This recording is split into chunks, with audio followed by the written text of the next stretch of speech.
On the ruins of Shinjuku, the face of the Cursed King was distorted. A silent slash cut through the space. Schwa. Gojo Satoru's vision spun around.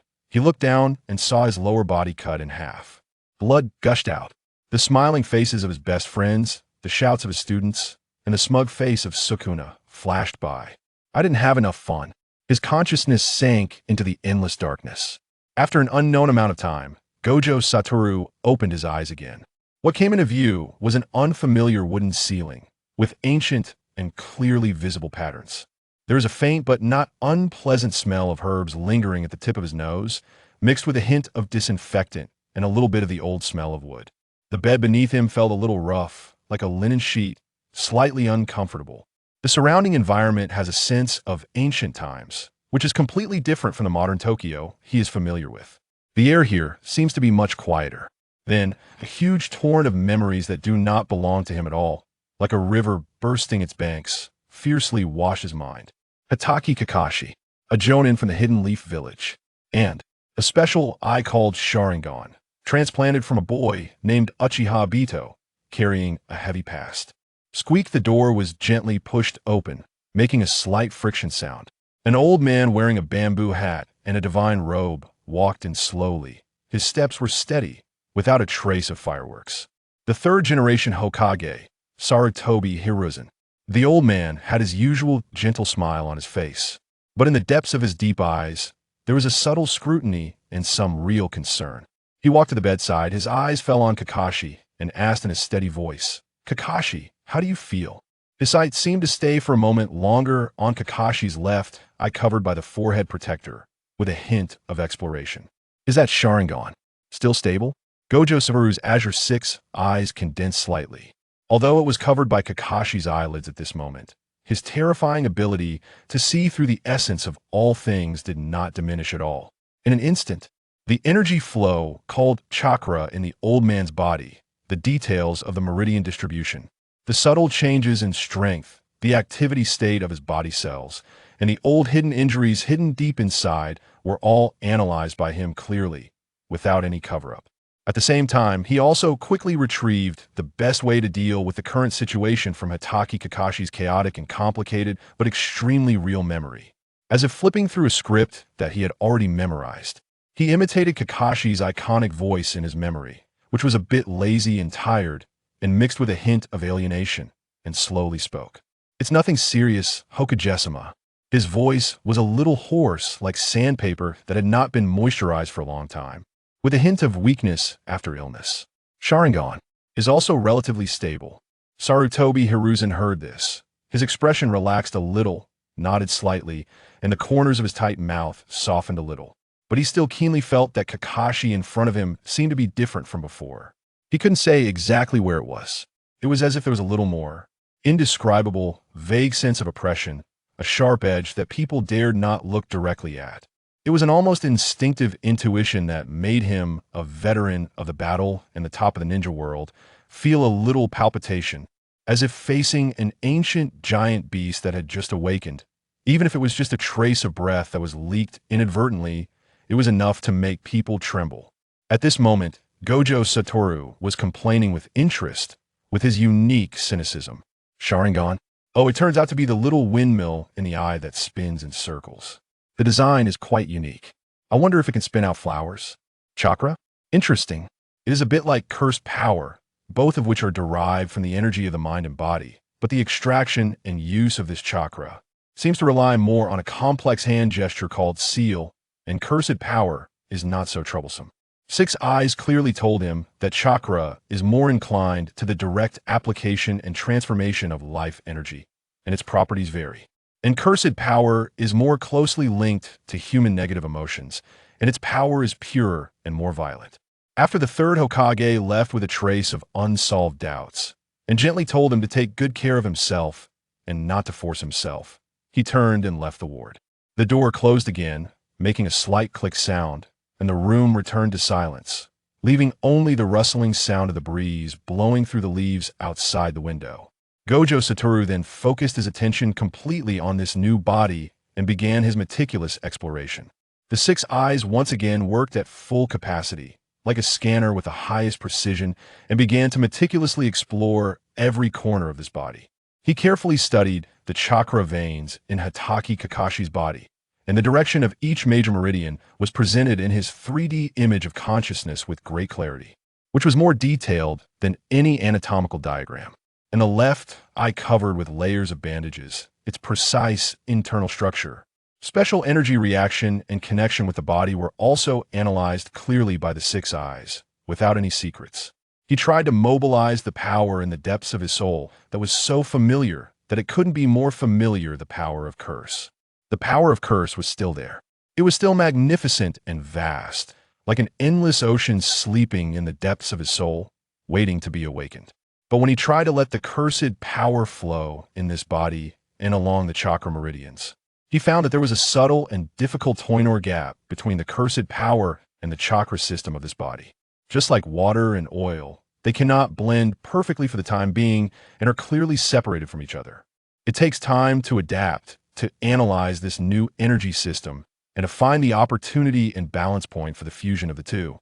Well, Gojo Satoru stretched his body. Although his body was still a little weak after the illness, it did not prevent him from grinning, revealing a signature smile with a bit of frivolity and playfulness, and his eyes flashing with excitement. Since we are here, we should make the best of it. This world looks quite interesting, much more fun than staying in the prison gate. The new journey seems to start from this ninja village called Konoha and from this new identity called Hatake Kakashi. He is quite looking forward to it. Unknown challenges always make his blood boil. Chapter 1. Satoru Gojo's Arrival in the Ninja World. Chapter 2. Class 7? Perhaps it should be dubbed the Problematic Children Class. A few days later, Wu Tiaowu, donning the visage of Hatake Kakashi, successfully recovered and was discharged from the hospital. The venerable old man, the third Hokage Sarutobi Hiruzen, appeared promptly. His tone gentle yet imbued with an undeniable authority as he informed Wu that he would continue to serve as the guiding jonin of Class 7. Ah, Class 7. Wu mused languidly to himself. Perusing Kakashi's memories, it seemed to be a troublesome ensemble fraught with complications. He ambled to a gathering point at the Ninja Academy. Under the sun, 3 particularly conspicuous little heads caught his eye. One was a blond boy, exuberant to the point of being somewhat raucous, bouncing around and shouting something. That was Uzumaki Naruto. The second was a dark-haired youth, hands coolly tucked into his pockets, exuding a frosty aura that seemed to say, "Do not disturb me." Uchiha Sasuke. And then there was a girl with striking pink hair, her eyes sparkling with hearts as she gazed infatuatedly at Uchiha Sasuke. Haruno Sakura. Indeed, it was a collection of problematic children. Wu inwardly scoffed. Naruto's boisterous enthusiasm, Sasuke's arrogant demeanor as if he were the king of the world, and Sakura's unabashed, fervent admiration for Sasuke's handsome face. All of it struck him as oddly amusing. He even thought that the configuration of these 3 little miscreants bore a slight resemblance to the trio he had mentored in his previous life, Itadori, Fushiguro, and Kudasaki. Ah, greetings. Future. Ah no, future pillars of society. Wu Tiaowu lazily raised a hand in greeting, his voice still carrying Kakashi's signature, perpetually drowsy tone. From this day forth, I shall be your instructor, Hatake Kakashi. Now, today's test is quite simple, he added nonchalantly, his 6 eyes keenly capturing the instant tension in the 3 youngsters as they braced themselves, each displaying a distinct expression. You 3, come at me together. Wu Tiaowu extended 3 fingers and gently waved them before them. As long as you can touch me, even if it's just the hem of my garment, you will be deemed qualified. The traditional bell-stealing exercise is far too cumbersome and does not align with my aesthetic. Wu Tiaowu silently criticized Kakashi's classic bell test in his mind. A straightforward sparring match would suffice, providing a more intuitive gauge of these little rascals' abilities. Huh? Is it really that simple? Naruto was the first to leap up, pointing at Wu Tiaowu, his voice ringing out. Don't underestimate me, Kakashi-sensei. Watch me defeat you in one move. Before the words had fully escaped his lips, the golden figure surged forward like a cannonball, fist propelled by a gust of wind, unhesitatingly aiming straight for Wu Tiaowu's face. However, that seemingly immense and forceful punch came to an inexplicable halt just a few centimeters from Satoru Gojo's nose. As if it had struck an invisible and indestructible transparent wall. It could advance no further. Sasuke's gaze sharpened suddenly. Without a moment's hesitation, several shuriken and kunai, blending with a chilling light, were launched from various angles towards Gojo's vital points. Sakura, summoning her courage, initiated a taijutsu assault from the side, attempting to coordinate with Sasuke's offensive. Yet, regardless of how razor-sharp the kunai, how rapidly spinning the shuriken, or how forceful Sakura's punches and kicks were, everything came to an eerie halt mere centimeters from Gojo's body, as if colliding with an invisible barrier. They hung suspended before ineffectually plummeting to the cold ground. The automatic defense mechanism of Unlimited had silently activated, flawlessly isolating all incoming attacks and threats. Sasuke's pupils constricted sharply. His deep, black eyes transformed into an unsettling shade of crimson. Two small black tomo began to rotate slowly within. His Sharingan had awakened. He strained to discern Kakashi's movements, to analyze this phenomenon that defied logic. However, all he could perceive through his Sharingan was the indistinct yet terrifyingly stable flow of chakra surrounding Kakashi. He was utterly unable to grasp the principle behind this unreachable defense. This untouchable absolute defense, this sensation. Sasuke's heart raced uncontrollably, beads of cold sweat forming on his brow. It felt deeper and more unfathomable than when facing that man. Who exactly is he? Is this all there is? Their attacks were far too simplistic, their speed and strength utterly insufficient. He spoke with his usual, slightly flippant tone, so weak but, seeing as you're all so determined to touch me, I suppose today I'll reluctantly deem you qualified. He waved his hand dismissively, as if swatting away a few bothersome flies. Damn it! What on earth is going on? Naruto shouted in frustration, feeling a profound sense of helplessness. The sensation of being unable to touch the opponent in any way was immensely suffocating and infuriating. Sakura's eyes sparkled with admiration, reflecting her awe. She thought Kakashi-sensei's calm demeanor, coupled with his incomprehensible strength, was undeniably charming, far surpassing his previous image of laziness and tardiness while clutching a Riska book. Meanwhile, Satoru Gojo silently formed an initial evaluation in his mind. Their foundation in taijutsu was utterly abysmal, their application of ninjutsu was crude, and their teamwork was virtually non-existent. However, the vast and somewhat volatile chakra within that blonde brat was intriguing, as if it contained something immensely formidable that had been sealed away. The six-eyed effortlessly discerned the presence of the nine-tailed fox within Naruto's being. The black-haired imp possessed a pair of eyes that, while still youthful, held considerable potential. Oh, these are merely rough gems in need of meticulous refinement. With time and guidance, it promises to be quite an intriguing endeavor. A smile, tinged with a hint of mischief, graced his lips. Chapter 3. Chakra, or perhaps better termed as Cursed Energy 2.0. Having dispatched those exuberant little spirits, Satoru Gojo, or rather the current Kakashi Hitaki, meandered back to the somewhat desolate residence of the Hitaki family. What of a caretaker or teacher? Satoru Gojo had no inclination for such trifles. The pressing matter at hand was to thoroughly comprehend the so-called chakra energy system of this world. In Kakashi's study, an abundance of ninja technique scrolls lay scattered about. There were the fundamental body techniques and an array of flamboyant ninjutsu, quite a variety indeed. Gojo casually pulled out a scroll and unfurled it. His six eyes activated, granting him a divine perspective. The characters, illustrations, and the rudimentary diagrams of chakra flow on the scroll were instantaneously deconstructed, analyzed, and then reconstituted into their most essential information. So that is how it is. In the blink of an eye, his understanding of chakra had already surpassed that of this body's original owner, Kakashi Hitaki, by leaps and bounds. Extracting spiritual energy and physical energy, merging them, and then employing an exasperating set of hand signs. What was it called again? Hand seals. To channel the energy and unleash various attributes of ninjutsu. Gojo stroked his chin, a hint of amusement curling at the corners of his mouth. This phenomenon was entirely different from cursed energy, which stemmed from negative emotions. Chakra, on the other hand, seemed more like a direct manipulation of life energy, emphasizing a process of refinement. Ultimately, both were merely approaches to energy manipulation and release, nothing overly complex. He extended his hand, and with a mere thought, the familiar and profound cursed energy deep within his soul began to awaken. The cursed energy remained obedient. However, when he attempted to merge this cursed energy with the meager chakra residing within Kakashi, complications arose. The conflicting attributes of the two energies resulted in a superficial amalgamation.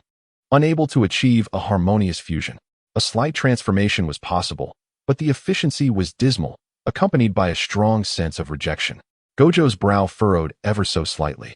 This was not ideal. It seemed he needed an effective converter. His gaze inadvertently fell upon a commendable technique within Kakashi's memories, Raikiri, allegedly an upgraded version of Chidori. In S-rank ninjutsu, it revolved around high-speed thrusts and the sharpness of lightning chakra. Utilizing this body's chakra to produce lightning release, then augmenting it with his cursed energy, and subsequently twisting its properties, what might that yield? An exquisite idea blossomed in his mind. Indeed, infusing the concept of infinity into it as well. Perhaps rendering it absolutely accurate, or a guaranteed calamity upon contact. The more he contemplated, the more the corners of Satoru Gojo's mouth lifted in anticipation. It sounded exhilarating. To think and to act, that was the essence of Satoru Gojo's style. In a flash, the next moment found him standing in a desolate training ground outside of Konohagakure. A place devoid of life, where he could indulge in a bit of destruction. He unearthed the sequence of hand seals for rakeage from Kakashi's memories. Cho, Yu, Shun, TSK. 3 seals? Too cumbersome. Satoru Gojo disdainfully curled his lips. He resolved to simplify it. Beneath the gaze of the 6 eyes, the subtle flow of chakra and the intricate structure of energy were laid bare. In an instant, he discovered the most streamlined approach. He leisurely raised his right hand, casually bringing his index and middle fingers together. A gesture so simple it bordered on absurdity was completed in a flash. The meager chakra within him was forcibly mobilized, transformed into a potent lightning attribute. Simultaneously, an exceptionally pure sorcery power surged wildly into it, bestowing this lightning with a brand new essence. Ziz hum. A dazzling blue electric light, unprecedented in its brilliance, erupted violently from his palm.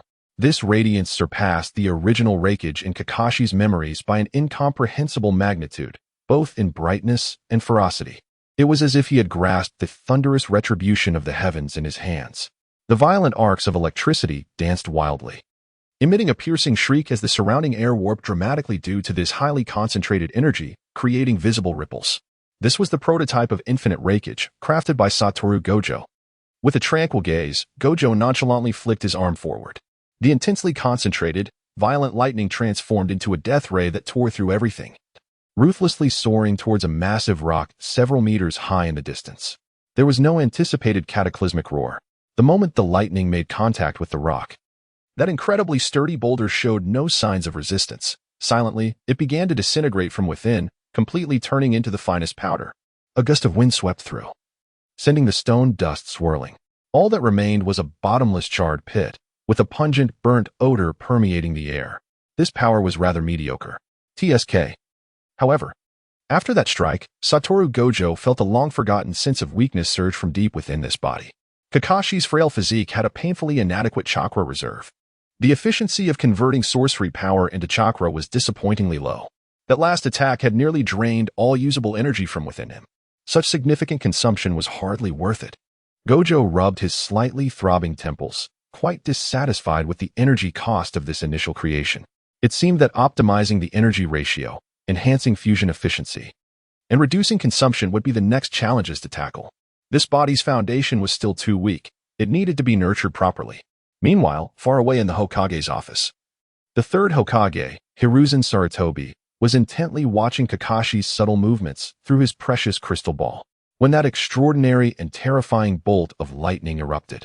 Along with the bizarre sight of the massive rock vanishing into thin air, it was vividly reflected in the crystal ball. Even this self-proclaimed veteran of storms, the third Hokage, could not help but feel his pupils constrict violently. The pipe in his hand clattered and slipped from his lips, striking the table with a crisp sound. What kind of power is this? Sarutobi Hiruzen's voice was filled with incredulity and tremor. Kakashi's Raikiri, when did it become so outrageous? No, this is not Raikiri at all. What earth-shattering transformation has occurred within him? The energy that erupted in that instant utterly shattered his preconceived notions of Hatake Kakashi's strength. The third Hokage's suspicions about this Kakashi reached a volcanic peak at that moment. Yet, simultaneously, a thread of fear-laden anticipation and intense curiosity, unbeknownst even to himself, began to surge wildly within his heart. If Kakashi truly mastered this unheard of, terrifying power, then for the current Konoha, beset by internal strife and external threats, would this be a divine blessing from above, or a catastrophe capable of overturning everything? Meanwhile, the instigator of it all, Satoru Gojo, remained blissfully unconcerned by this minor stir. He was eagerly contemplating how to refine his cursed energy chakra hybrid 2.0 version into something even more perfect, more overpowered, and invincible. Chapter 4. The Martial Arts Duel? Infinite Evasion. The familiar green bodysuit seemed almost fused to the wearer's skin. The iconic watermelon hairstyle gleamed with an almost meticulous polish. The palpable aura of youthful vigor was so intense that it could almost be perceived from afar. My eternal rival, Kakashi. A voice, resonant and thunderous, as if it could ignite the very air, approached with urgency. Accompanied by the rhythmic thud of footsteps akin to the beating of war drums, it precisely intercepted Wutiowu, who was preparing to leisurely stroll and gauge the sentiments of the villagers. The newcomer was none other than the eternally energetic and indomitable azure beast of Konohagakure, Might Guy. Wutiowu regarded this individual before him, who was 1,000 times more fervent than the hot-blooded fool known as Yuji Itadori from his memory. The sheer exuberance was almost intolerable. He felt a dull throb at his temples begin anew. Wutiowu raised his hand to symbolically adjust the forehead protector concealing his Sharingan. He endeavored to mimic Kakashi's signature, seemingly perpetually drowsy drawl, attempting to feign nonchalance. Ah, it's you, Guy. The weather today is truly exceptional. I see it. The sun shines so brightly, and the breeze is so gentle. It's perfect for a stroll by the river at the village's edge. To take in the scenery and perhaps feed the fish. Engaging in battles would only spoil this splendid atmosphere. Don't you agree? What nonsense are you spouting? My dear friend Kakashi, Might Guy exclaimed, thrusting a thumb skyward and revealing his signature, blindingly bright smile with 8 pristine teeth. His voice resonated so powerfully that Wutiowu felt as though the rooftops of the entire village were trembling in response. It is precisely because of this wonderful weather that we should pour forth our youthful sweat, as fervent as the rising sun. Come, my cherished friend, my eternal rival. Let us engage in our 101st, no, our 1001st fateful duel. Do not shy away any longer, Kakashi. Let us partake in a vigorous, thrilling contest of martial arts. Let our blazing fists demonstrate to the world the supreme value of our youth. In Gaius round, bell-like eyes. It seemed as though a conflagration was about to erupt. Wutiowu found himself ensnared by Gai's relentless zeal, utterly at a loss for how to extricate himself. He felt his eardrums vibrating, on the verge of bursting from Gai's high-decibel roar. All right, I concede to you. He waved his hand in exasperation, ultimately choosing to relent. There was no reasoning with such a pure-hearted, hot-blooded fool. Just this once, though. I have many important matters to attend to today and am pressed for time, Wutiowu emphasized. Oh, splendid. Kakashi, I knew you wouldn't let me down. At long last, you two have ignited with fervor. My dear friend, Might Guy, exhilarated, leaped thrice in place, his force seemingly capable of shattering the cobblestones beneath his feet. In an instant, he assumed a quintessential combat stance, every muscle in his body taut with explosive energy. The fated confrontation was on the verge of commencing. Leaf hurricane. He bellowed. Gaia's figure surged forth like an arrow released from its bow. Nay, it resembled a ferocious green beast unleashed from its reins. With an overwhelming and unstoppable aura, he charged towards the unmoving Satoru Gojo. His speed was astonishing, leaving behind a blur of indistinct green afterimages. Each strike of his fists and feet sliced through the air, accompanied by a howling gale. The force of his blows was immensely powerful. Any ordinary ninja struck by his full force would likely suffer immediate and debilitating injuries. However, the ensuing spectacle was bizarre in the extreme. Regardless of how swiftly Might Guy's fists thundered or how sharply his legs sliced through the air, each of his attacks, at the very moment of impending contact with Satoru Gojo, was inexplicably deflected by an invisible hand, as though colliding with an unseen wall of air. They halted at a minuscule distance of merely 1 centimeter from Gojo's skin. Just a fraction more, yet it felt as if an insurmountable chasm lay between them. The realm of infinity, centered absolutely around Satoru Gojo, unfolded silently and flawlessly. It rendered Might Guy's ferocious and powerful strikes infinitesimally close to zero. Yet they could never truly make contact with their intended target at the center of this domain. The more Guy fought, the more bewildered he became. Yet more than that, an indescribable thrill surged within him. To him, it seemed that Kakashi had grasped some extraordinary, unfathomable technique he had never witnessed before. It was as if Kakashi were evading his attacks with an understanding beyond his comprehension. Oh, Kakashi, my dear friend, your speed, your reactions, how astonishingly swift you have become. It is simply unbelievable. Guy's face flushed with excitement as he intensified his assault, becoming even more frenzied and rapid. He could not restrain himself from vocally exclaiming, "Is this the true power you have been concealing? Marvelous. This is the essence of youth. This is how our destined confrontation ought to unfold. You have finally chosen to take this seriously, my friend. And what of Satoru Gojo? He remained languidly planted in place, his hands comfortably tucked into his pockets, his posture unchanged even for a moment. He even felt a twinge of boredom, unable to suppress a great yawn. With calm eyes, he observed Might Guy, who was drenched in sweat, fervently performing his solo display. Gradually, a gathering of curious ninjas drawn by the commotion began to converge around them. They gazed in astonishment at the scene before them, a spectacle so extraordinary it defied comprehension. Eyes widened in disbelief, whispers filled the air, and expressions of shock and confusion adorned their faces. My heavens, did you all witness that? Senior Kai's attack was so swift, so fierce. I could scarcely keep up. He couldn't even graze the hem of Kakashi's attire. Kakashi's evasion skills, it's as if he possesses divine prowess. I can hardly discern his movements. It seems as though he is not moved at all. Such strength. Is this truly the clash of elite jonin from Konoha?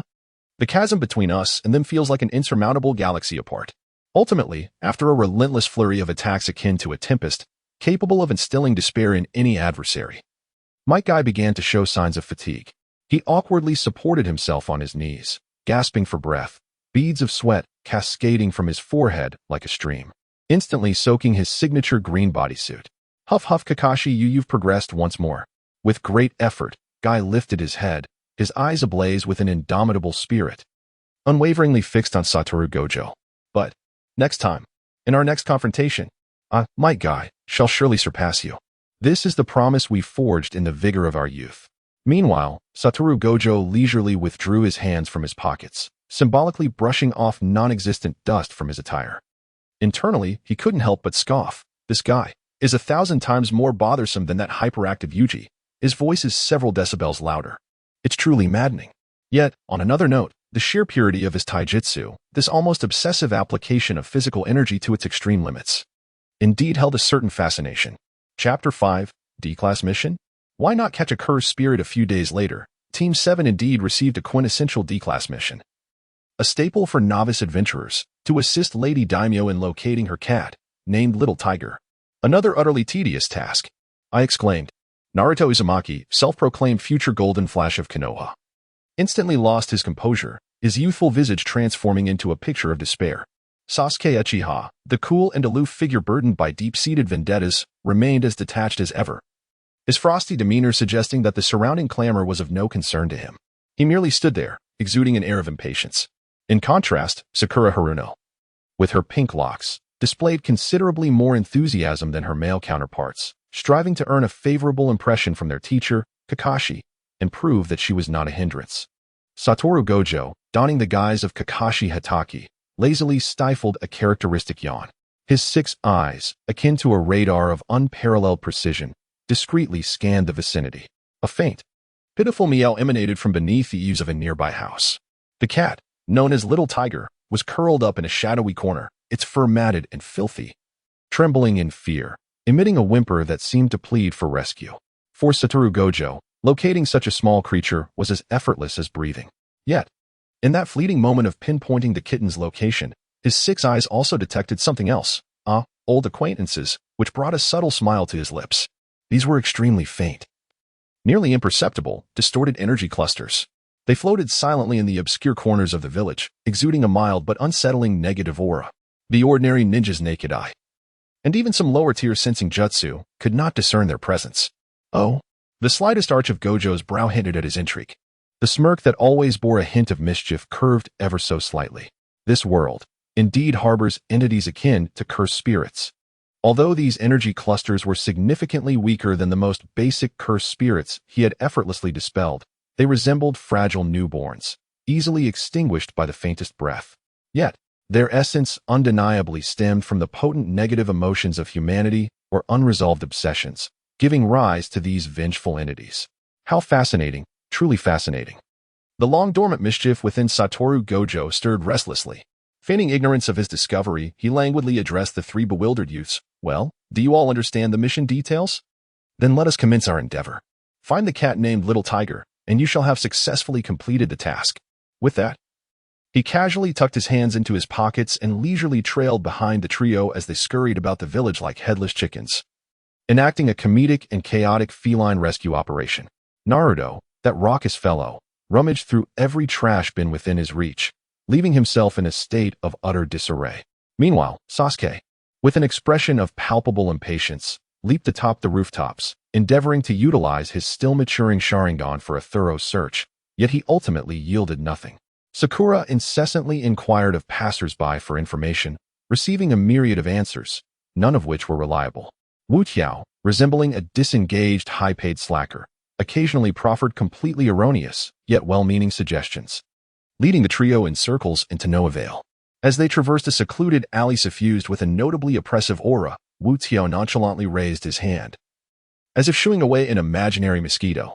A strand of pure, invisible cursed energy flashed by like an unseen razor.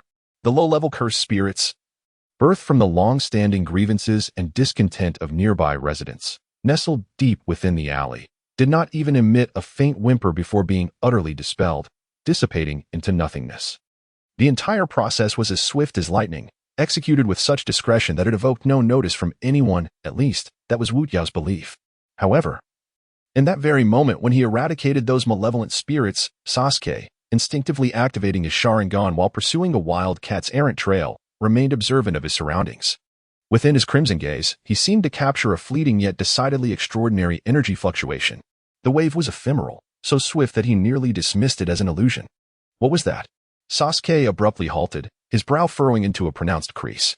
His keen, hawk-like gaze fixed intently upon the source of the disturbance, precisely where Kakashi-sensei had casually raised his hand moments ago. That spot was devoid of any presence. Was it merely a figment of his imagination? A cloud of suspicion loomed in Sasuke's mind. Yet, his profound skepticism towards this enigmatic new Kakashi-sensei inexplicably deepened.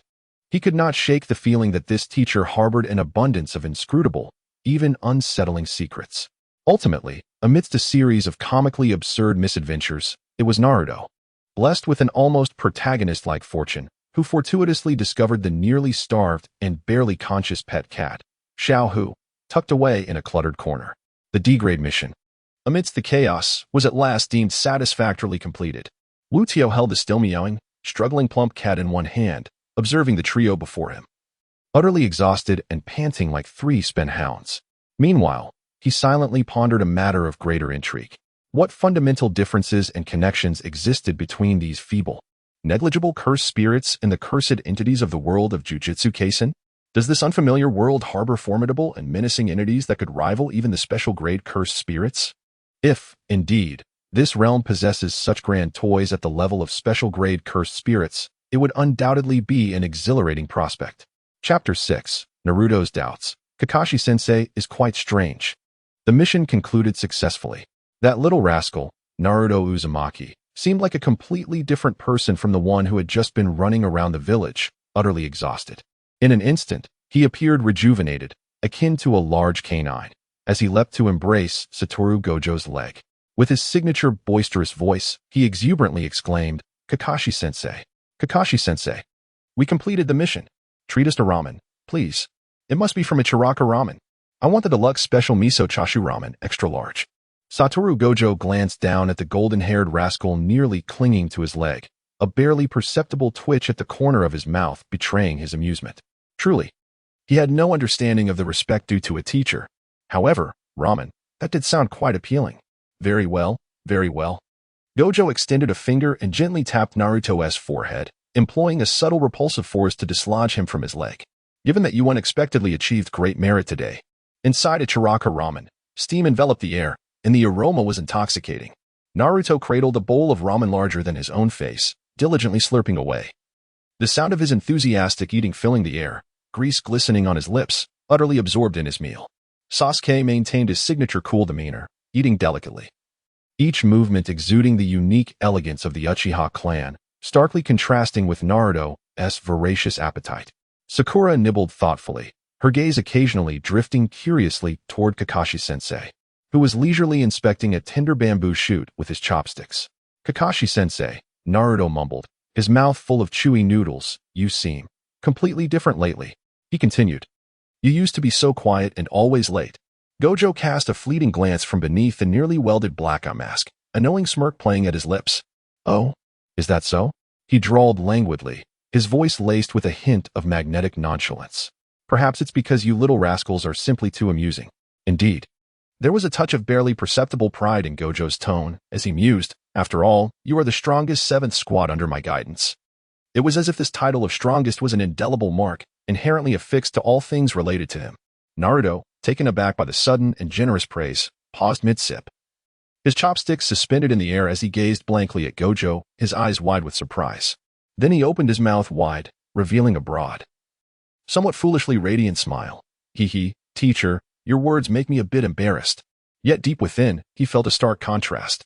The Kakashi before him was vastly different from the Kakashi of yore, who always bore an air of subtle detachment and an indelible weariness. The cold indifference that once kept others at bay had dissipated, replaced by an elusive playfulness and a profound confidence that was both unfathomable and oddly reassuring.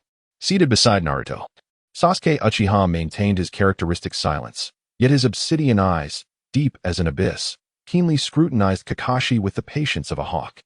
He sought to uncover any slight fissure in Kakashi's demeanor or any seemingly casual remark that might betray a monumental secret lurking beneath the surface. Sasuke was utterly convinced that this Kakashi harbored a colossal secret capable of upending his understanding of reality. Suddenly, he spoke, his voice carrying the icy clarity typical of youth.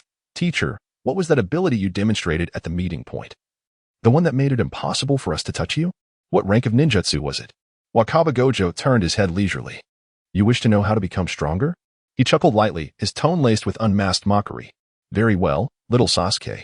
First, learn how to take a proper beating. And then, when you possess the capability to truly surpass me, feel free to ask again. Sasuke's brow furrowed imperceptibly, momentarily taken aback by the flippant response. Yet, the probing determination in his gaze only deepened, fueled by an unwavering resolve. In stark contrast, Sakura Haruno felt entirely differently. She regarded Kakashi with starry eyes, convinced that this version of her teacher was nothing short of explosively handsome, a beauty beyond reason. The effortless strength and composure he exuded in his every gesture, coupled with a hint of nonchalance, radiated an enigmatic charm that was irresistibly captivating, compared to the disheveled, silver-haired figure of the past. Perpetually late and engrossed in his well-worn copy of Ika Paradise, this Kakashi was a dazzling revelation.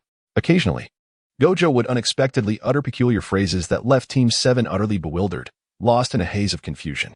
For instance, upon witnessing Naruto practice his shuriken throwing, only to achieve a dismal 10 throws with 9 misfires, and nearly landing the last one upon his own foot, he would lazily wave his hand and, with an air of utter nonchalance, languidly declare, it's all right, Daijubu, Dai Nai. Naruto? Dai? What does that even mean? Is it some sort of secret code invented by the village? Sasuke. This guy is certainly acting odd, exceedingly odd. Sakura, though I completely fail to comprehend what the teacher is saying, it somehow feels impressively significant. This only fueled Naruto's conviction that Kakashi-sensei had become exceptionally strange of late. Yet, he could not quite articulate what exactly felt amiss. He merely sensed that the current teacher seemed more like a vibrant, corporeal individual than the Kakashi of yore, who always appeared shrouded in a veil of obscurity. Now, he exhibited a plethora of vivid emotions, cracked jokes that elicited both laughter and tears, and even possessed a hint of mischievousness that left one feeling helpless. Wataru Gojo naturally reveled in the unique pleasure of teasing his future prodigy.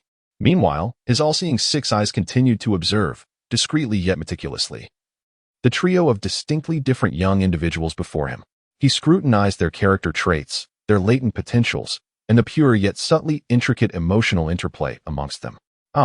As the most formidable teacher, nurturing the next generation with care seemed to be quite an intriguing and promising endeavor indeed.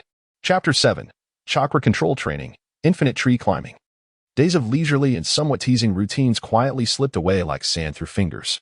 Wataru Go contemplated that it was time to assign these 3 exuberant little rascals some genuine foundational ninja training. After all, they could not remain perpetually immersed in the simplistic joys of D-rank missions, akin to child's play. All right, little ones, gather around. On this day, Wataru Go unexpectedly arrived on time, his figure appearing promptly at the designated training ground of Team 7. He casually clapped his hands, the crisp sound successfully capturing the attention of Naruto, Sasuke, and Sakura. Today, we shall engage in a fundamental training exercise that is of utmost importance in your ninja careers.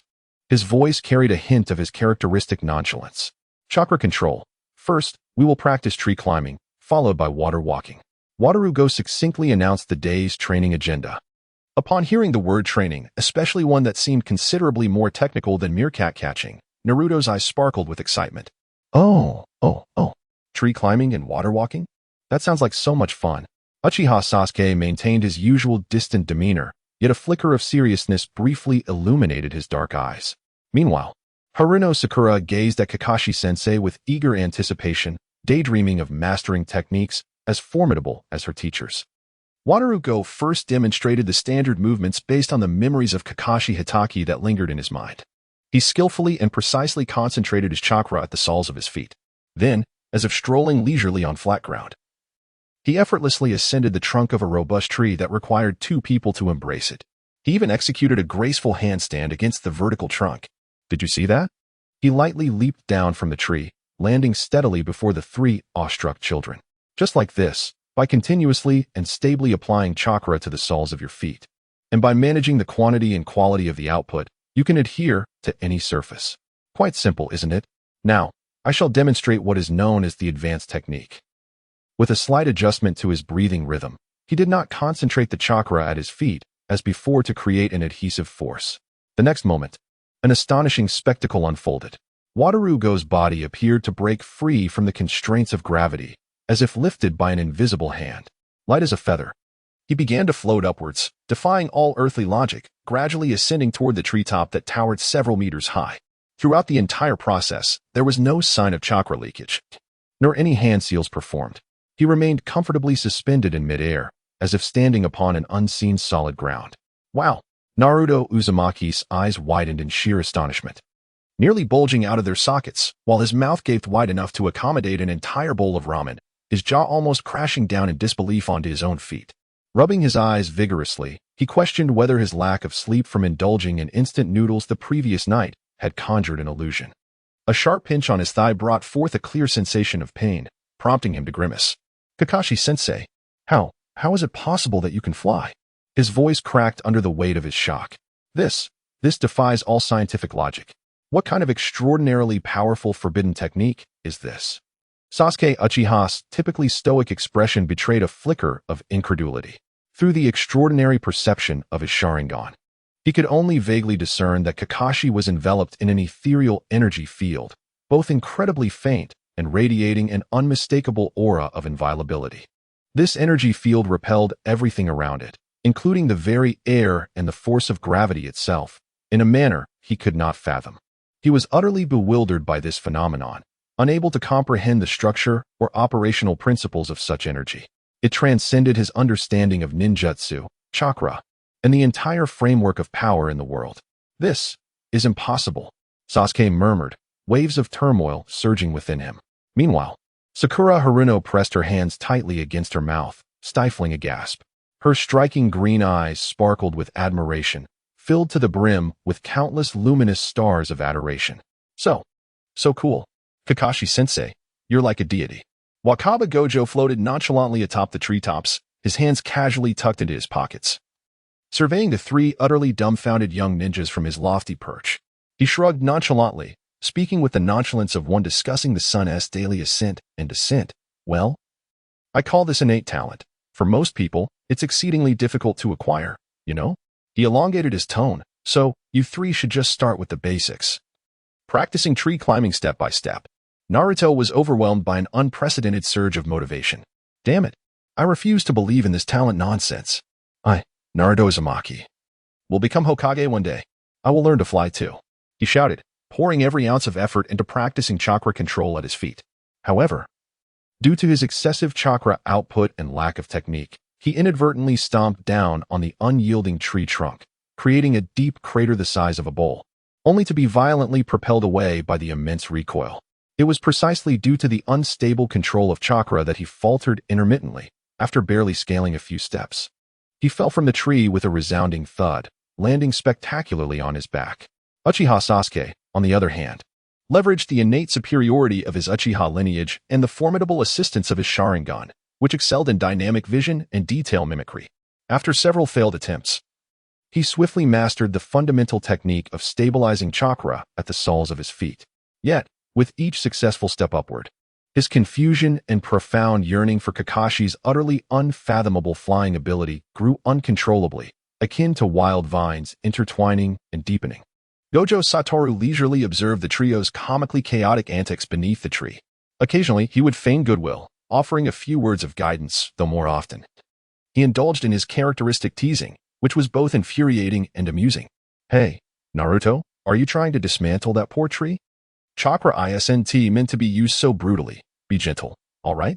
Then turning to Sasuke, he remarked, "Not bad. You're certainly stronger than that perennial underachiever with the blonde hair. Progress is evident. But let's be honest, you're still just adequate. Nothing special. You have a long way to go." Sakura. Yes, that's it. Maintain a steady output of chakra. Excellent. Oh dear, stop sneaking glances at me. I know I'm handsome, but focus during training. In that moment, the training ground resonated with a cacophony of flapping and flailing, punctuated by Naruto's relentless shrieks and Gojo's languid, playful banter. Yet, beneath this jovial exterior, he silently analyzed the situation.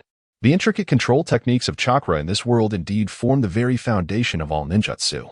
However, for someone like Gojo Satoru, if he wished to fly, he could simply utilize the repulsive force generated by his reverse technique. A straightforward, forceful, and highly effective method. Alas, it was regrettable that Kakashi's body was still far too weak, lacking both in total chakra and its purity, falling woefully short. It seemed imperative to devise an effective strategy to thoroughly enhance this physique. Through what appeared to be a simple foundational tree-climbing exercise, Gojo gained a more intuitive and profound understanding of the nature and application of chakra. He began to ponder earnestly and with great interest how to cleverly and perfectly integrate the more intricate, efficient, and nearly overpowered energy control techniques from his own sorcery system into the chakra framework of this world. Perhaps he could create some unexpected new marvels that would even surprise him. He eagerly anticipated this prospect. Chapter 8. The probing of the third Hokage. Kakashi's recent series of astonishing transformations has indeed been nothing short of remarkable. Notably, his terrifying prowess has far surpassed his established standards, alongside peculiar behaviors that have upended everyone's previous perceptions of him. These changes have rippled through the tranquil surface of Konoha like a boulder cast into a serene lake, stirring a cascade of bewilderment and intrigue within the ranks of the village's upper echelons, particularly in the heart of the third Hokage, Hiruzen Sarutobi. Ultimately, the third Hokage resolved to engage in a profound and private conversation with the newly invigorated Kakashi Hatake. Thus, under the pretext of discussing the recent educational progress and future developmental direction of Team 7, he extended a formal invitation to Wataru Gojo, Kakashi, to the Hokage's office, the very nucleus of the village's authority. Inside the office, the atmosphere was solemn, imbued with a subtle tension that was almost imperceptible. The third Hokage sat behind his expansive desk, his face adorned with the same gentle and benevolent smile as always, as if merely conducting an ordinary work report. He began, as was customary, by inquiring symbolically about the recent training conditions and performances of Naruto Uzumaki, Sasuke Uchiha, and Sakura Haruno, the three genin under his tutelage. Wataru Gojo maintained his habitual languid demeanor, responding in his characteristic nonchalant tone, offering brief replies with an air of indifference. After a seemingly mundane exchange of routine questions, the third Hokage finally shifted the topic with an air of casualness, delving into the true essence of their conversation. His weathered, perceptive eyes narrowed slightly as he spoke in an exceptionally relaxed manner. "Speaking of which, Kakashi, you seem to be in remarkably high spirits lately. Furthermore, your strength appears to have advanced significantly. One might even say it has surged dramatically. Have you perhaps encountered an extraordinary opportunity or received guidance from an esteemed mentor?" It is pertinent to mention that Kakashi, the original persona, had sustained grave injuries during a mission due to an unexpected enemy assault, paving the way for Wataru Gojo's soul to inhabit his body. With a barely perceptible smirk gracing his lips, Wataru Gojo, endowed with the terrifying insight of the six eyes, found the Hokage's subtle probing, his cunning, fox-like tactics, exceedingly transparent. Lazily stretching, he leaned back against the chair, adopting a tone that conveyed the languor of one just awakening from slumber. He replied slowly, Your insight is commendable, Lord Hokage. Not long ago, I was tasked with an S-rank confidential mission, as you are aware. During the course of this mission, I encountered an unprecedented assault from formidable foes, resulting in near-fatal injuries that nearly prevented my return. Wataru Gojo's voice faltered for a moment, laced with just the right touch of feebleness and a hint of luck. The perilous nature of that mission was likely the reason for my prolonged recuperation, a time dedicated to thorough restoration. Unexpectedly, my mind seems to have become significantly clearer, perhaps. As for the inexplicable enhancement of my abilities, I attribute it to that fierce battle. It was perhaps in the face of life and death that my body unleashed its potential to survive, inadvertently breaking through some constraints, thus allowing for a refinement of my strength, esteemed Hokage. This explanation not only accounts for my physical recovery, but also offers a seemingly plausible justification for the unusual increase in power. Satoru's profound gaze remained fixed on Kakashi, who appeared unchanged yet exuded an oddity that was hard to ignore. He scrutinized him for any hint of a flaw or emotional shift. However, Wu Tiaowu's demeanor remained relaxed and unperturbed, devoid of any discernible weakness. After a futile attempt at probing conversation, the third Hokage, despite not extracting any explicit or valuable answers from Kakashi, found his inner doubts and unease exacerbated, akin to ripples intensifying on a water surface disturbed by a thrown stone. He discreetly issued commands to the Umbu members responsible for surveillance, instructing them to enhance their scrutiny of Kakashi's daily movements and any unusual behaviors. Meanwhile, in the shadowy corners of Konoha, the true mastermind of the root organization, Shimura Danzo, keenly observed the tumultuous changes occurring within Kakashi through his extensive and covert intelligence network. To Danzo, Kakashi, who should have been easily manageable, had transformed into an exceedingly unstable and dangerous element, an unknown factor that surpassed his expectations and control. He began secretly deploying the most elite root ninjas to conduct a more thorough and clandestine investigation and assessment of Kakashi. Wu Tiaowu sauntered out of the Hokage's office, basking in the warm sunlight, yet within him stirred a barely perceptible, disdainful smirk. Ah, that old man still seeks to extract information from me? His skills are still rather rudimentary. Nevertheless, the sensation of being watched has become more pronounced than before, presenting a slight inconvenience. It seems I must exercise a bit more caution in my future endeavors.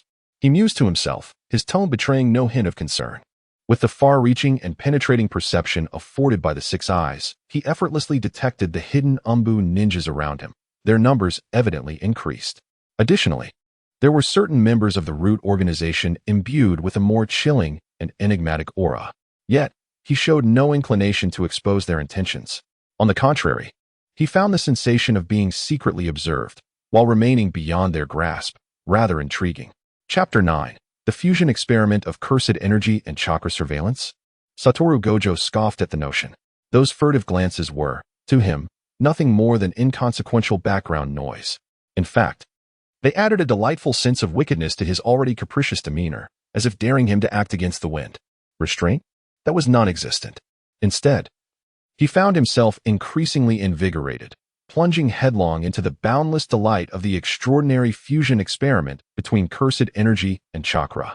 Of course, a modicum of solitude was necessary. He had no desire for his artistic process to be disrupted by a swarm of buzzing flies. Thus, Satoru Gojo devoted a fraction of his thoughts to locating a suitably secretive haven.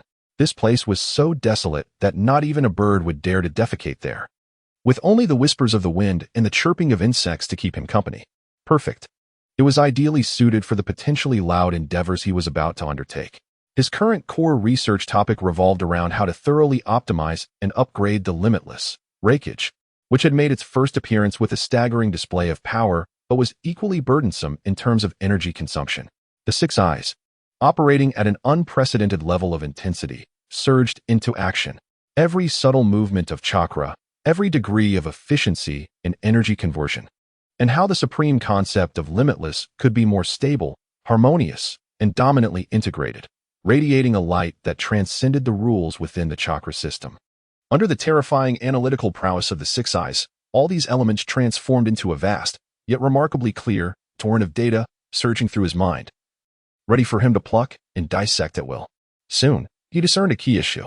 The previous method of merely treating cursed energy as a superstimulant, crudely injecting it into chakra to amplify its power, seemed direct but was woefully inefficient. The wastage of energy was appalling. It paled in comparison to the notion of imbuing the Reikage with the more profound, core, and fundamental characteristics inherent to the curse techniques, such as the absolute inviolable domain represented by limitless, or the unique causal attributes of certain techniques that guaranteed success. This, indeed, was the true path to success. By doing so, he could forge an entirely new and distinctly Satoru Gojo-stamped form of energy. After countless meticulous adjustments and audacious attempts, failures followed by restarts. And failures again. Each cycle of deconstruction and reconstruction deepened his understanding of these two systems of power. Finally, in a moment of sudden inspiration, a confident smile graced his lips. It was accomplished. A novel form of limitless.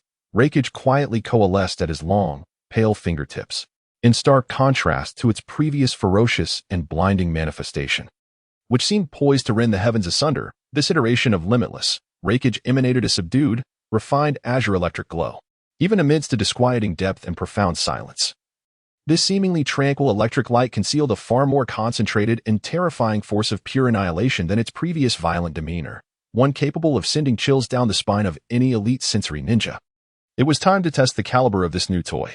Satoru Gojo cast his gaze casually towards a solitary hill that had stood there for countless years. With an air of nonchalance, he raised his hand, aiming at the diminutive target. A thread-thin, ethereal blue lightning, refined to perfection, shimmered as if embodying the might of creation itself. Like a meteor tearing through the eternal night, it silently flickered from his fingertip. There was no anticipated thunderous roar, nor any dazzling explosion of light. The ethereal blue lightning struck the sturdy little hill with an utterly inconceivable silence, yet remarkable precision. In the next instant, a terrifying scene unfolded that rendered the very heavens speechless. The seemingly indomitable hill appeared to be infused with an incomprehensible, irresistible principle of destruction. Countless fine cracks emerged on its surface, spreading at a visible speed like a spider's web, engulfing the entire hill. Subsequently, it began to collapse silently and completely from its core, shattering outward. In a matter of mere breaths, that hill, which had borne witness to innumerable storms, was entirely erased from the landscape, leaving only a chaotic scattering of rubble and the dust that lingered in the air. Ah, the power is indeed undeniable. Satoru Gojo stroked his chin, revealing a satisfied smile at his little invention. The results exceeded my expectations by a considerable margin. The energy consumption was also reduced by approximately 30% compared to the previous prototype, marking a significant improvement. However, he shifted his tone slightly, a hint of barely perceptible regret creeping in. Even so, this consumption remains somewhat high. Ultimately, it is due to Kakashi's inherently weak physique and the limitations of his chakra capacity. Moreover, the total amount of cursed energy I can currently condense and convert in this body is still rather insufficient. This is the real flaw. He clicked his tongue, seemingly troubled by a state that could only unleash a fraction of its potential. Just then, an ear-piercing scream filled with utmost terror, accompanied by the dull thud of a heavy object crashing to the ground, unexpectedly erupted from the nearby dense thicket. A knowing smirk curled at the corner of Satoru Gojo's mouth. In an instant, his figure flickered as if teleporting, appearing at the source of the sound without warning. Before him lay Naruto Uzumaki, sprawled on the ground in an exceedingly ungraceful manner, covered in dust and bruises, a portrait of utter disarray and shock. It was evident that this unfortunate child had been unceremoniously hurled away by the seemingly silent, yet terrifying aftermath of the improved infinite Reikage, which concealed a dreadful force of impact and a tremor of loss. Wataru Gojo bent down with amusement, extending his hand as if lifting a disobedient kitten that had gotten itself into a muddle. Effortlessly, he hoisted the not-so-small Naruto from the ground with one hand, a signature smirk gracing his features, blending an air of nonchalance with a hint of mischievous mockery. "Ah, Naruto, it seems to be you," he drawled leisurely. "Secretly trailing your illustrious teacher Kakashi, lurking in the shadows to clandestinely observe his sacred and grand research into powers unknown. TSK. Such behavior is hardly what one would expect from a well-behaved child." At that moment, Naruto was far too astonished to counter Gojo's teasing accusations. His large azure eyes were wide with disbelief, nearly bulging from their sockets as he stared blankly at what had once been a majestic hill, now reduced to a scene of utter devastation and emptiness. His mouth gaped open, wide enough to accommodate a fist, yet no coherent sound emerged. Only gasps of shock escaping his lips. The obliteration of the hill, as if it had never existed, coupled with the lingering aura of destruction that sent shivers down his spine, instilled within him an indescribable terror and awe. "Kakashi-sensei, What? What was that cataclysmic technique just now? He thought, overwhelmed by the sheer horror of it all. This teacher, who often appeared disheveled and lackadaisical, yet could summon unfathomable power at the most critical moments, evoked within him a profound blend of reverence, admiration, and an ineffable dread. In that instant, his emotions surged like a flood, breaking through all boundaries and elevating him to a pinnacle so lofty that even gazing upon it felt daunting and unattainable. Gojo observed Naruto's stunned, adorably bewildered expression with a sense of delight. Mischievous children ought to be frightened occasionally to learn their lessons. Simultaneously, he began to seriously contemplate the direction of his upcoming research, relying solely on Kakashi's current meager chakra and jutsu. The aspiration to restore oneself to the pinnacle of one's former glory, an exalted state of above heaven and earth, I alone reign supreme, will undoubtedly require a lengthy and rather tedious journey. Perhaps it would be prudent to explore the realm of jujitsu, drawing inspiration from its core and intriguing concepts. For instance, the notion of domain expansion resonates with a certain elegance, befitting of my esteemed identity. One might endeavor to distill its essence, intertwining it with the chakra system of this world, to develop formidable techniques that possess similar, if not more extraordinary, effects. In doing so, it would significantly mitigate the glaring deficiency in individual energy reserves. Thus, a sense of enthusiasm and anticipation, ignited by this novel and boundless avenue of research, surged within him, fueled by a fervent desire to instigate change. Chapter 10. The First C-Rank Mission. Departure to the land of waves. The somewhat boisterous daily life of Team 7 was abruptly interrupted one day by the arrival of a brand new mission assignment. They had received the long-awaited and truly significant first C-Rank mission. The task was as classic as it could be, to escort a bridge expert named Tazuna safely back to his homeland, the land of waves. Naruto Uzumaki sprang up almost instantly, his golden hair standing on end from sheer excitement. He couldn't stop exclaiming, "This is amazing. This is incredible. Finally, I can leave the village to undertake a genuine ninja mission. I will show everyone how formidable I, Naruto Uzumaki, truly am." Sasuke Uchiha maintained his usual cool demeanor, hands tucked into his pockets. Yet, in his dark eyes, a flicker of anticipation and combativeness could be subtly discerned. Sakura Haruno, on the other hand, appeared somewhat anxious, tightly clutching the hem of her clothing. However, more than that, she was imbued with the unique youthful yearning and exhilaration that came with the unknown journey ahead. As for their team leader, Kakashi Hitaki, he was currently indulging in a rather unrefined yawn, with a few drops of physiological tears escaping from the corners of his eyes.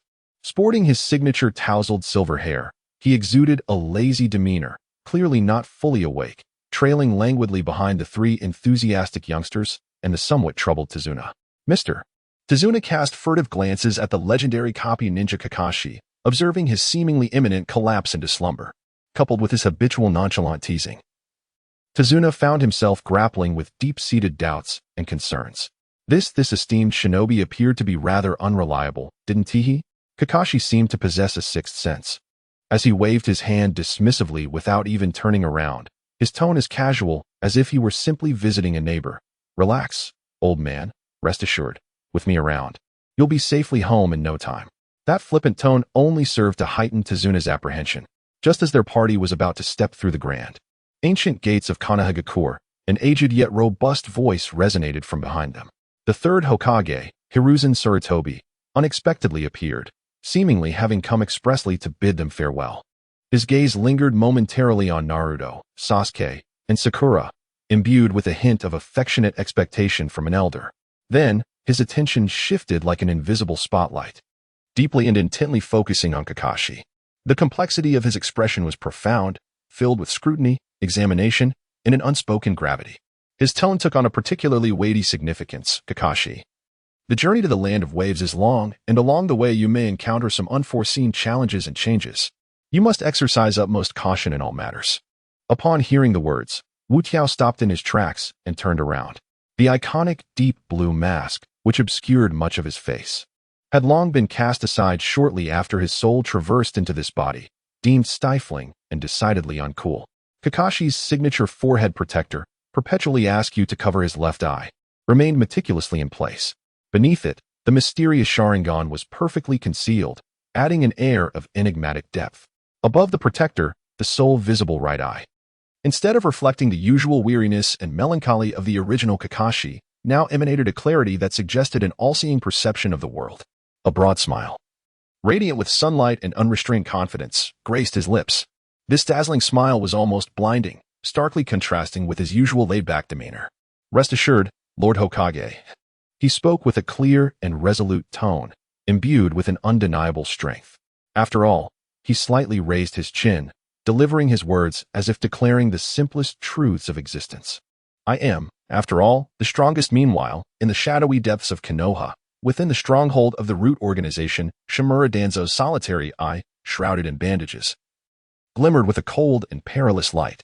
Kakashi Hitaki has left the village? Excellent. Relay the orders to keep a close watch on his every move. The land of waves. A fine locale to further test the waters, perhaps even to seize the opportunity to bring this out-of-control piece back under control. The frigid command silently spread from the impenetrable room. A group of 5 officially set forth on the lengthy journey to the land of waves.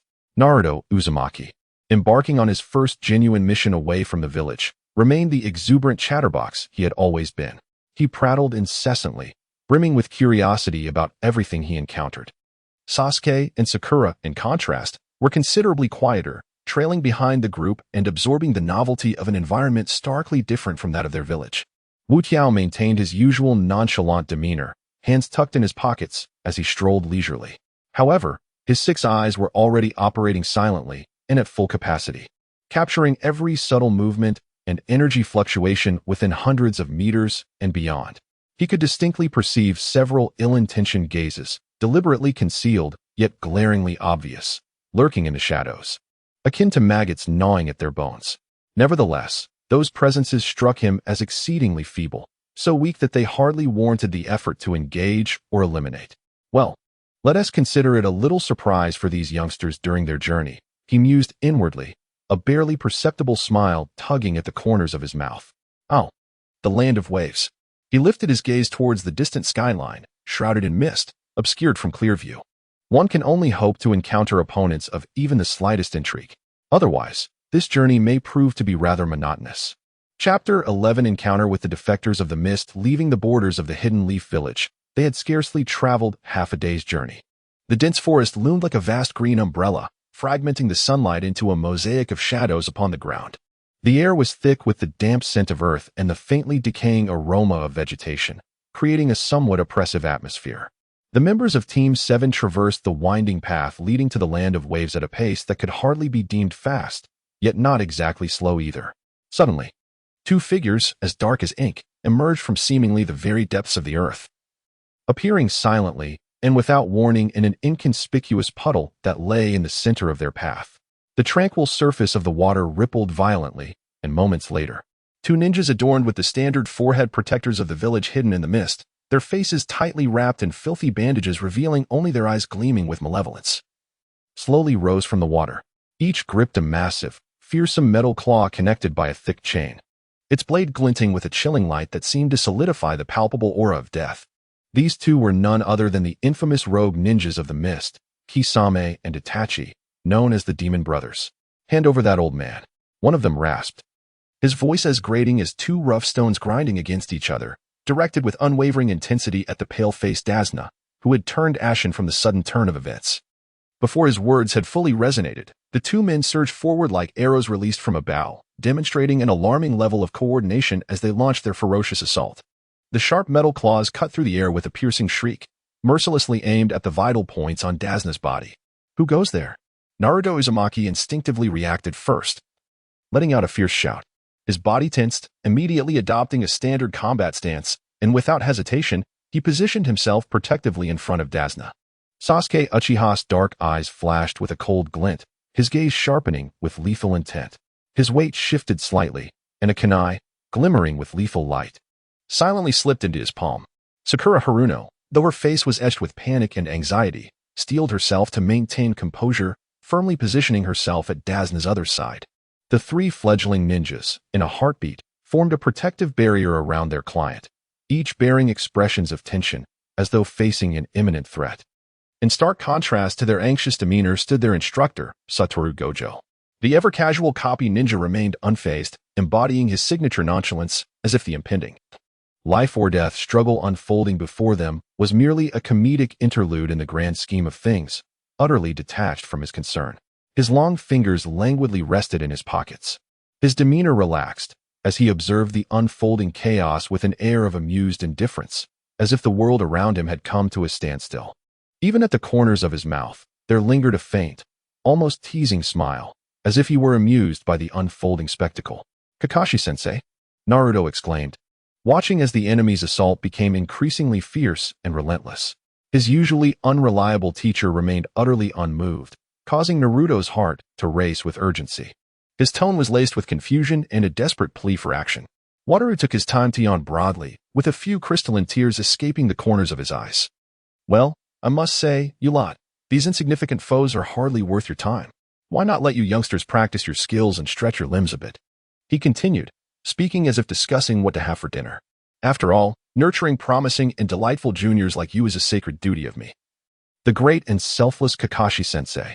Upon hearing this, Sasuke emitted a disdainful snort. His dark, inky eyes betrayed a flicker of clear dissatisfaction and deep contempt. "Are you truly a jonin of our Leaf Village? Or perhaps, are you actually afraid in the face of such odds?" Wataru shrugged nonchalantly, his smile still dazzlingly bright.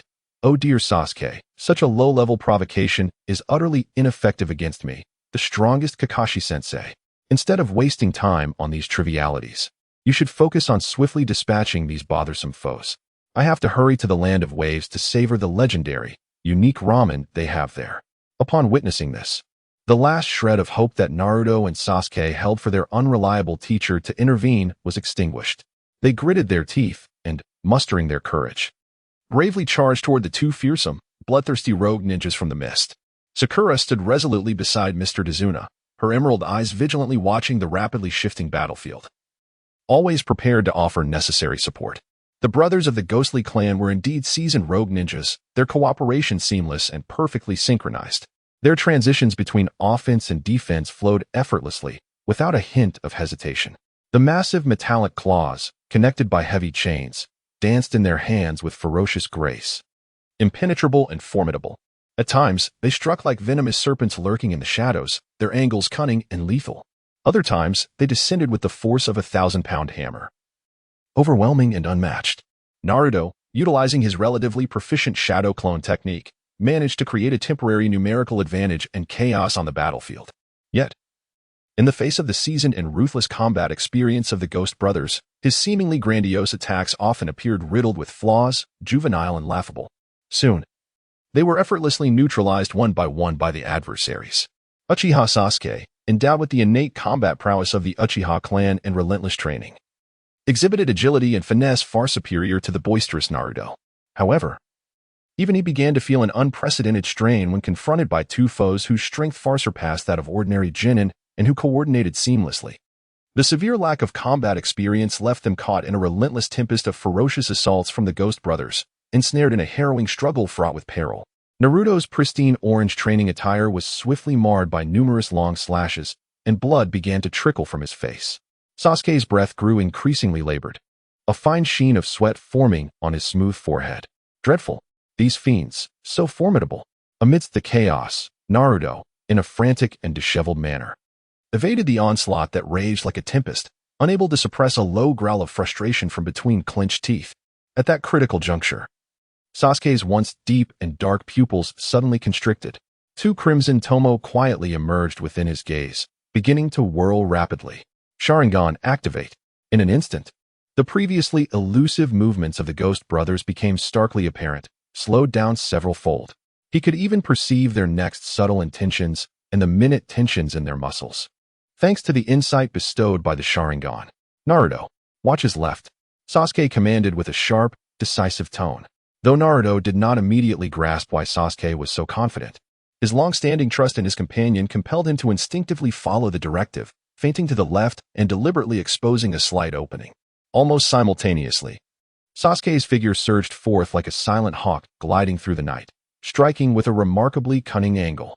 The kunai in his hand gleamed with a cold light as it accurately pierced the wrist of the enemy, Mito, who had momentarily exposed himself while zealously pursuing Naruto. Concurrently, Naruto's reckless shadow clone seized this fleeting opportunity. Like famished tigers pouncing on their prey, they converged from all directions, ensnaring the other foe, Yato, and rendering him immobile. "Well done, Sasuke," Naruto exclaimed, his spirits lifted. "Humph."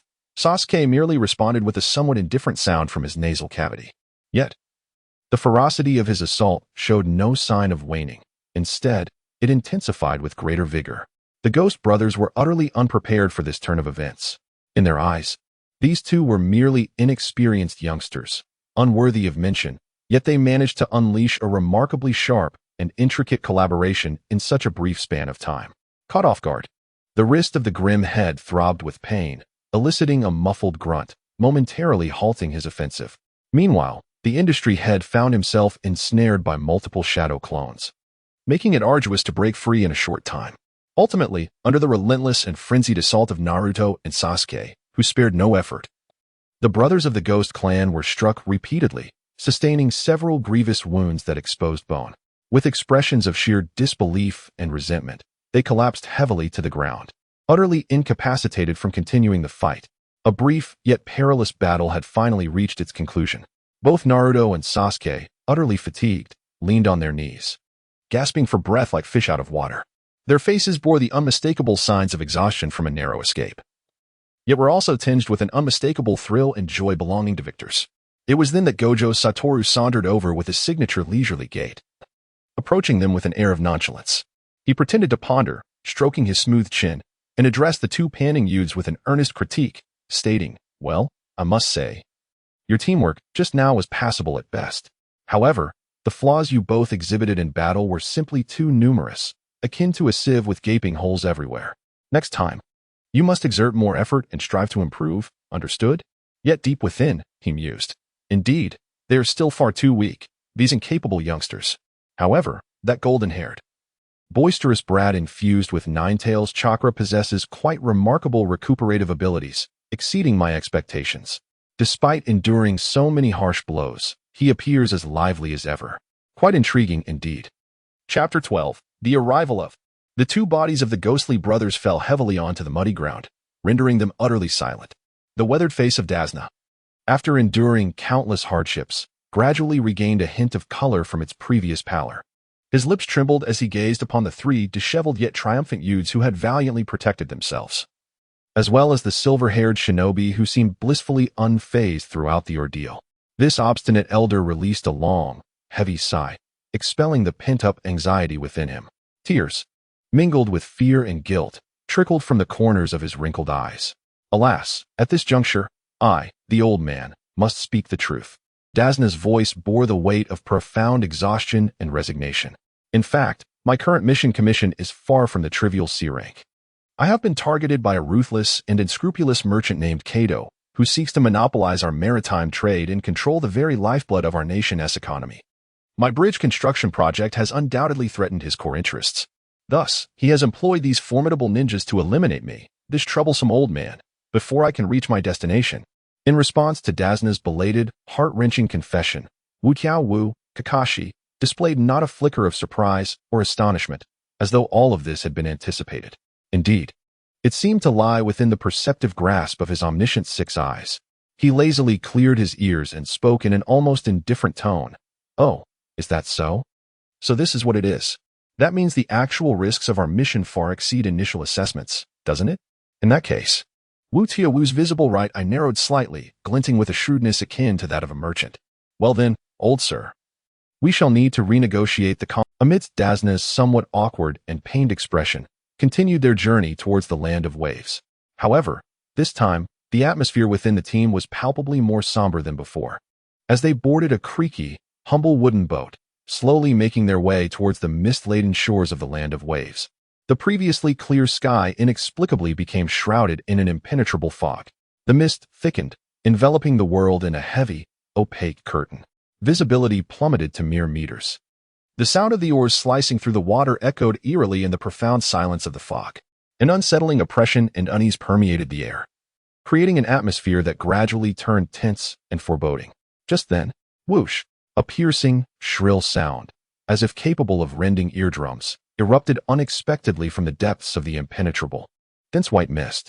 Following this, a grotesquely designed, wide-bladed executioner's sword, adorned with a peculiar circular ring, surged forth. It was accompanied by an oppressive aura of malevolent intent and an overwhelming force akin to thunder, slicing through the thick fog with astonishing swiftness. Aimed directly at the unsuspecting Dazuna on the ship, the glimmering, chilling edge of the blade seemed poised to freeze the very soul of its target. Danger! Sakura screamed in alarm. Naruto and Sasuke's expressions shifted dramatically as they sought to intervene, yet their attempts were already futile.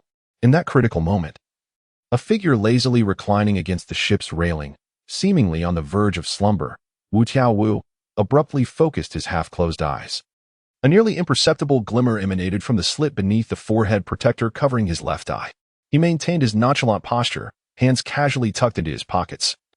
Without the slightest shift of his body, with a mere, casual gesture, as if swatting away an annoying fly, he raised his right hand, clad in a black fingerless glove. The formidable executioner's sword, poised to cleave Dazuna in two, found itself halted less than half a meter from Wu Tiaowu, as if it had collided with an invisible, yet indestructible barrier. Despite the ferocity of the force behind it, the blade could advance no further. Then, an even greater, irresistible invisible force erupted quietly from Wu Tiaowu's seemingly indifferent palm. A resounding clang, akin to the tolling of a great bell, suddenly echoed across the mist-laden river surface. The once mighty executioner's sword was repelled by this unseen power, as though struck by an invisible giant's hand. It traced a swift arc in the air, humming in reluctant protest, before vanishing back into the swirling depths of the fog. As the mist billowed, a remarkably tall and imposing figure emerged. His face was shrouded in layers of filthy bandages, revealing only a pair of sharp, cold eyes akin to those of a hawk. He bore the reclaimed executioner's sword upon his shoulder, moving with a ghostly silence. His exposed muscles were taut and bulging, exuding an explosive sense of power, accompanied by an overwhelming aura of bloodlust. This was none other than the notorious rogue ninja of the Mist Village, known as the Demon of the Mist, Zabuza Momochi. Zabuza's keen gaze, hidden behind the bandages, fixated intently on the silver-haired J-Nin who had effortlessly neutralized his full-force strike. A flicker of disbelief and gravity flashed in his eyes. "Oh, a ninja from Konoha? How curious that you could so easily deflect my strike, Zabuza Momochi. It appears that you are not merely an ordinary individual." He initially believed that, with his own prowess, eliminating a mere escort mission's ordinary jonin, Kakashi Hitaki, would be a trivial endeavor, requiring little effort. However, the inexplicable and unheard-of defensive techniques exhibited by his opponent have caused a flicker of uncertainty to emerge within his previously unwavering confidence. This Kakashi seems to be somewhat different from the individual described in the intelligence reports, who was often frail and barely managed to attain the rank of jonin through the aid of a single Sharingan. "I must say, your overwhelming aura of murderous intent is rather conspicuous, almost overflowing. It resembles that of a rookie freshly embarked on a path of violence, eager to announce their intentions to the world." Zabuza, upon hearing this, felt a surge of agitation beneath the bandages that encircled his forehead, as his icy gaze suddenly ignited with a terrifying ferocity. "Cease your nonsensical prattle. Immediately hand over that troublesome old man. Otherwise, I may consider granting you Konoha's young ones a swifter demise." The intense aura of death surged forth like a chilling tide towards Team 7. Naruto, Sasuke, and Sakura instinctively shielded the already terrified Dazuna, their expressions taut with tension, fully alert as if facing a formidable adversary. The atmosphere was thick with an impending sense of conflict, as if the next moment would unleash a cataclysmic battle for survival. Yet, Satoru Gojo seemed entirely unfazed by the chilling aura of death that threatened to paralyze him. He leisurely flexed his wrists, producing a series of crisp, crackling sounds from the friction of his bones. A slightly exhilarated expression crept onto his face as he acknowledged the arrival of a somewhat worthy opponent who piqued his interest. "Listen closely, you young ones. Keep your eyes wide open and pay attention. What follows will be an opportunity for you to truly experience what it means to engage in a genuine battle between ninjas." Chapter 13, The Eye of the Wheel? No, it is the 6 eyes. The eyes of Momochi Zabuza, hidden beneath layers of bandages, suddenly narrowed like a needle. At that moment, the palpable aura of murderous intent surrounding him surged to its zenith. He made his move. He initiated a ferocious onslaught, akin to a tempest, with unparalleled ferocity. The massive beheading sword in his grasp appeared weightless, as he wielded it with a grace that generated a fierce wind, transforming it into a blinding flash of white that tore through the air.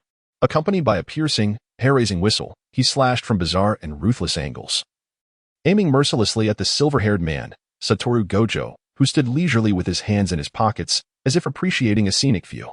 However, what transpired next was enough to leave any witness utterly astounded. Satoru Gojo maintained his characteristic demeanor, resembling someone taking a leisurely stroll in his backyard. Not even a fraction of an inch had he shifted from his stance. Every powerful and rapid strike from Zabuza, fierce as thunder and lightning, seemed poised to connect with Gojo's body. Yet, at the very moment of impact, it was as if they collided with an invisible, intangible barrier, more unyielding than the strongest steel known to man. Every single attack, without exception, was thwarted at a mere few centimeters from Gojo's form by an inexplicable, yet irresistible force of absolute power. No matter how frantically Zabuza urged the chakra within himself, no matter how desperately he intensified his strikes, that razor-sharp beheading sword, having claimed countless lives, could not advance a fraction further. It felt as though a perpetual chasm lay between them. What? A tempestuous storm surged within Zabuza's heart. The only visible eyes on his bandaged face were now filled with disbelief and profound horror. Momochi Zabuza, who had traversed the ninja realm for years, enduring countless bloody battles and witnessing the demise of countless subordinates, had never encountered nor heard of such an astonishing and utterly unfathomable defensive technique. Satoru Gojo remained unfazed. A hint of a mocking smile playing upon his lips, he leisurely extended his hand, feigning nonchalance as he gently lifted the forehead protector that obscured his left eye. In an instant, a blood-red, eerily enchanting eye was unveiled to the air, with 3 pitch-black tomos swirling in a rhythm that sent chills down the spine. In reality, Satoru Gojo had not truly employed any of the abilities belonging to Kakashi Hitaki's Sharingan throughout this encounter. I must say, Zabuza-kun, Satoru Gojo's voice remained nonchalant, imbued with a languorous magnetism. Every subtle movement you make, every manner in which your muscles exert force, and even your intentions regarding the angle from which you wish to strike me, all of it is crystal clear to my discerning eyes, devoid of any secrets. His words were delivered with an air of nonchalance, as if merely stating a fact as mundane and self-evident as the act of eating or drinking. Yet, in truth, Wataru Satoru was employing his unique and unparalleled 6 eyes, a divine perspective that transcends all forms of insight known to humanity. Under the extraordinary and almost bug-level perception of the 6 eyes, every trace of chakra flowing within the body of Nozomi T-da was laid bare. The slightest tremor and exertion of every muscle fiber in his being, along with the emergence of every thought in his mind, and the ultimate formation of his intent to attack, were all as transparent as the patterns on the palm of his hand, utterly exposed and clear to the atomic level. This level of insight eclipsed even the proud dynamic vision and replication abilities of the Sharingan, existing in dimensions of clarity and sharpness that were unfathomably superior.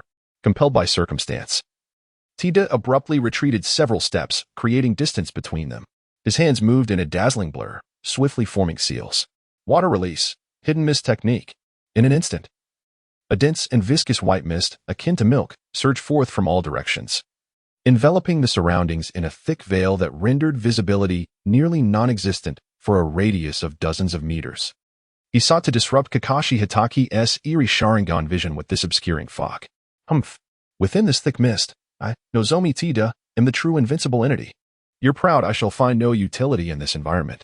His voice, hoarse yet filled with absolute confidence and murderous intent, echoed eerily from every corner, making it difficult to ascertain its true location. Upon hearing this, Wataru Satoru's lips curled into a more playful smile, accompanied by an almost imperceptible, joyful chuckle. Oh? Is that so?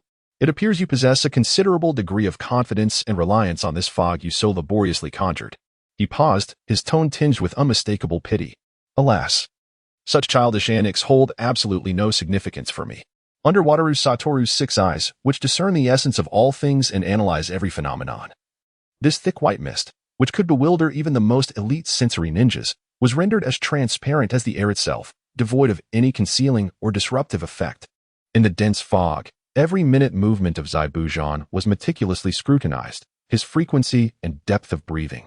Even the flickering intent to kill and calculation in his eyes were all captured with impeccable precision by Satoru Gojo, as if he could see through the very essence of his being. At that moment, Zabuza's figure, akin to a true specter, silently appeared behind Satoru Gojo. The executioner's blade in his hand, imbued with a silent yet overwhelmingly lethal intent, aimed mercilessly at the unguarded vital point at the back of Gojo's head.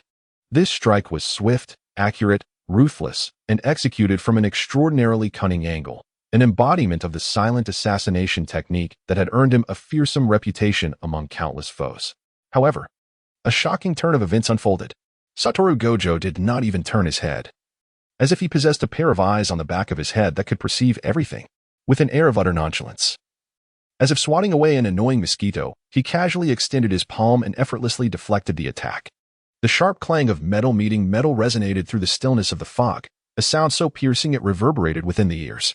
His seemingly effortless strike, devoid of any palpable exertion, landed squarely on the broad back of the swiftly approaching blade. A tremendous force erupted from his palm, overwhelming and capable of toppling mountains, instantly shaking Zabujan-esque grip, causing his hands to bleed profusely. The violent reverberations surged through his entire arm, rendering it agonizingly numb and trembling, as if it might shatter. He nearly lost his hold on the executioner's blade, his lifelong companion. Overwhelmed with horror, Zabujan's exposed eyes widened to the size of copper bells, filled with disbelief and profound despair. How could this be possible? He gasped, his voice trembling with fear. How did he discern my position in the fog? Such a feat it could not possibly be achieved by an ordinary Sharingan. A monster. This man is undoubtedly a monster. Slowly, Satoru Gojo turned around, his face adorned with his signature expression, one of mild laziness mingled with unabashed impatience. I must say, he tilted his head, as if observing a disobedient child, your repetitive little tricks, devoid of any technical prowess or novelty, have become rather excessive, haven't they?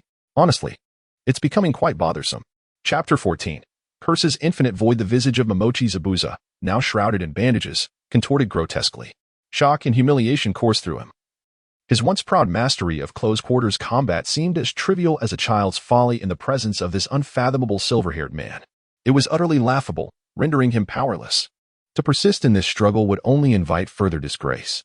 How infuriating! Zabuza emitted a low, guttural roar, rife with resentment and fury.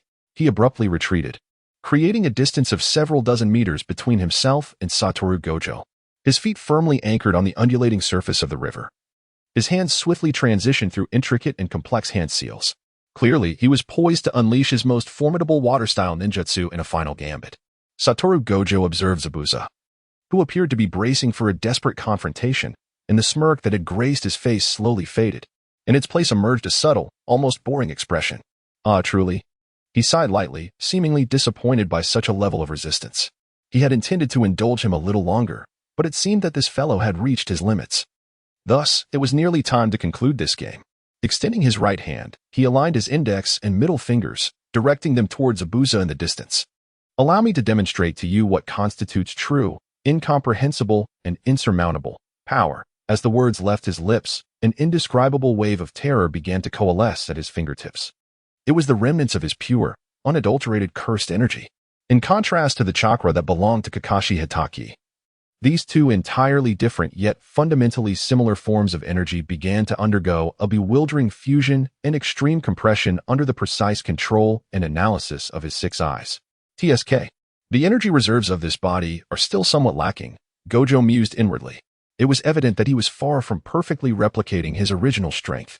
However, simulating an embryonic version of the concept of void should still be within reach. He endeavored to merge the attractive force represented by his unique curse technique reversal, blue, with the repulsive force embodied in cursed technique reversal, red. These two opposing yet complementary ultimate forces were to be simulated and manifested to the greatest extent possible using the energy form of this world's chakra. He conjured two radically different yet forcibly intertwined forms of terrifying, high-density energy. Almost at the very moment the energy began to gather at Gojo's fingertips, Zabuza sensed an unprecedented, soul-quaking pressure descending upon him like an invisible mountain. His body instinctively stiffened. Every cell within him was frantically transmitting signals of impending doom. A primal instinct rooted in the deepest fear of absolute death. What is that? The voice of Zabuza Momochi, once steady, now became sharp and hoarse, utterly devoid of its usual calmness. It was not just him. Even Naruto, Sasuke, and Sakura, isolated by Gojo Satoru's limitless barrier on the small boat, felt acutely the terrifying energy emanating from Kakashi-sensei's fingertips, a force potent enough to halt their hearts. What? What jutsu is this? Naruto gaped in disbelief, his face etched with incredulity. Sasuke, with his Sharingan activated, fixated intensely on Gojo's fingertips, the three tomo within his eyes spinning wildly as he attempted to decipher the energy. Yet, he soon realized that the composition of this energy was maddeningly intricate, as if it concealed an unfathomable abyss. Sakura, pale and trembling, nearly lost her footing in sheer terror. Gojo paid no heed to their horror. He slightly turned his head, directing his fingertip toward the expansive lake. Shrouded in mist and appearing somewhat hazy, a cold, indifferent smile graced his lips as he murmured in a voice only he could hear. Akin to a demonic whisper, curse technique, limitless, void Z. In an instant, a sphere of energy, roughly the size of a fist and pulsating with a deep, eerie purple light, imbued with the terrifying forces of cosmic creation and annihilation, was conjured. It embodied the duality of attraction and repulsion, merging two utterly opposing attributes flawlessly. This purple orb shot forth from Gojo's fingertips at a velocity surpassing visual capture, silently piercing through the air. In a heartbeat, it struck the tranquil surface of the lake. The next moment, a deafening roar erupted, as if the very fabric of the world were being rent apart, resonating with unimaginable ferocity. At the point of impact, the water within a radius of several hundred meters was instantaneously vaporized, revealing a vast, dark, and gaping chasm. A savage shockwave, brimming with the essence of annihilation, surged outward in a frenzy. The once lush trees lining the shore, aged for decades, proved feeble against this cataclysmic force, uprooted in an instant and shredded into countless fragments. Ignited by the searing heat, transforming into ashes. The world itself seemed to be gnawed away by this single strike, leaving behind a catastrophic scene reminiscent of an apocalyptic disaster. Even Zabuza, positioned at a considerable distance from the explosion's epicenter, was violently hurled away by the ferocious aftershock, blood spewing from his mouth. The body soared through the air like a kite severed from its string, tumbling and hurtling hundreds of meters away before crashing heavily onto the distant shore. Yet, the instinct for survival compelled him, and despite the severe injuries and the encroaching haze of unconsciousness, he managed to invoke the technique of instantaneous movement. With a profound sense of terror that pierced to the bone and a lingering relief of having escaped death, he awkwardly vanished deeper into the thick mist. Upon a small boat, Naruto, Sasuke, and Sakura stood frozen, utterly astonished by the horrifying spectacle that appeared as if divine punishment had descended upon them. Each of them stared, wide-eyed and speechless, their bodies rigid as they beheld the transformed landscape of the lake and the scorched earth. Their minds were blank. After a prolonged silence, Naruto finally mustered a quavering voice, tinged with emotion, and stammered, "Teacher, that, just now, was that ninjutsu?" Witless. Satoru Gojo withdrew his finger, his face regaining its characteristic nonchalance, as though nothing had transpired. He casually flicked his hand and replied in a dismissive tone, "Well, something like that. Just a rather immature technique still in the experimental phase, with a slight increase in power, nothing more." In the depths of the mist, concealed in a shadowy corner, a petite figure clad in the mask of the Mist Ninja Pursuit Unit fixated her gaze on Gojo with an expression rife with shock and deep apprehension. It was Haku, who had been quietly observing the battlefield. She was captivated by the unprecedented, godlike destructive force displayed by Kakashi Hatake, which transcended the realm of ninja comprehension. This sparked an unparalleled interest within her, mingled with an intense, ineffable fear and wariness. This man was certainly not the mere copy ninja described in ordinary intelligence reports. He was a true, unfathomable monster. Chapter 15. Naruto's awakening. The earth-shattering strike reverberated through the air, its residual force lingering long after the moment had passed. The landscape of the lake had been utterly transformed. The scorched earth lay bare, as if mercilessly licked by the flames of divine retribution. Silently recounting the extraordinary scene that had just unfolded, Naruto, Sasuke, and Sakura found themselves wholly engulfed by an overwhelming terror, their minds unable to return to the present. Particularly Naruto, who gazed vacantly at the area that had been reduced to cinders by a mere flick of Kakashi's hand. An unprecedented wave of profound impact surged violently within the depths of his heart. He had once believed that if he exerted every ounce of his strength and never surrendered, there would come a day when he could catch up to, or even surpass, the figure of his mentor, Kakashi. Yet, in this moment, he painfully recognized the vast chasm that lay between him and his teacher, a gulf so immense and unattainable that it transcended mere effort. It was a suffocating and despairing dimensional divide. I. Naruto's lips moved, but his throat felt as parched as if scorched by fire, rendering him utterly mute. The profound sense of helplessness and overwhelming frustration washed over him like a cold tide, submerging him completely. He recalled the ferocity of Zabuza and the devastating technique that had seemed to unleash divine wrath, obliterating all in its path. In stark contrast to his own meager abilities, Naruto felt an intense doubt about himself for the first time in his life. Do I truly have the right to become Hokage? Can I genuinely protect my companions? Sasuke, too, fell into a profound silence. His crimson Sharingan, now dim and devoid of its former sharpness and pride, reflected an indescribable shock and an abyss of confusion. He had once been resolute in his belief that his greatest obsession in life was to exact vengeance on the man who haunted his nightmares, Itachi Uchiha. For this, he had been willing to pay any price and frantically pursue the pinnacle of power. However, the strength exhibited by the man known as Kakashi Hitaki had far surpassed his entire understanding of what a ninja could be. It was a force so overwhelming, so absolute, that it extinguished any notion of resistance. In the face of such power, his deeply ingrained desire for revenge appeared trivial, even somewhat ludicrous. If he could not even surmount the towering presence of Kakashi before him, how could he possibly challenge the nightmare that was Itachi Uchiha? A new, more magnificent and suffocating peak weighed heavily upon his heart.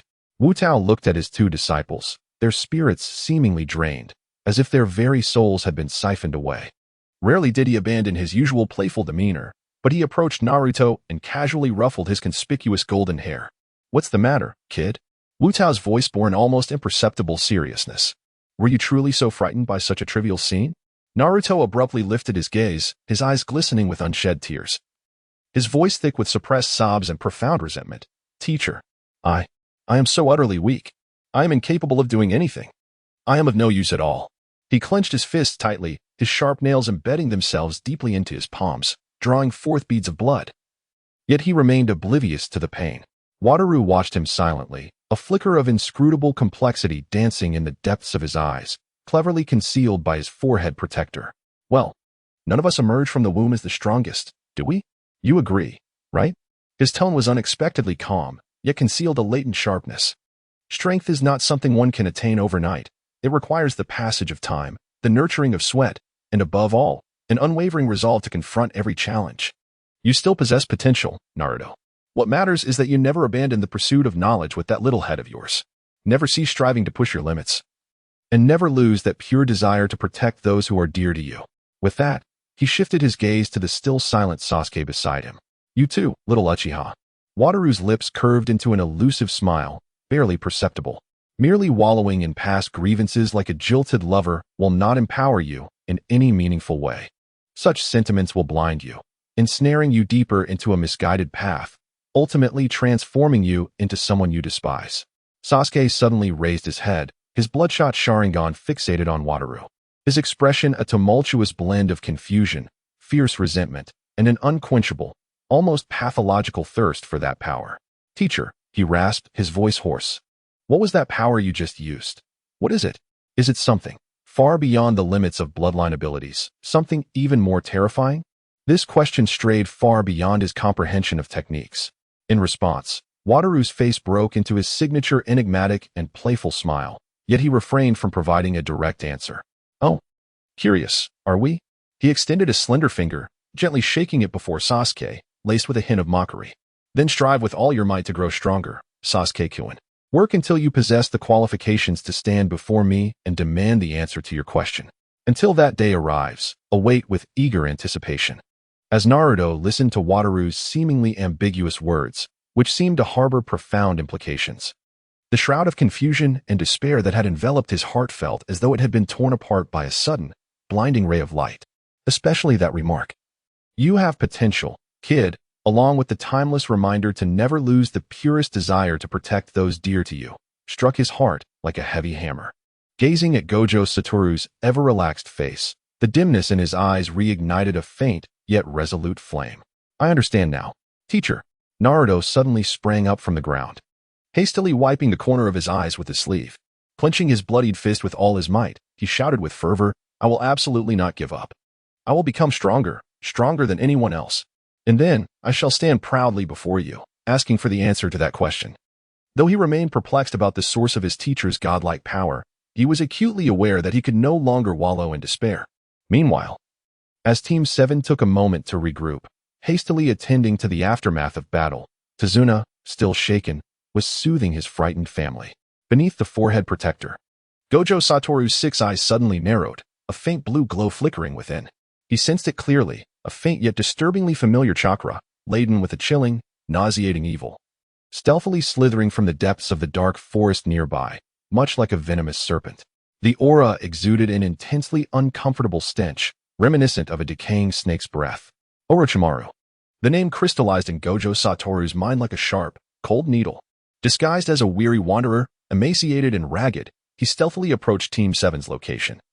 His eyes gleaming with greed and a sickly desire, fixating unabashedly on the youthful form of Sasuke Uchiha, as if admiring a rare treasure soon to be within reach.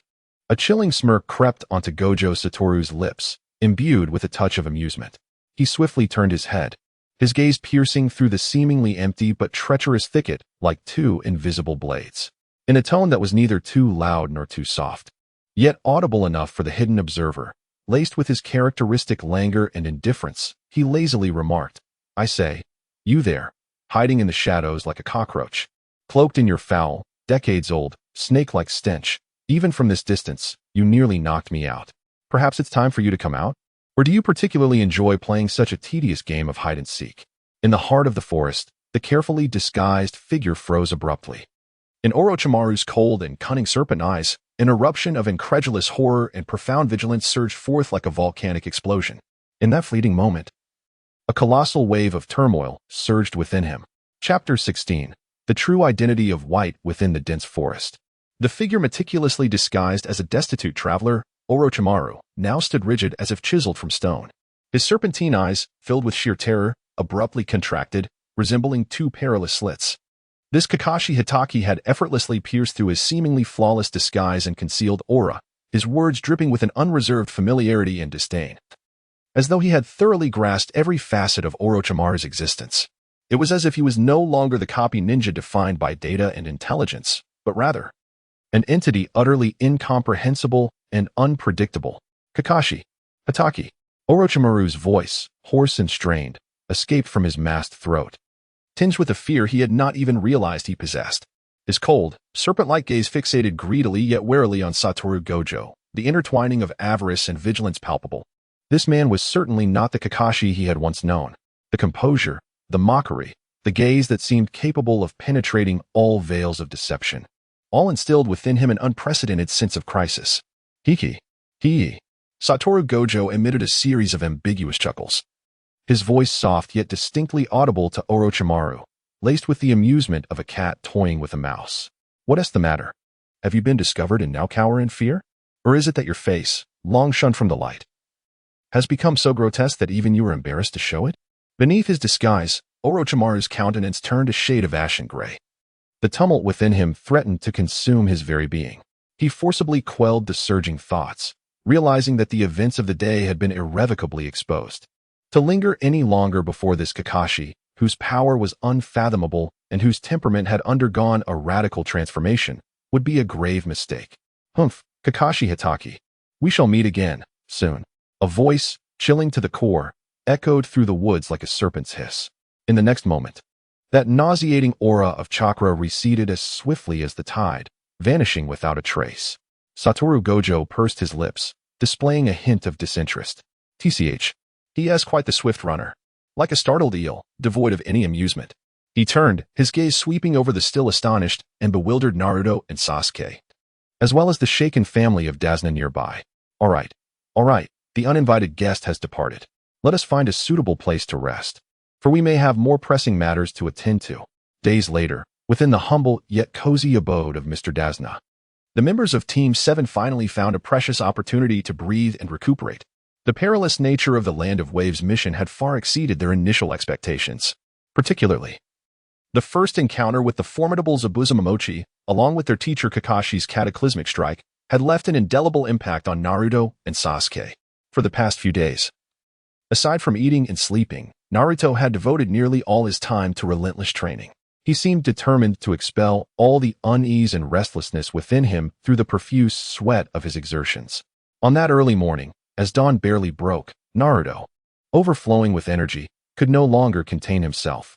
He stealthily slipped out of Dazna's home, intending to take a leisurely stroll nearby and inhale the fresh, slightly cool air of the morning. The morning mist had not yet fully dissipated, enveloping the woods like a delicate veil, and the air was perfumed with the fragrance of grass and trees. Wandering aimlessly along the woodland path, Naruto found his thoughts uncontrollably drifting back to the formidable powers of Kakashi-sensei, which were both awe-inspiring and intimidating.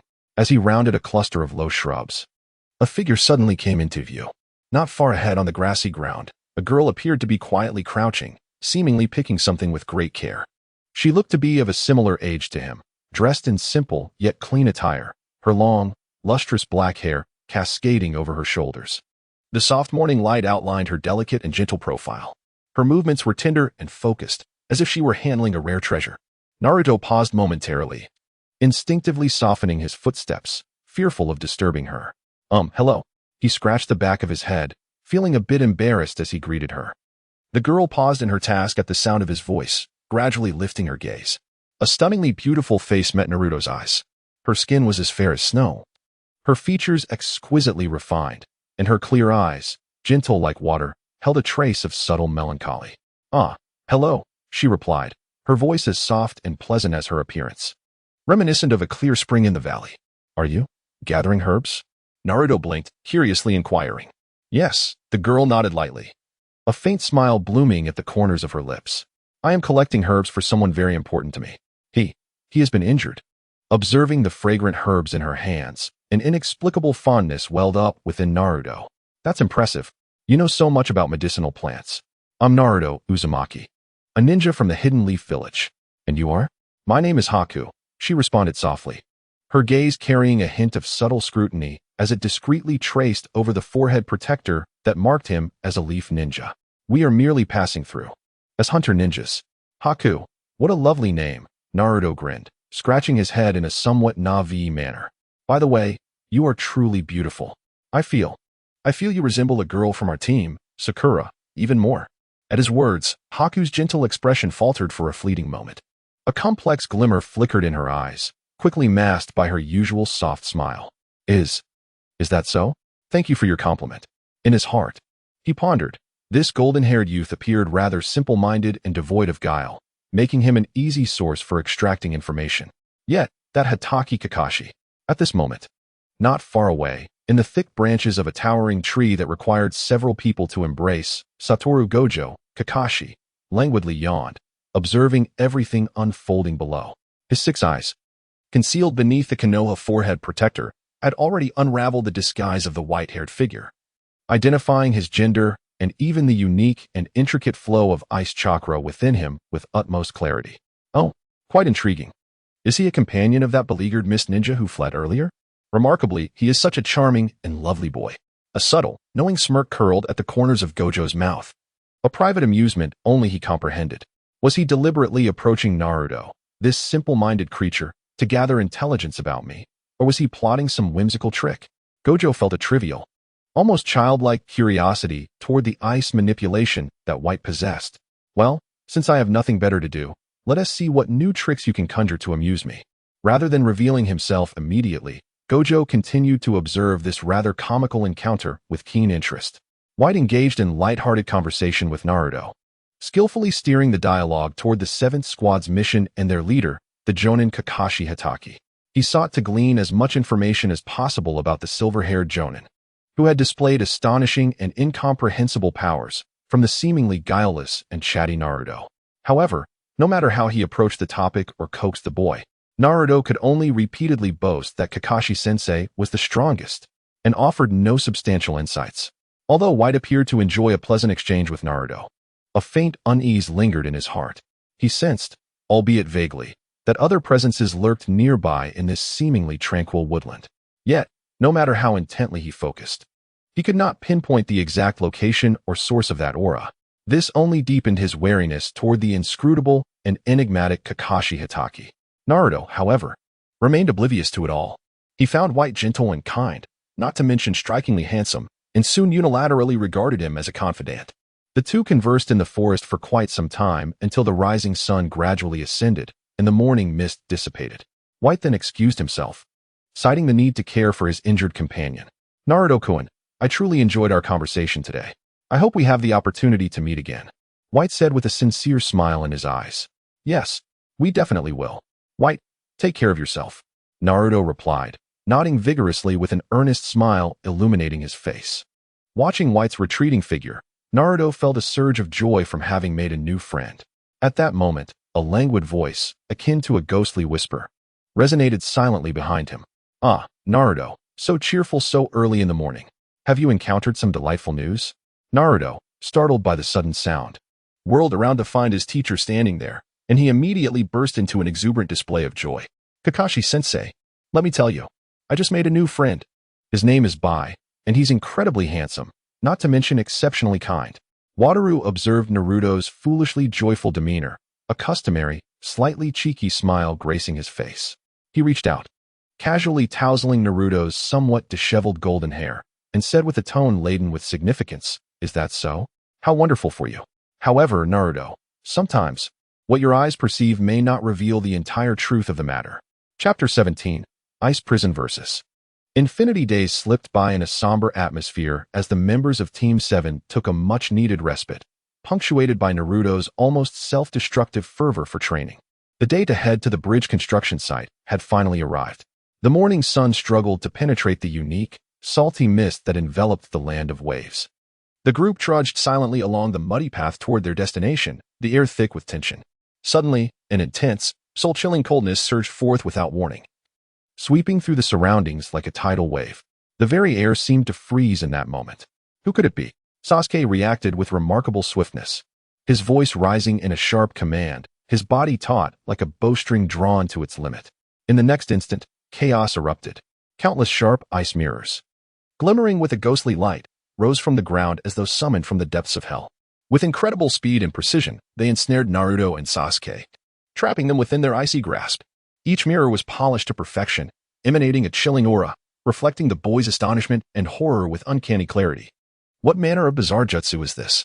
Naruto exclaimed, instinctively adopting a defensive stance. Amidst the ice mirrors, a slender figure emerged slowly. It was the herbalist boy, Haku, whom Naruto had encountered in the woods days prior. Yet now, the gentle smile that once graced his exquisite face had vanished, replaced by an expression of cold, unyielding malice devoid of any human emotion. Secret technique, demonic mirroring ice crystals. Haku's voice resonated like the ice enveloping him, hard, cold, and utterly devoid of warmth. Before his words could fade, a multitude of slender senbon, infused with fierce chakra, erupted from every mirror, like a tempest unleashed after long restraint. This relentless barrage instantly confined Naruto and Sasuke, leaving them no avenue for escape. Damn it, Sasuke growled, activating his Sharingan, the crimson eyes spinning rapidly as he desperately tracked the lightning-fast trajectories of the senbon. Simultaneously, he seized Naruto, who was in a state of panic, and maneuvered through the maze of mirrors, barely evading the assault. Naruto flailed with his kunai, striving to block the seemingly omnipresent, expertly angled lethal strikes. Yet, the sheer number of senbon was overwhelming, and the ferocity of the attack was relentless. After only a brief struggle, both boys were on the verge of exhaustion, their bodies marred by numerous varying degrees of wounds, perilously close to collapse. Meanwhile, Yukong maintained his trademark nonchalance, hands casually tucked into the pockets of his ninja vest, observing the life-and-death struggle before him with an air of detachment, as if this harrowing confrontation bore no relevance to him whatsoever. Sakura was on the verge of tears, her voice thick with desperation as she cried out to Wu Tiao, Kakashi-sensei, please, save them. Sasuke-kun and Naruto, they can barely hold on. Wu Tiao did not even lift an eyelid, his tone cool and almost callous as he replied, well, let them experience it fully, without enduring true despair. These youngsters cannot genuinely mature. Nevertheless, his eyes, cleverly concealed by the Konoha forehead protector, had already perceived every subtle shift within the ice mirror, every trajectory of the kunai. The chilling flow of chakra within White's body, and the current conditions and chakra depletion of Naruto and Sasuke were all laid bare before him. Inside the ice mirror, Sasuke's breaths grew increasingly labored. To shield Naruto, who was somewhat lacking in observation and reflexes, he bore the brunt of most attacks from all directions. His deep blue attire was soaked in crimson, darkened further by his own blood. "Sasuke!" Naruto shouted in alarm, witnessing his companion's dire state. Just then, another wave of denser, deadlier kunai shot forth like venomous serpents, targeting Naruto's vital points. In a moment of peril, Sasuke gritted his teeth and summoned his last ounce of strength. Forcefully shoving Naruto aside, he resolutely positioned himself to absorb the onslaught of kunai glistening with the cold sheen of death. Thud, thud, thud. Countless icy kunai pierced through Sasuke's body like arrows into a target. He let out a muffled groan of pain, his body trembling violently. The once proud and fierce Crimson Sharingan gradually lost its luster, dimming into a lifeless gaze. SAS. Yuke. Naruto's vision blurred, his mind blank, utterly unable to fathom the cruel scene unfolding before him. Sasuke's body swayed violently before he finally collapsed forward, crashing onto the cold, hard ground and stirring up a cloud of fine dust. He was dead? To protect me. Just like this. Dead? A white figure, cold as an ice sculpture, slowly emerged beside the fallen Sasuke. He raised his hand, preparing to deliver the final, fatal blow to the golden-haired youth. In that moment, when life and death hung by a thread, Wu Tiao moved. His form appeared as if by teleportation, without any forewarning, abruptly standing before Naruto, maintaining his relaxed demeanor. As if everything was well within his grasp, he lazily extended a hand. The countless kunai, lethal enough to pierce steel and claim lives, shot forth from all directions of the ice mirror. Yet, when they were mere centimeters from Wu Tiao, they experienced an inexplicable and bewildering halt. As if time had been forcibly frozen at that very moment, it felt as though it had collided with an invisible, intangible yet indestructible wall of size. Subsequently, all the myriad blades seemed to instantaneously lose all momentum and lethality, falling helplessly to the cold ground, producing a series of crisp sounds. The concept of infinity had quietly been set in motion. The face of Bai, always bearing a hint of melancholy and exquisite beauty, was now etched with profound astonishment and disbelief. Why? He exclaimed, his voice trembling with incredulity, even shifting in pitch. Why can't my myriad blades even approach you by a hair's breadth? What sort of technique is this? What have you done? Gojo Satoru tilted his head slightly, a signature smile gracing his lips, imbued with a touch of frivolity and playful intrigue. It's quite simple, he replied in a languid tone, as if merely stating an obvious fact, as casual as eating or drinking. Because I'm invincible, you see. Naruto stared blankly at the figure standing before him, as steadfast as a towering mountain. He then glanced toward the nearby Sasuke, lying in a pool of blood, teetering on the brink of life and death. A colossal wave of sorrow, rage, resentment, and despair erupted within him, akin to a volcano stifled to its limits. "Sasuke!" he cried out to the heavens, his voice a heart-wrenching wail filled with boundless anguish. A surge of fierce and blazing golden chakra erupted from him like a beast unleashed from its shackles, uncontrollably surging forth. The golden chakra blazed like a roaring flame, rapidly ascending from his body, howling with ferocity. Chapter 18. The Revenge of Zabuza Within Naruto's Being. The violent chakra of the Nine Tails was on the verge of breaking free from its final restraints. Should this power spiral out of control, it would unleash a torrent capable of obliterating everything in its path. At this critical juncture, a voice resonated, deep and hoarse, yet imbued with a chilling aura of murderous intent. The sound echoed across the battlefield as if it had emerged from the depths of the abyss. "Good job, Haku." The heavy scent of blood mingled with the cold mist, rapidly permeating the air. A tall, imposing figure emerged from the swirling fog, shouldering a fearsome, massive sword. Like a specter, he stepped forth from the relentless mist. The newcomer was none other than Zabuza Momochi, although he was still wrapped in blood-soaked bandages. His hawk-like eyes glimmered with a more dangerous and sharpened coldness than before. Clearly, after a period of recuperation, he had regained much of his strength from the grievous blow dealt by Kakashi. His icy gaze immediately locked onto a particular figure, a silver-haired man, nonchalantly standing before Naruto, hands in pockets, exuding an unsettling yet absolute calm. Zabuza vividly recalled, etched into his memory, how this man had effortlessly neutralized all his attacks with an incomprehensible and elusive ability. "It's you, Kakashi Hitaki." Zabuza's voice was laced with unmasked wariness and an intensified battle spirit. Your peculiar techniques, which render us unable to touch you, are indeed extraordinary. Haku's silhouette, ghostly and silent, appeared beside Zabuza. He swiftly relayed a succinct report on Kakashi's infinite defensive capabilities and the terrifying power of what seemed to be an offensive technique. Upon hearing this, Zabuza's expression grew increasingly grave, his brow furrowed. He inhaled deeply, his voice low and resolute. Haku, it seems ordinary attacks are utterly ineffective against him. If that is the case, let him witness the true power of our hidden mist. Let us join forces. Understood. Haku nodded without hesitation, his clear gaze filled with unwavering trust and determination towards Zabuza. Zabuza clasped his hands together with sudden force. The low, obscure chant of a jutsu surged through the mist. Ninjutsu, mist concealment technique. In an instant, the already dense fog thickened and coalesced, reaching a terrifying opacity where one could scarcely see their own hand. The entire world seemed to be engulfed by an oppressive, boundless white. Immediately following this, a surge of chilling chakra erupted from Haku. Ice release. Their essences intertwined within the mist in an arcane manner, transcending into a higher state. Ice Mist 1000 kill. They shouted in unison, their voices infused with a frigid killing intent. In the next moment, a cataclysmic transformation unfolded. Within the impenetrable, dense fog, countless ice crystals radiating a chilling, sinister light were drawn together as if by some invisible force, coalescing with feverish intensity. They rapidly amalgamated with the pervasive cold vapor surrounding them, transforming into innumerable, razor-sharp ice spikes that shimmered with a lethal glint. These spikes blanketed the area, forming an impenetrable shroud. They surged from every conceivable direction, from above and below, from every obscure corner and at every precarious angle, akin to a long-simmering tempest, hurtling towards Satoru, Gojo, and Naruto, who were ensnared in the center. The sheer ferocity of the assault threatened to rend the very fabric of this space, obliterating everything within it into mere dust. What a nuisance. Satoru Gojo regarded this lethal combination of jutsu, which nearly sealed off all avenues of escape, with an air of nonchalance. He even let out a soft sigh, as if finding the situation somewhat tedious. It appeared that clearing the field was no longer an option. He subtly pulled Naruto, who was slightly disoriented and trembling from the tumult of Nine-Tails chakra, behind him, sheltering the youth with his presence.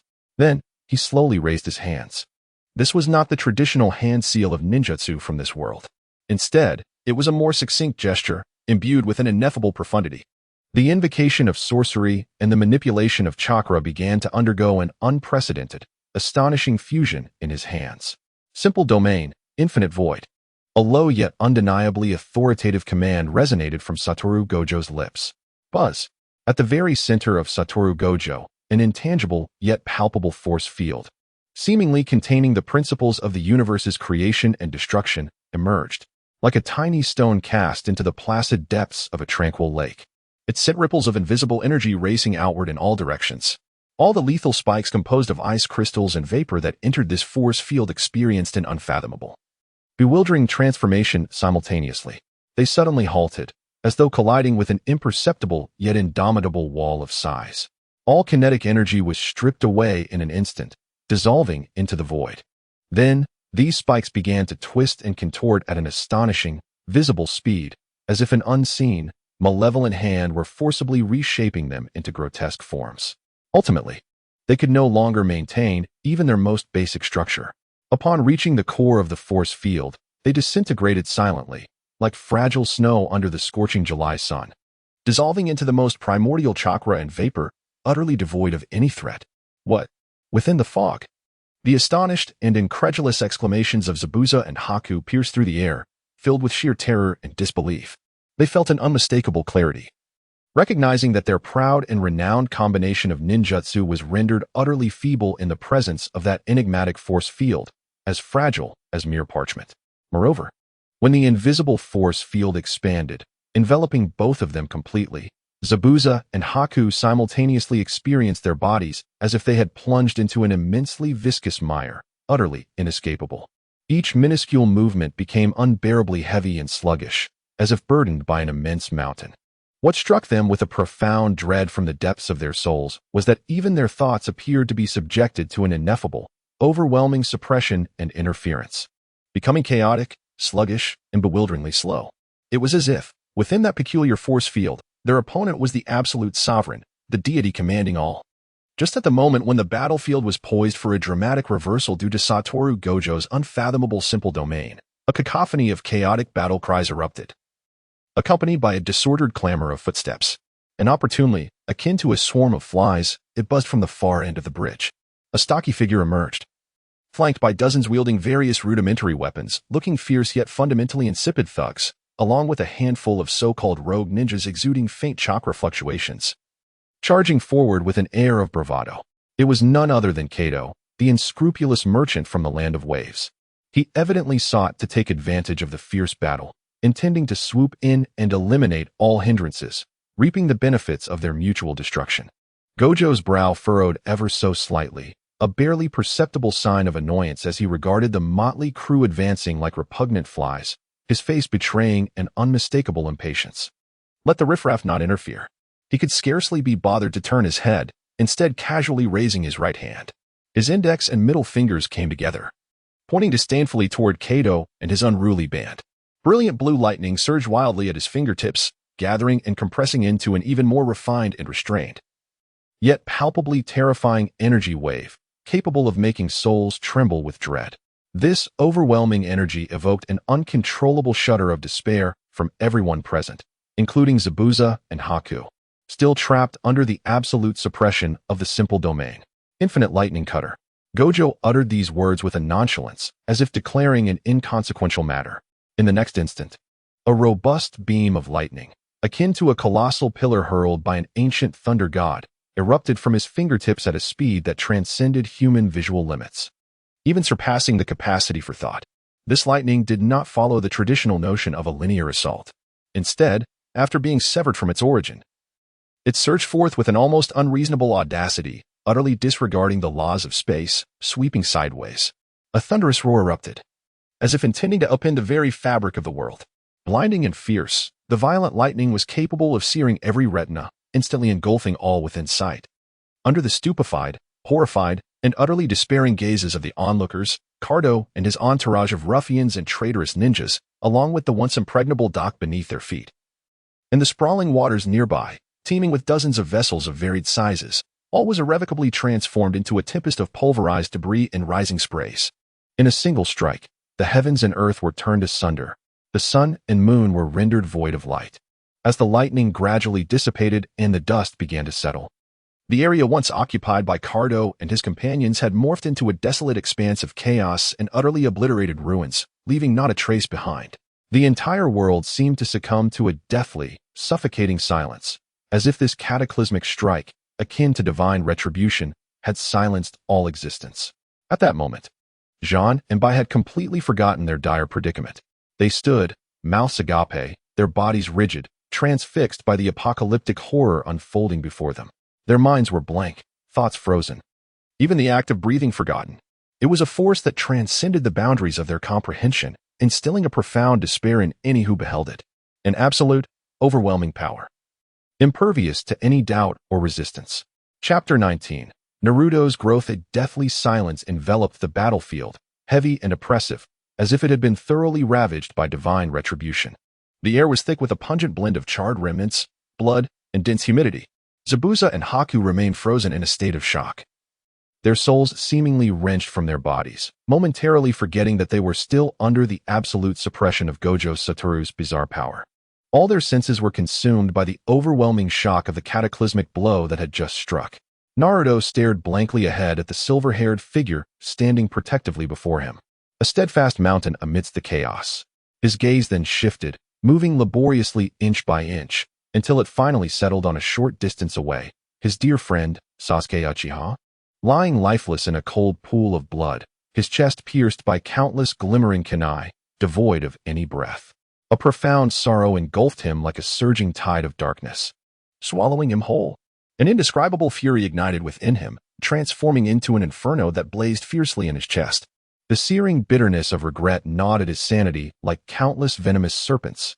And then there was the deep, consuming despair that threatened to drag his very soul into an endless abyss. All these complex and intense emotions surged within him like a long-dormant volcano ready to erupt. In his small chest, they roiled and clashed with an intensity that was about to explode forth. Sasuke, a heart-wrenching scream, filled with infinite pain and a heartbreaking sense of injustice, erupted from the depths of Naruto's throat. Boom! An indescribable torrent of ferocious and searing golden chakra surged forth from him, like an ancient beast breaking free from all restraints and shackles. It erupted uncontrollably from within. A blazing inferno of chakra that was solid and domineering. It surged rapidly across his body, roaring as it formed a visible, malevolent aura that radiated an aura of destruction. In an instant, Naruto's eyes were suffused with a bloodthirsty crimson hue. His sharp canines extended uncontrollably from his mouth. The nails on his fingers elongated and sharpened to an alarming degree. An unfathomable power and speed, far exceeding anything he had previously possessed, flooded his limbs like a raging river. "I will kill you," he bellowed, his voice transformed into a feral and violent roar. No longer resembling that of a human. His target was those remnants of Kato's subordinates, who, having narrowly escaped death from Gojo Satoru's devastating strike, now trembled in ultimate fear, nearly collapsing to the ground. In the state of the Nine-Tails chakra rampage, Naruto exhibited a terrifying combat prowess that sent chills down the spines of all who beheld him. He became a blur of golden lightning, recklessly darting through the panicked crowd. Each seemingly simple punch, each brutally forceful kick, harbors a terrifying power capable of easily shattering stone and severing gold. Those who usually wield their authority, the thugs who bully the common folk, as well as the so-called traitorous ninjas of little strength, appear before him as fragile as withered leaves in an autumn breeze, or as insubstantial as thin paper, easily torn. The air is filled with chilling screams, the horrifying sounds of shattering bones, and the gruesome spectacle of flesh and blood flying about, intertwined in a chaotic symphony. The battlefield has transformed into a bloody arena of carnage. Satoru Gojo stands nonchalantly with his hands tucked into his pockets, observing the chaotic and sanguinary scene before him with great interest. His eyes, cleverly concealed beneath the Leaf Village forehead protector, are meticulously analyzing the nature, flow, and energy composition of Naruto's overwhelming Nine-Tails chakra in a manner that transcends the comprehension of this world. Ah, is this the so-called power of the Jinchuriki? Indeed. It is brutish and direct, remarkably effective. A faint, almost imperceptible smile plays at the corners of Gojo's lips. However, the ratio of negative emotional guidance embedded within this power is exceedingly high. It risks spiraling out of control, transforming its wielder into a mindless beast driven solely by destruction and slaughter. As he had precisely anticipated, with the continuation of the massacre, the light of reason in Naruto's eyes diminishes at a visibly alarming rate. The golden cloak of chakra enveloping him grows increasingly violent and uncontrollable, showing ominous signs of evolving into a deeper, more perilous-tailed beast transformation. At the precipice of Naruto's consciousness being completely consumed by boundless hatred and rage. As the Nine-Tails chakra threatens to break free from its restraints and unleash a disaster of irreparable magnitude, a subtle, playful smile graces Gojo's lips. Silently, he releases an extraordinarily pure and refined energy, distinct from any known chakra in this world, emanating from the essence of his soul, his cursed energy. This cursed energy initially flows like the gentlest, warmest spring water. It resembles the most refreshing and tranquil breeze beneath a starry summer night sky. It infiltrates Naruto's wildly surging chakra with a delicate yet undeniable and domineering will, akin to the most precise tuner or an exceptionally skilled beast tamer, soothing the impending chaos of the Nine-Tails power with gentle yet unwavering resolve. It skillfully guides and untangles the turmoil, applying an imperceptible yet unyielding suppression at its core, which others would find nearly impossible to detect. The violent emotions within Naruto, on the verge of exploding from excruciating pain and fury, are suddenly infused with a crystalline clarity, gradually and astonishingly calming. The crimson hue in his eyes slowly ebbed away like the retreating tide, gradually restoring a semblance of clarity. The ruthlessly oppressive golden chakra cloak enveloping him seemed to be gently caressed by an unseen hand, gradually retracting all its sharpness, ultimately retreating quietly into his being. Naruto gasped for breath, his body trembling slightly from the earlier explosive exertion and depletion of energy, his gaze filled with profound confusion and ineffable bewilderment. Unbeknownst to him, in that fleeting moment, he had spiraled into a state of utter chaos, teetering on the brink of catastrophe. He remained oblivious to the fact that it was his seemingly indifferent teacher, who appeared to be a mere spectator throughout, who had discreetly and effortlessly pulled him back from the abyss of destruction. Meanwhile, ensnared by the invisible force of the simplistic domain, witnessed in its entirety Naruto's terrifying obsession and the astonishing power he unleashed for the sake of his comrades. He observed Naruto's current state, rendered helpless and vulnerable by overwhelming sorrow. The heart, long sealed away by layers of ice and fate, seemed to be subtly yet unmistakably stirred by something. He recalled his own past, his tumultuous history with Zabuza, filled with bloodshed and mutual reliance. That unwavering resolve and purity to sacrifice everything, even one's precious life, for the one most dear to him. Zabuza remained silently observant of it all, as Naruto's heart-wrenching, anguished cries echoed. The profound bond among the members of Team 7, steadfast even in the face of the most brutal life-and-death scenarios, reverberated like a heavy hammer, repeatedly striking his heart, which had long been numbed by endless bloodshed and cold-blooded killings. His hand, tightly gripping the beheading sword, trembled imperceptibly. At that moment, Kato, who had previously cowered in fear from Gojo Satoru's earth-shattering blow, like a frightened dog, saw a flicker of change on the battlefield. Naruto's terrifying golden chakra had subsided, while Zabuza and Bai remained ensnared by the enigmatic force. Suddenly, he emerged from his hiding place, accompanied by a few remaining subordinates, equally terrified and barely able to stand, and brazenly shouted, "Kill! Eliminate them! That golden-haired brat has exhausted his strength. Those two damned mist ninjas are trapped by that silver-haired monster. Charge together, kill them, and the bounty will be doubled." However, what awaited him was not the blind obedience and charge he had anticipated from his minions, but rather the pent-up resentment and fury of the people of the Land of Waves. At that moment, they summoned all their courage, wielding makeshift farming tools and sharp harpoons, their eyes ablaze with the flames of vengeance. "Kato, you heartless demon, return my husband's life. Eliminate that wretched vampire. Avenge our deceased kin." The tide of anger surged forth, akin to a deluge breaching its dam, resembling the molten lava of an erupting volcano. In an instant, it engulfed Cardo and his pitiful entourage, drowning them in the ocean of the people's wrath. The harrowing screams were soon overshadowed by the thunderous roars of fury and cries for vengeance, fading into silence. On the battlefield, the situation shifted dramatically, a spectacle of chaos and turmoil. At that moment, a figure appeared with unwavering resolve, stepping boldly in front of Zabuza, who was momentarily distracted by Cardo's fall, only to be ambushed by a hidden foe.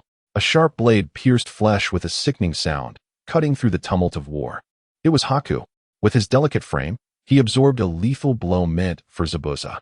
Crimson and warm blood blossomed like a tragic flower against the backdrop of his white attire, rapidly spreading across the fabric. "Zabuza! Mr. Zabuza!" Haku struggled to turn his head.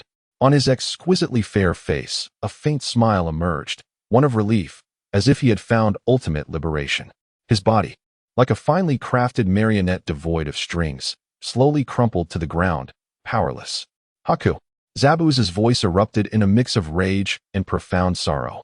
Instinctively, he reached out, catching Haku's gradually cold and lifeless form. For the first time, his eyes, usually filled with ferocity and bloodlust, revealed a clear and intense anguish, laden with regret. Cradling Haku's increasingly frigid body, Zabuza felt the last remnants of warmth fade away, his eyes burning red, consumed by madness. He unleashed the last of his chakra, wielding his cleaving sword like a wounded lone wolf, charging at the remaining enemies who dared to strike amidst the chaos. Blood splattered. Limbs were severed. He exchanged injury for injury, life for life, slaying every foe that approached him. Ultimately, exhausted, he embraced Haku's body, his expression a complex blend of emotions, tinged with a sense of acceptance as he slowly closed his heavy eyes. He collapsed beside Haku, their bodies entwined.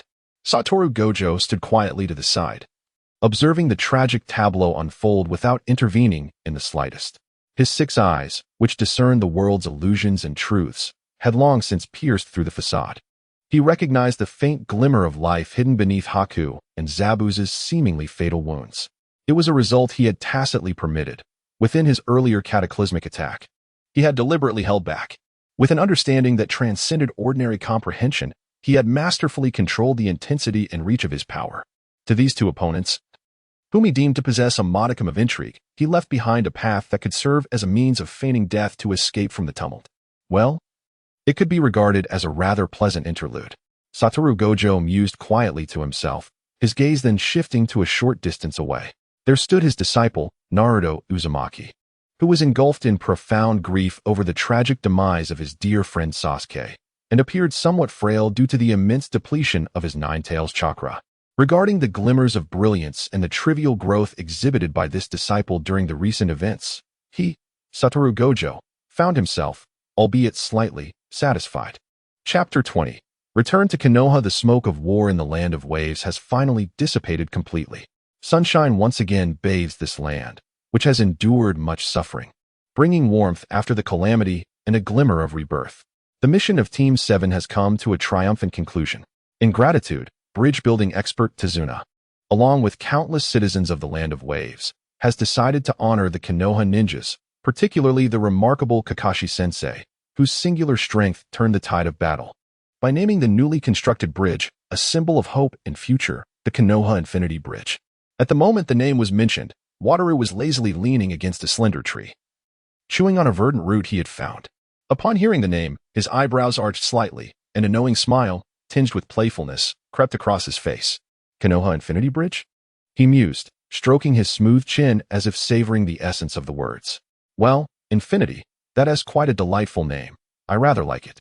His tone was light and leisurely, as if casually critiquing a delectable dessert that perfectly suited his palate.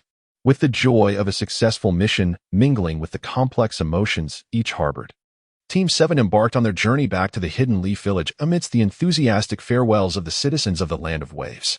The return journey was long. Naruto remained his usual boisterous and exuberant self, yet there was an uncharacteristic hint of determination and composure in his demeanor. Sasuke, on the other hand, was more taciturn than ever. However, within the depths of his profound, obsidian eyes, a complex and enigmatic light occasionally flickered, perhaps in reflection of a certain silver-haired figure.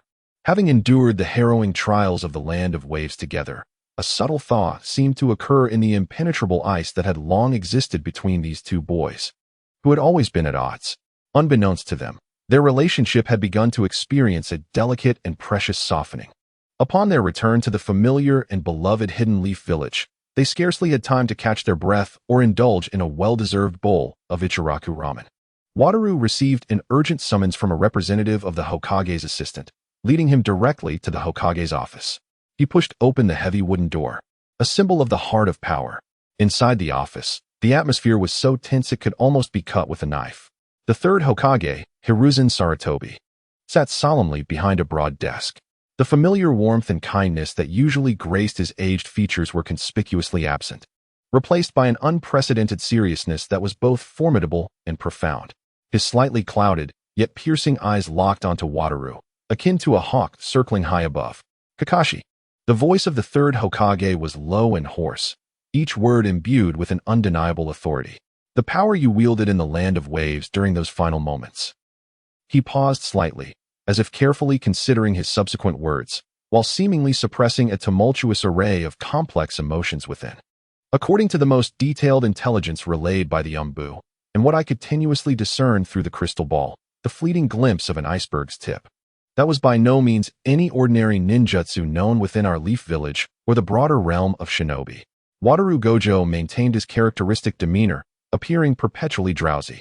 With his hands casually tucked into his pockets, he tilted his head slightly, a faint smile gracing his face, one that bore an air of innocence mixed with a touch of perplexity. "Oh dear, Hokage-sama, what do you mean by that?"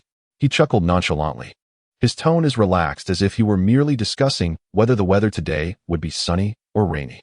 "Perhaps I've inadvertently developed a new technique during my recent idle musings.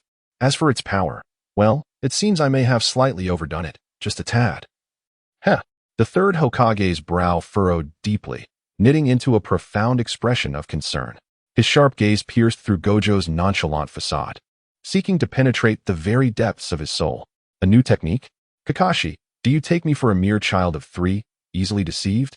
The volume of his voice rose abruptly, tinged with an almost imperceptible anger and a deeper, unmasked apprehension.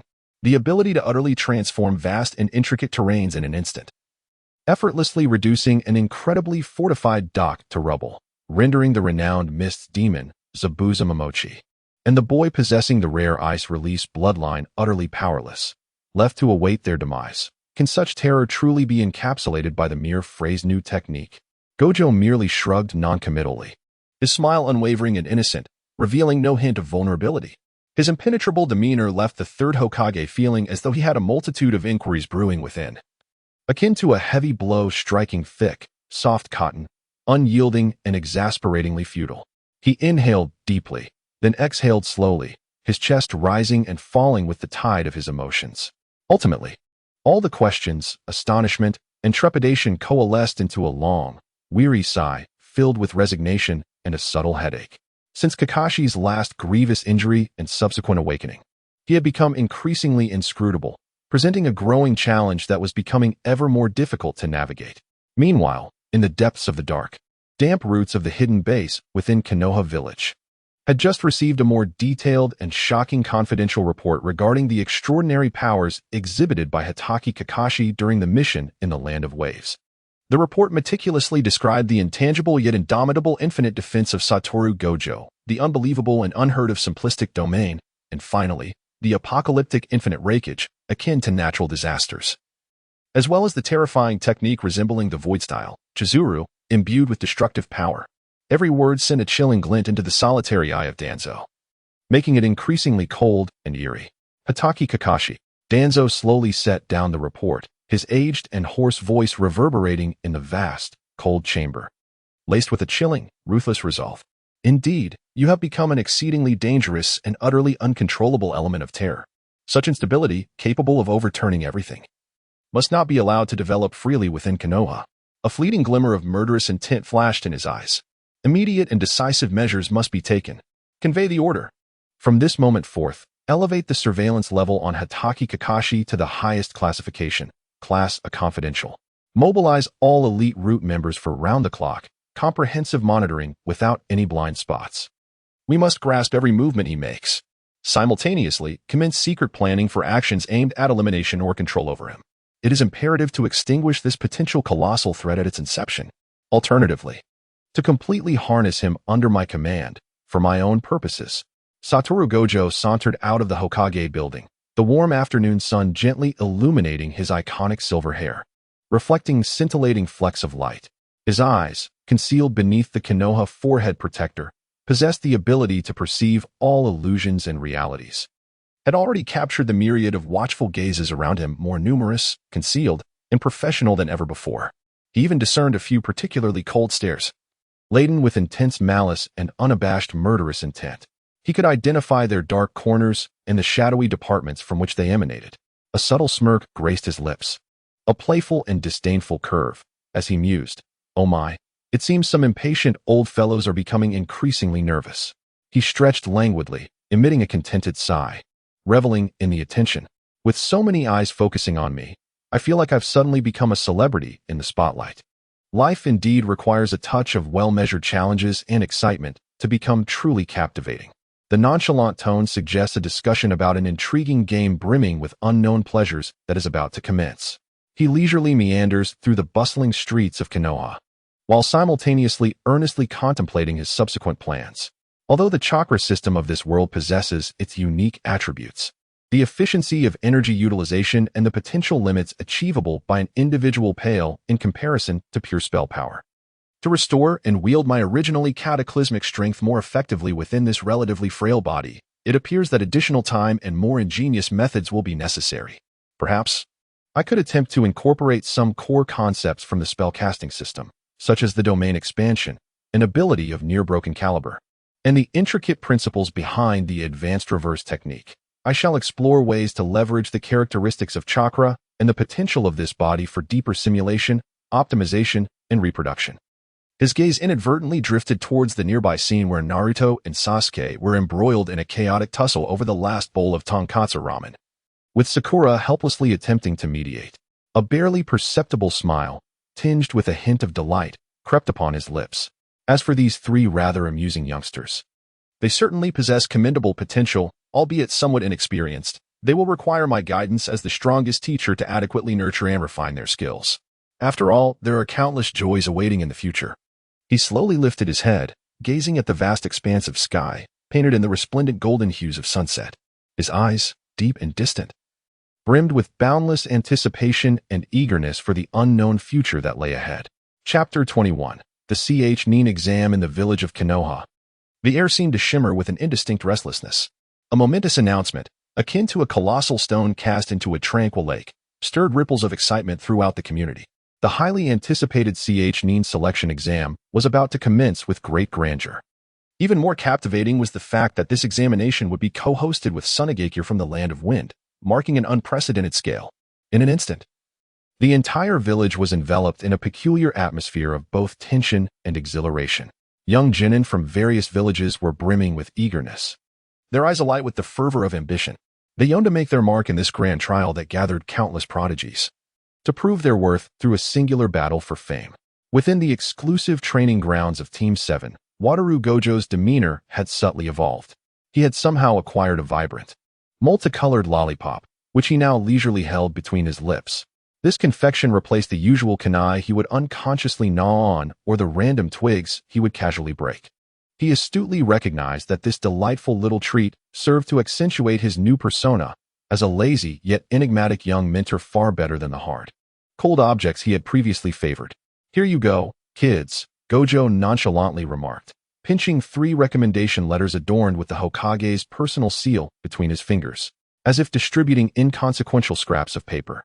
With a casual flick of his wrist, he tossed them towards the eagerly awaiting Naruto, Sasuke, and Sakura. His demeanor remained languid, as though this was merely a trivial matter, hardly worthy of note. Recommendation letters for the CH exam. Naruto Uzumaki sprang to his feet like a cat whose tail had been stepped on. His azure eyes ignited with a brilliance rivaling the midday sun. Seizing the thin letter, he erupted into a dance of exuberance, shouting with uncontained joy. His expression vividly reflected a vision of his imminent ascension to CH basking in the adoration and cheers of the entire village. Sasuke Uchiha maintained his usual stoic expression. Yet, the slight curl of his lips and the fleeting glimmer in his gaze unmistakably conveyed his determination to conquer this exam. Sakura Haruno accepted the recommendation letter with a tinge of apprehension. She had already heard tales of the exam's brutality and challenges. However, witnessing the fervor of her spirited companions and glancing at their teacher, who exuded an air of confidence as if he had everything under control, she too felt the infectious enthusiasm and clenched her small fist in resolve. Days later, at the registration site for the CH exam, the area was a bustling hive of activity, teeming with participants. Young genin from Konoha and various other ninja villages converged here like fish crossing a river. The atmosphere was thick with an invisible tension, a palpable essence of competition and desire that seemed almost tangible. Gojo led Team 7 as they strolled in at a leisurely pace. His gaze casually swept across the room, where he discerned numerous familiar faces. Among them was Asuma Saratobi, lazily exhaling smoke and wearing an expression that epitomized the burdens of youth. Close behind him were the members of Team 10, Shikamaru Nara, Choji Akimichi, and Ino Yamanaka. Additionally, there was the graceful and enchanting Kurenai Yuhi, whose eyes radiated an unwavering determination, accompanied by her team members from Team 8, Kiba Inuzuka, Shino Aburame, and Hinata Hyuga. Of course, one could not overlook the man who seemed forever ablaze with the fiery spirit of youth, Mike Guy, and his equally vibrant Team 3, comprising Niji Hyuga, Rock Lee, and Ten. At the entrance of the examination hall stood a man, resembling a silent statue, with a stern countenance marred by a network of jagged scars. He emanated an aura that warned others to keep their distance, lest they face dire consequences. This man was Morinoa Ibiki, the chief examiner of the first written test for the CH exams. Ibiki was notorious throughout Konoha and the entire shinobi world for his merciless interrogation methods and the suffocating psychological pressure he exerted. At this moment, he scrutinized each candidate with a gaze sharp enough to pierce the fade of their souls, as if he were the most sophisticated radar. Meticulously surveying the assembly of hopefuls, he deliberately unleashed an overwhelming aura of mental intimidation, aiming to instill an indelible lesson in these young genin, whom he deemed naive and inexperienced. When Ibiki's piercing gaze settled upon Satoru Gojo and the members of Team 7 behind him, the pressure intensified palpably. He had heard whispers of the extraordinary tales surrounding Kakashi Hitaki and naturally approached him with a mix of scrutiny and intrigue. However, the scene that unfolded next defied all of his expectations, catching him entirely off guard. The immense psychological pressure capable of inducing quaking fear in ordinary genin, causing the weak-willed to faint, dissipated effortlessly within mere inches of Satoru Gojo, as if spring snow met the fierce sun, or a clay ox sank into the boundless ocean. Silently, it was vanquished by an intangible yet unyielding force, seemingly eternal in nature. Ibiki sensed, almost imperceptibly, that his own mental power, upon nearing the edge of this enigmatic realm surrounding Gojo, exhibited a faint, uncontrollable rebound. It felt as though he confronted not a living being, but a bottomless, dark whirlpool, an abyss that defied all logic and comprehension. A shiver ran through Ibiki's heart, and his tranquil gaze momentarily flickered, narrowing just slightly. He felt a surge of apprehension. This Kakashi Hitaki truly lived up to the rumors, becoming unfathomably formidable. Naruto Uzumaki, too, acutely sensed the overwhelming pressure emanating from the proctor, a force so potent it was nearly suffocating. Beads of cold sweat involuntarily formed on his brow. Yet, as he instinctively turned his head, he beheld his teacher Kakashi, leisurely savoring a lollipop, a faint smile gracing his lips. His demeanor as nonchalant as if he were strolling through his own garden, exuding an air of effortless ease. An ineffable courage surged forth from the depths of his heart, erupting like a volcano. He straightened his chest, extended his finger, and pointed defiantly at the stern-faced Ibiki Marino. Then, with a booming voice, he declared with audacious fervor, Stop pretending to be profound and trying to intimidate us. Just because you wear that sour expression doesn't mean we'll be frightened. Our Team 7 has Kakashi-sensei with us. Let me tell you, Kakashi-sensei is the strongest. We, Team 7, will undoubtedly pass this Nin exam smoothly, leaving you all astounded. Wataru Gojo, hearing this, enthusiastically gave Naruto a thumbs up in approval. His smile radiated even brighter, and behind his sunglasses, his eyes sparkled with a playful yet unwavering confidence. In a tone that suggested he was stating the simplest of truths. He laughed heartily. Exactly. Naruto is absolutely right. No flaws at all. Because I'm the strongest, after all. His words flowed effortlessly, tinged with a hint of casual mockery, yet underscored by an undeniable, irrefutable, innate confidence and commanding presence. The surrounding genin from various squads, upon hearing Naruto's nearly arrogant proclamation and Kakashi's equally dismissive endorsement, cast a myriad of complex glances their way. There were disdainful smirks, curious scrutinies, and cautious evaluations intermingled among them. Sasuke Uchiha's lips twitched imperceptibly, while Sakura Haruno felt a slight flush creep upon her fair cheeks, a tinge of embarrassment rising within her. However, for reasons unknown, as they observed their teacher's unwavering confidence. As if nothing in the world could confound him, a blind and unreserved trust in Gojo's unfathomable power welled up within them. It was as if, with this seemingly whimsical yet profoundly powerful teacher at their side, no problem was insurmountable, no obstacle too great to overcome. Gojo remained unfazed by the myriad of peculiar gazes directed at him from the crowd. Beneath the leaf headband and stylish sunglasses lies a pair of 6 eyes capable of perceiving the intricate interplay of illusion and reality. With a precision that transcends the conventional wisdom and understanding of this world's ninjas, these eyes unobtrusively, yet distinctly scan each candidate present. The minuscule flow of chakra, the strength and distribution of energy within each individual, along with the subtle aura, whether benevolent or malevolent, that they harbor, are all laid bare under the scrutiny of these extraordinarily potent 6 eyes. A faint smirk graces the corners of his lips, hinting at profound interest and a touch of mischief. It appears that this Chunin exam has attracted quite a number of interesting young individuals. He effortlessly identifies several chakra sources among the throng of candidates, particularly a red-haired boy from Sunagakure, burdened by an oversized gourd that starkly contrasts his slender frame, emanating an unsettling aura of foreboding and brutality. Gaara. He distinctly senses the immense, oppressive, yet volatile chakra of the tailed beast within him. Moreover, there exists another presence, skillfully concealing itself, masquerading as an ordinary candidate while lurking in the inconspicuous corners of the crowd. This individual exudes an eerily cold and slick energy, akin to a venomous serpent lying in wait within the shadows, invoking a profound sense of discomfort both physically and psychologically. So, Orochimaru has chosen to join in the excitement himself? Wataru Gojo muses silently, his smile deepening, accompanied by an inexplicable anticipation. Chapter 22. Written Examination? Direct Cheating. The first round of the Nin exam, the written test, officially commenced. In this rearranged narrative, Satoru Gojo did not pass. Yet he conveyed a stream of visual information, subtle yet crystal clear, directly to the contemplative Uchiha Sasuke within the examination hall. This method of cheating was designed to prevent readers from misunderstanding. The chief examiner, Ibiki Marino, bore a face sculpted by the ravages of war and time, exuding an extraordinary severity. At this moment, his countenance was imbued with an intimidating presence. His deep, penetrating voice resonated clearly in the hushed examination room, where silence reigned. The rules of this written test are simple yet stringent. The examination comprises 10 points, with each participant starting with a full score. For every incorrect answer, 1 point will be deducted, and any discovered act of cheating will incur a penalty of 2 points. If a candidate is found cheating 5 times, both the candidate and their team members will be disqualified from the examination, forfeiting forever the opportunity to participate in the CHNEAN exam. Upon hearing these words, a wave of suppressed gasps swept through the examination hall. Many young genin displayed expressions of anxiety and gravity. Ibiki was evidently pleased, a nearly imperceptible, cold curve gracing his lips. The examination papers were soon distributed. As Naruto beheld the dense, incomprehensible questions, akin to a celestial script, a torrent of cold sweat cascaded down his forehead. What on earth is this? He lamented internally, his frustration palpable as he scratched his head in despair, unable to decipher a single word.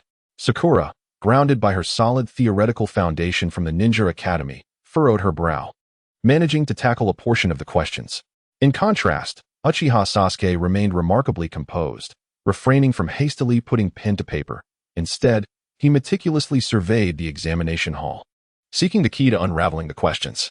Meanwhile, in a specially designated monitoring room outside the examination hall, Satoru Gojo, alongside several other leading genin, such as Asuma and Kurenai, observed the proceedings through a vast crystal ball. Witnessing Naruto's comical state of frustration, on the verge of tears, Gojo's lollipop quivered slightly in his mouth, a glimmer of undisguised amusement flashing in his eyes. With a casual sweep of his 6 eyes, in an instant, he discerned the correct answers to all the questions on the paper, as well as the precise locations of the disguised genin, who were tasked with monitoring and documenting any cheating behaviors. Even their blind spots and subtle fluctuations of chakra were laid bare before him, as if he were examining the very patterns of their existence.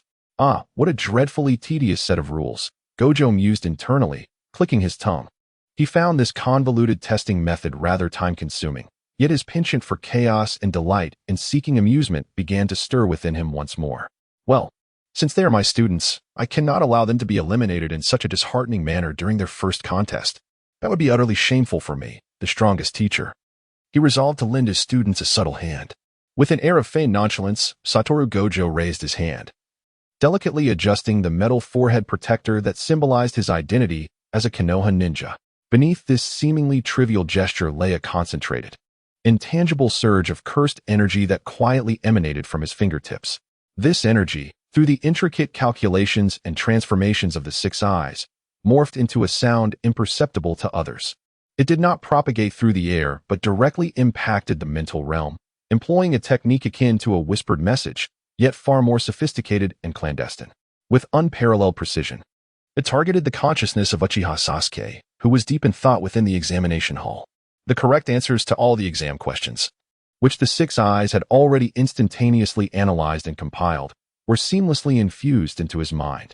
At that moment, Sasuke furrowed his brow, fully immersed in analyzing every detail of the examination environment, desperately seeking a glimmer of hope amidst the stringent rules laid down by Ibiki. Suddenly, from the depths of his mind, without any warning, a familiar voice, laced with a hint of playful mockery, resonated lazily. Hey, Sasuke-kun, are these trivial questions truly stumping you? It was Kakashi-sensei? No. More accurately, it was not just a voice but a vast, clear torrent of information imbued with Gojo's unmistakable style. Those questions, which had initially posed a considerable challenge for him, along with their correct answers and thought processes, vividly materialized in his consciousness, as if he had received a divine revelation. Crystal clear, indisputable. Sasuke was taken aback. Instinctively, he lifted his gaze, his eyes piercingly directed towards the monitoring room. Coincidentally, he locked eyes with Kakashi, whose expression bore a hint of playful amusement and comprehension from the other side of the crystal ball. Sasuke's pupils almost imperceptibly narrowed. In an instant, he comprehended the source of this unexpected inspiration. This guy is this teacher openly assisting us in cheating. A wave of incredulity surged within Sasuke. An absurd yet comical sensation welled up inside him. Had he, Uchiha Sasuke, ever needed such means to pass an examination? Yet feeling the convenience and efficiency of those answers, Along with his teacher's composed demeanor as if everything was under control, Sasuke hesitated for a brief moment. Ultimately, he quietly and swiftly committed those answers to memory. Subsequently, leveraging the meticulous observation of his Sharingan, along with the tacit understanding cultivated through countless training sessions and missions with Naruto and Sakura, he subtly and almost imperceptibly conveyed those crucial answers through delicate gestures and glances to his companions. On the brink of despair, Naruto, upon receiving the divine revelation relayed by Sasuke, was momentarily taken aback. Then, an overwhelming, incredulous joy erupted in his eyes. "Oh, Sasuke, you are truly remarkable," he exclaimed inwardly, nearly voicing his excitement before hastily covering his mouth. Instantly invigorated, he seized a pen and began to write fervently, as if guided by divine inspiration. Upon receiving the answers, a faint blush appeared on Sakura's fair cheeks involuntarily. She instinctively glanced towards the monitoring room, internally questioning, "Kakashi-sensei, is this truly acceptable?" Although she felt that such overt cheating seemed rather disreputable and contradicted her principled nature, faced with the brutal elimination rules and the atmosphere of her peers diligently writing, she could only, albeit with a hint of shyness, fill in the effortlessly acquired correct answers on her test paper. The answering process of the three members of Team 7 suddenly became remarkably smooth, to a degree that bordered on excessive. This peculiar phenomenon did not escape the keen gaze of the proctor, Marino Abiki, whose eyes were sharp as an eagle. He astutely noticed the inexplicable surge in both the answering speed and accuracy of Team 7, particularly that of the seemingly least reliable Uzumaki Naruto. A deep furrow formed on Abiki's stern face, filled with suspicion. However, he found himself at a loss for any concrete evidence of cheating. Thus, he could only suppress his doubts and intensify his scrutiny of Team 7. In the monitoring room, Satoru Gojo observed the expression of Marino Abiki, who appeared both suspicious and helpless, his frustration palpable. The corners of Gojo's mouth curled into a broader smile, tinged with a sense of mischievous triumph. Chapter 23. Encounter with Orochimaru in the Forest of Death. The second round of the Chunin exams finally commenced amidst great anticipation. The examination venue was set in a vast and perilous area within the Hidden Leaf Village, training ground number 44. This place was infamous as the Forest of Death, a name that alone instilled dread in the hearts of many fledgling genin. The chief examiner was the alluring and fiery special jonin, Mitarashi Anko, whose figure was as enticing as a ripe peach. Clutching a massive scroll, she sported a slightly cruel yet exhilarated smile as she announced the rules of the second exam to all the candidates who had passed the initial written test. Her voice was crisp and laced with temptation. The rules were both simple and ruthless. Each of your teams will randomly receive either the Heaven or Earth scroll. Your objective is to gather both scrolls and successfully reach the tall tower at the center of the forest within 5 days. Anko's voice paused momentarily as her gaze swept across the youthful and anxious faces before her. Remember, all members must arrive together. Along the way, you may employ any means necessary to seize the required scrolls from other teams. However, tread carefully. Do not let your own scroll be taken. Her tone was filled with a mischievous hint of malice. You have all signed the death waivers, haven't you? Then, let the exam begin. With Anko's command, the team surged forth like arrows released from a bow, plunging into the dark and foreboding depths of the Forest of Death. Team 7 was no exception. Naruto remained his exuberant self, brimming with enthusiasm and eager to dive into action. Sasuke, however, wore a stern expression, his black eyes glinting with vigilance and a profound fighting spirit. Sakura trailed closely behind, striving to maintain her composure, yet an undercurrent of anxiety stirred within her. Shortly after they entered the forest, the figure of Satoru Gojo appeared like a specter, silently perched atop the crown of an ancient tree that would require several people to embrace. He was not bound by the constraints of a formal observer, but rather utilized a simplified version of the techniques often employed by sorcerers. More accurately, he harnessed the extraordinary long-range and finely tuned monitoring capabilities of his 6 eyes, extending his perception like mercury, silently infiltrating every corner of the Forest of Death. His azure eyes, obscured by sunglasses, seemed to casually survey the expansive, verdant forest below. In truth, every subtle flow of chakra, every tremor of a leaf, and every minuscule breath and heartbeat of the creatures within the forest were laid bare to his formidable insight, which could only be described as a cheat-like level of perception. All this information coalesced in his mind, forming a vividly clear, real-time holographic map. Suddenly, the corners of Satoru's lips, usually adorned with a hint of laziness and mockery, curved into a knowing smile, as if he had stumbled upon an intriguing new toy. Oh dear, he gently tilted his head, the lollipop spinning in his mouth. Almost immediately, he was assaulted by a nauseating stench reminiscent of decaying rodents that had festered in the sewers for centuries.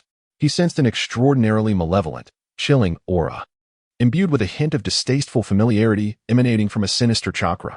This presence approached their vicinity with an utmost subtlety, nearly blending into the surrounding environment, akin to the most cunning of predators stalking its prey. At that moment, the three members of Team 7 were taking a brief respite beneath a large, concealing fern, deliberating their forthcoming strategies. Naruto animatedly outlined his plans to seize the scroll, while Sasuke maintained a calm analysis of potential dangers. Suddenly, a figure emerged from the shadows of the dense forest like a specter. It was a seemingly frail female ninja, her face adorned with a hint of shyness and anxiety.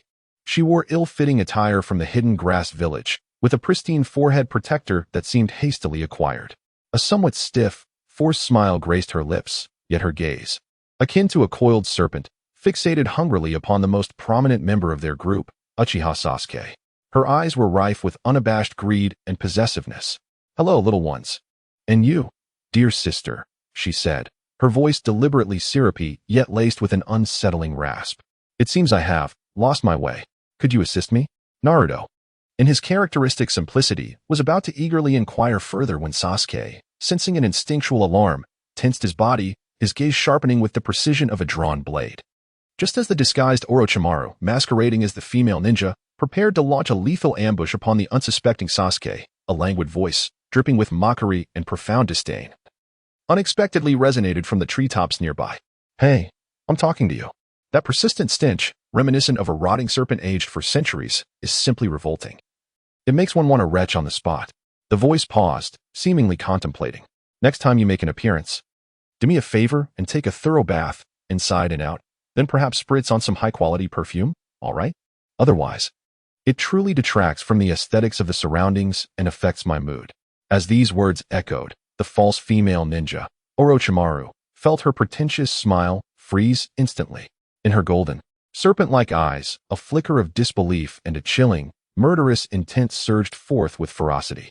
He considered himself flawless, capable of deceiving any sensory-type ninja in Konoha with his supreme disguise and aura concealment techniques.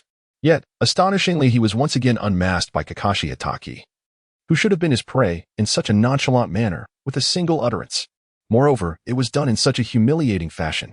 Kakashi Hatake Orochimaru gradually straightened his posture, the fade on his face peeling away like shattered glass, revealing his pale and androgynous true visage.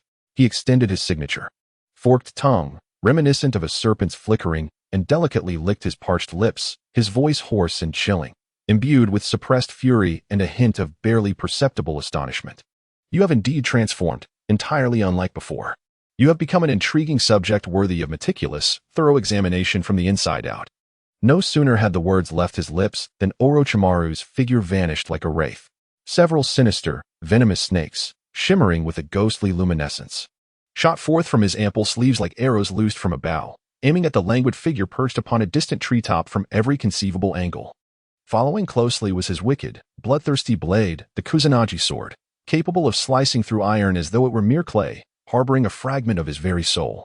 The piercing sword light cleaved through the night sky like a bolt of lightning, exuding an aura of death that sent shivers down the spine. Moving with the languid grace of a slow-motion film, yet possessing a swiftness that belied the realm of reality. However, whether it was the serpents, reputed to paralyze an elephant in an instant, or the razor-sharp Kusanagi sword, both seemed to collide with an invisible, yet indomitable barrier, transcending time and space.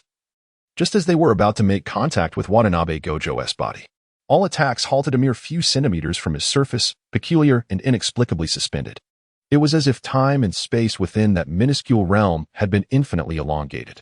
Then, a gentle yet irresistible force, as undeniable as the laws of the universe, effortlessly repelled them, or dissolved them into nothingness without even stirring a ripple. Infinity, automatically unfolding. Eternal guardianship.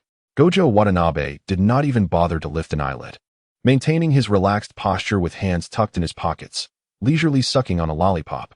He tilted his head slightly, observing Orochimaru's futile and somewhat comical attempts at attack, akin to watching a clown struggle to perform without grasping the essence of his act. He even took the liberty to leisurely comment, his tone infused with well-meaning critique. I must say, Orochimaru, your techniques seem to be rather repetitive, lacking in innovation. Furthermore, they exude a sticky, slimy sensation that is quite discomforting. Your taste remains indescribably poor. Truly, a catastrophic standard of aesthetics. Orochimaru's golden serpentine eyes suddenly constricted to an almost needle-like size. He felt a profound clarity as he realized that the jutsu he once prided himself on, which could instill fear even in the hearts of shadow-level warriors, appeared as childish and laughable as a wooden sword wielded by a mere 3-year-old in the presence of Kakashi Hitaki. No matter how he summoned his chakra or altered his methods of attack, the overwhelming sense of impotence and deep-seated frustration that engulfed him was absolute. An experience he had never faced since his inception into the world of ninjutsu. The Kakashi before him was a formidable force. His methods so bizarre that they transcended Orochimaru's understanding and combat experience. This was not the copy ninja he had read about. Though remarkable, he had still been within the realm of comprehension. In a direct confrontation, he found himself devoid of even the slightest chance of victory, and the prospect of escape seemed exceedingly remote. In a moment of decisive clarity, myriad thoughts flashed through Orochimaru's mind. A glint of fierce resolve and unwillingness flickered in his eyes. He feigned another full-force attack on Gojo Satoru, yet his body pivoted in midair at an impossible angle, redirecting his target not towards the unfathomable Gojo, but towards Sasuke Uchiha. His insatiable desire for the Sharingan eclipsed any fear he felt towards the enigmatic Kakashi. His form moved like a wraith, nearly breaching the sound barrier, and he materialized behind Sasuke, who was still reeling in shock and had yet to fully regain his composure. In the split second before Naruto and Sakura could react, Orochimaru's elongated, pallid fingers, reminiscent of a viper's fangs and imbued with a chilling, malevolent chakra, sank deeply into Sasuke's smooth, pale neck. A harrowing, indescribable pain surged through Sasuke, as if his very soul were being rent asunder, engulfing him like a tidal wave. He emitted a piercing scream, his body convulsing uncontrollably, eyes rolling back, saliva spilling from his mouth. A sinister mark, comprised of 3 black tomo and radiating an ominous aura, swiftly emerged beneath his skin, akin to a living entity, and began to spread feverishly like a virus. The heavenly curse mark, Orochimaru's magnum opus. After implanting this sigil, imbued with his will and power, he did not linger for a moment longer, fearing even a fleeting glance towards Gojo might provoke an immediate and fatal response. His body, devoid of rigidity, melted into a formless mass akin to mud, and he burrowed into the earth, fleeing at a speed unprecedented in his life. Not daring to look back at the area that exuded such profound unease and imminent peril, Gojo observed Orochimaru's retreating figure, reminiscent of a frightened animal, and disdainfully curled his lip, his tone laced with evident boredom and contempt. TCH, he runs quite swiftly, like a slippery eel startled from its hiding place. How uninteresting. Suddenly, his gaze slowly shifted towards Uchiha Sasuke, who was writhing in agony on the ground, his body trembling violently and his consciousness beginning to fade into obscurity. The sinister black curse mark on his neck, resembling a grotesque tattoo, emanated an aura of ominous malevolence. At this moment, the azure depths of Satoru Gojo's eyes, typically imbued with a hint of playful mockery, grew unexpectedly cold, akin to the eternal ice of the farthest north. He descended gracefully from the tree, akin to a feather devoid of weight, landing lightly beside Sasuke. A barely perceptible, yet chilling undertone resonated in his voice. Dare you toy with such a lowly curse, reeking of decay, in my presence? Gojo extended a finger, delicately touching the writhing curse mark. It seems that Orochimaru truly underestimates me. How utterly disappointing. Such a mere insect dares to flit about before me. It is quite vexing. Chapter 24, Curse Seal. I nullify it directly. Uchiha Sasuke lay curled on the cold ground, feeling as though his body had been plunged into scorching lava, tormented by countless icy serpents gnawing at him. The excruciating pain, emanating from the depths of his soul, threatened to render him unconscious. At his neck, 3 ominous black tomo writhed and expanded as if they were living entities, greedily siphoning his chakra and vitality, exuding a chilling malevolence that seemed intent on dragging him into an endless abyss. Sweat had thoroughly soaked his thin garments. His teeth clenched tightly on his lower lip, crimson blood seeping forth, yet he could not suppress the agonizing groans that emerged from deep within his throat, almost tearing him apart. Sasuke, how are you holding up? The playful smile had vanished from Naruto Uzumaki's face, replaced by an unprecedented panic and helplessness. Desperately, he knelt beside Sasuke, shouting frantically, his azure eyes brimming with fear. Haruno Sakura's complexion had turned pale, her crystalline tears swirling in her eyes as her voice trembled with emotion. Sasuke-kun. Hang in there. Sasuke-kun. They had never witnessed such a terrifying scene. The cold, malevolent, and destructive chakra emanating from Sasuke instilled primal fear and trepidation within these inexperienced genin, leaving them at a loss for how to proceed. At that moment, a figure approached with measured steps. Satoru Gojo crouched down, extending his gloved index finger to gently part Sasuke's sweat-soaked collar. He scrutinized the frantically writhing and expanding black curse seal, as if admiring a slightly flawed work of art. His 6 eyes' extraordinary analytical ability instantly uncovered all the secrets of the cursed seal, its composition, energy nature, the extent of spiritual pollution, and the familiar, nauseating aura behind it. Satoru elongated his tone, as if savoring a poorly presented, yet somewhat palatable radish freshly unearthed. A hint of amusement curled at the corner of his mouth, tinged with evident disdain. Well, this is a curse that possesses a modicum of interest. Though, the technique is rather crude and replete with a foul stench. Naruto, nearly beside himself with anxiety, exclaimed, Kakashi-sensei, why are you just standing there making snide remarks? Hurry up and find a way to save Sasuke. Satoru lazily glanced at Naruto, his tone remaining nonchalant, as if the sky were falling and it would not affect him. What is the rush? At this level, he won't die.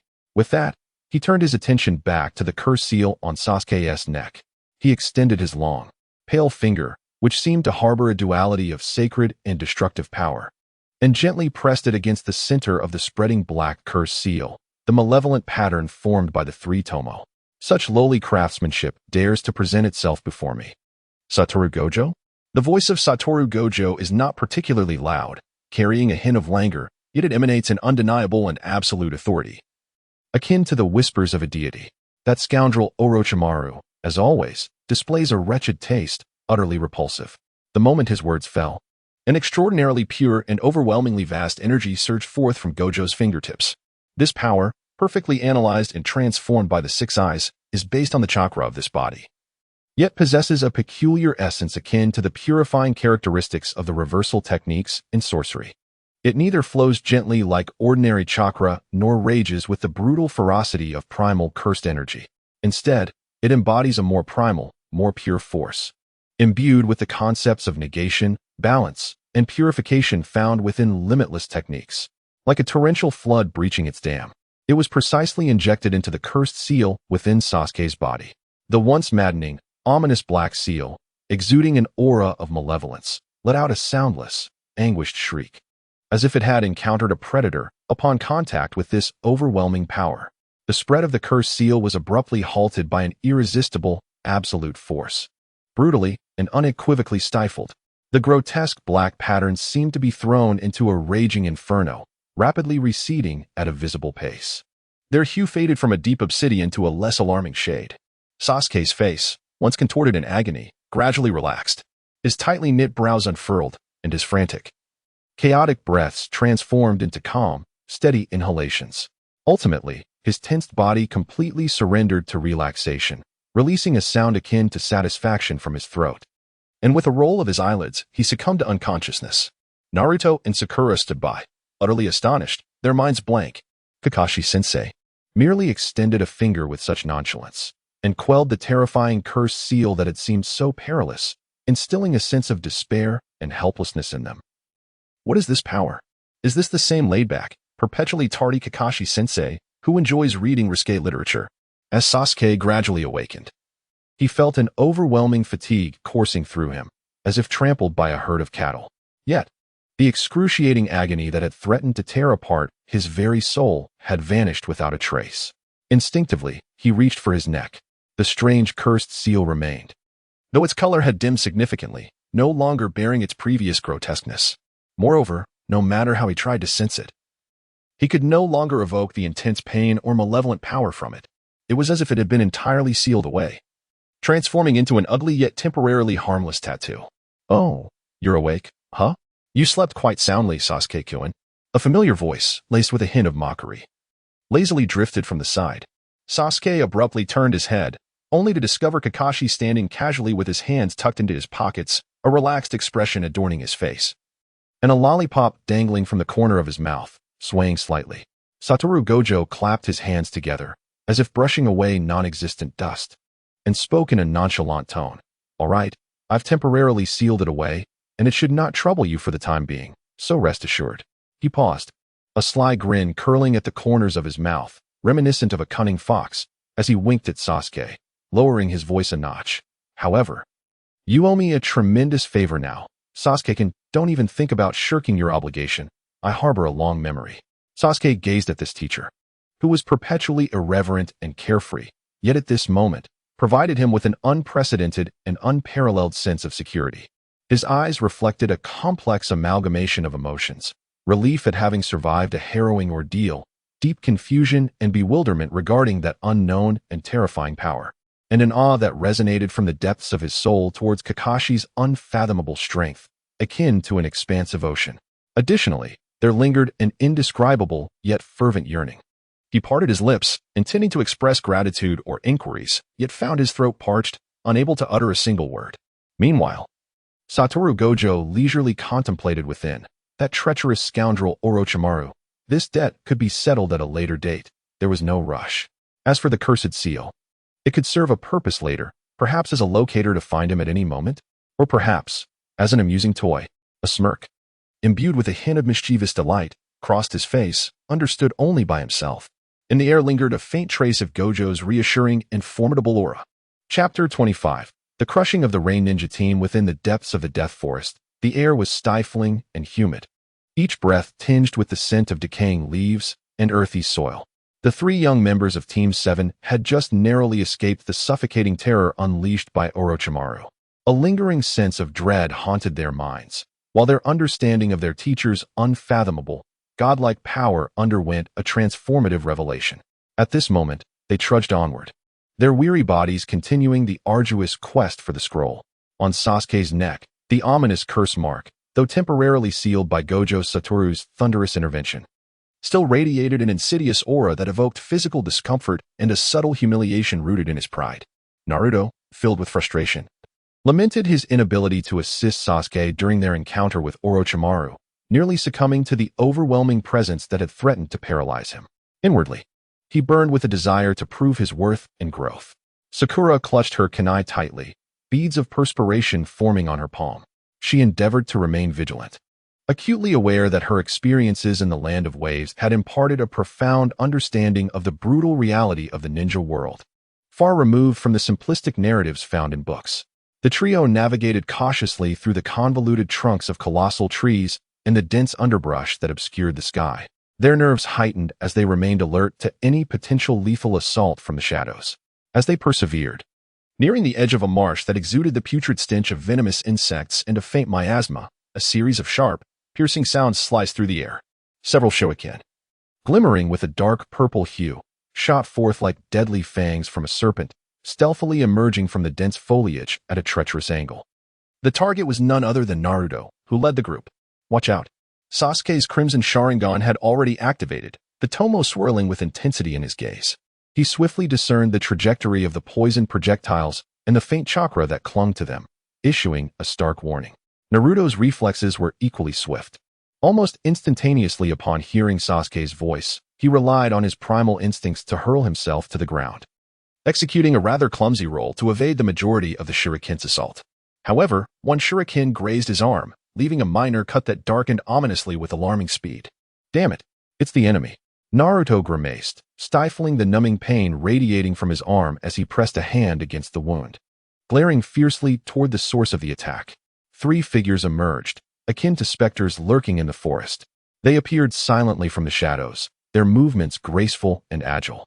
The trio swiftly positioned themselves advantageously, forming a standard formation that subtly encircled Team 7 at its core.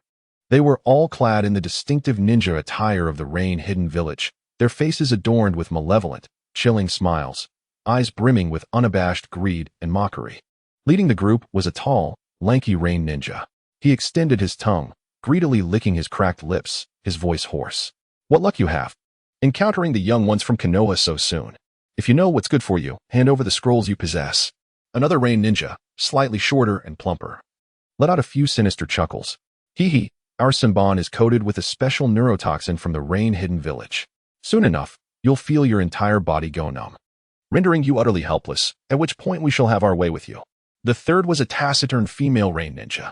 Without uttering a word, she skillfully twirled a sharp shuriken in her hand, the dappled light filtering through the trees reflecting a chilling glint of danger.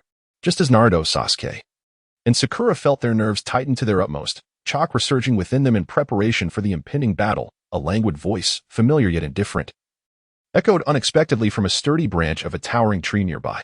Hawutayu stretched out in a long yawn, seemingly contagious in its lethargy.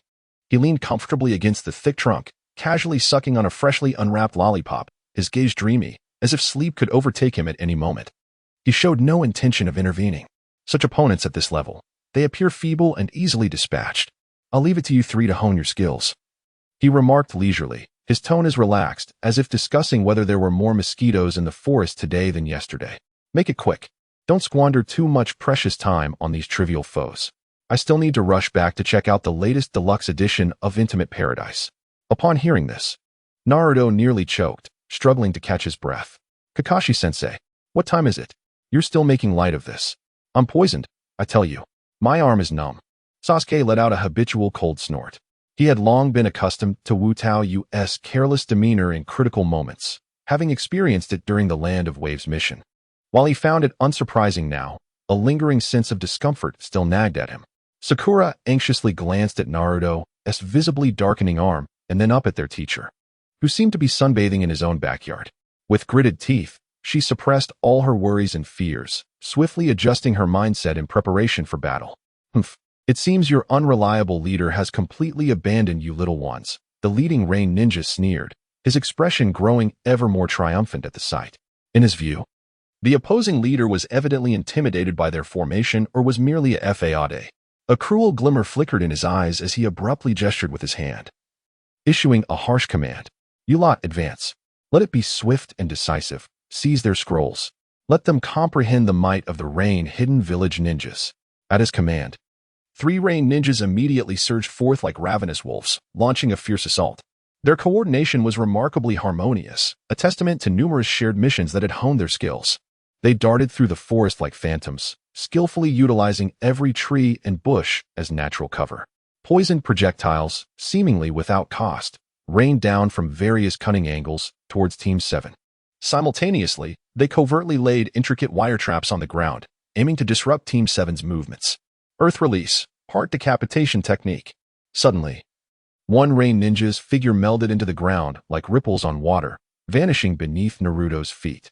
In the next moment, a dirt-covered arm burst forth from the earth, resembling a sinister claw, fiercely grasping for Naruto's ankle, attempting to drag him into the suffocating darkness below.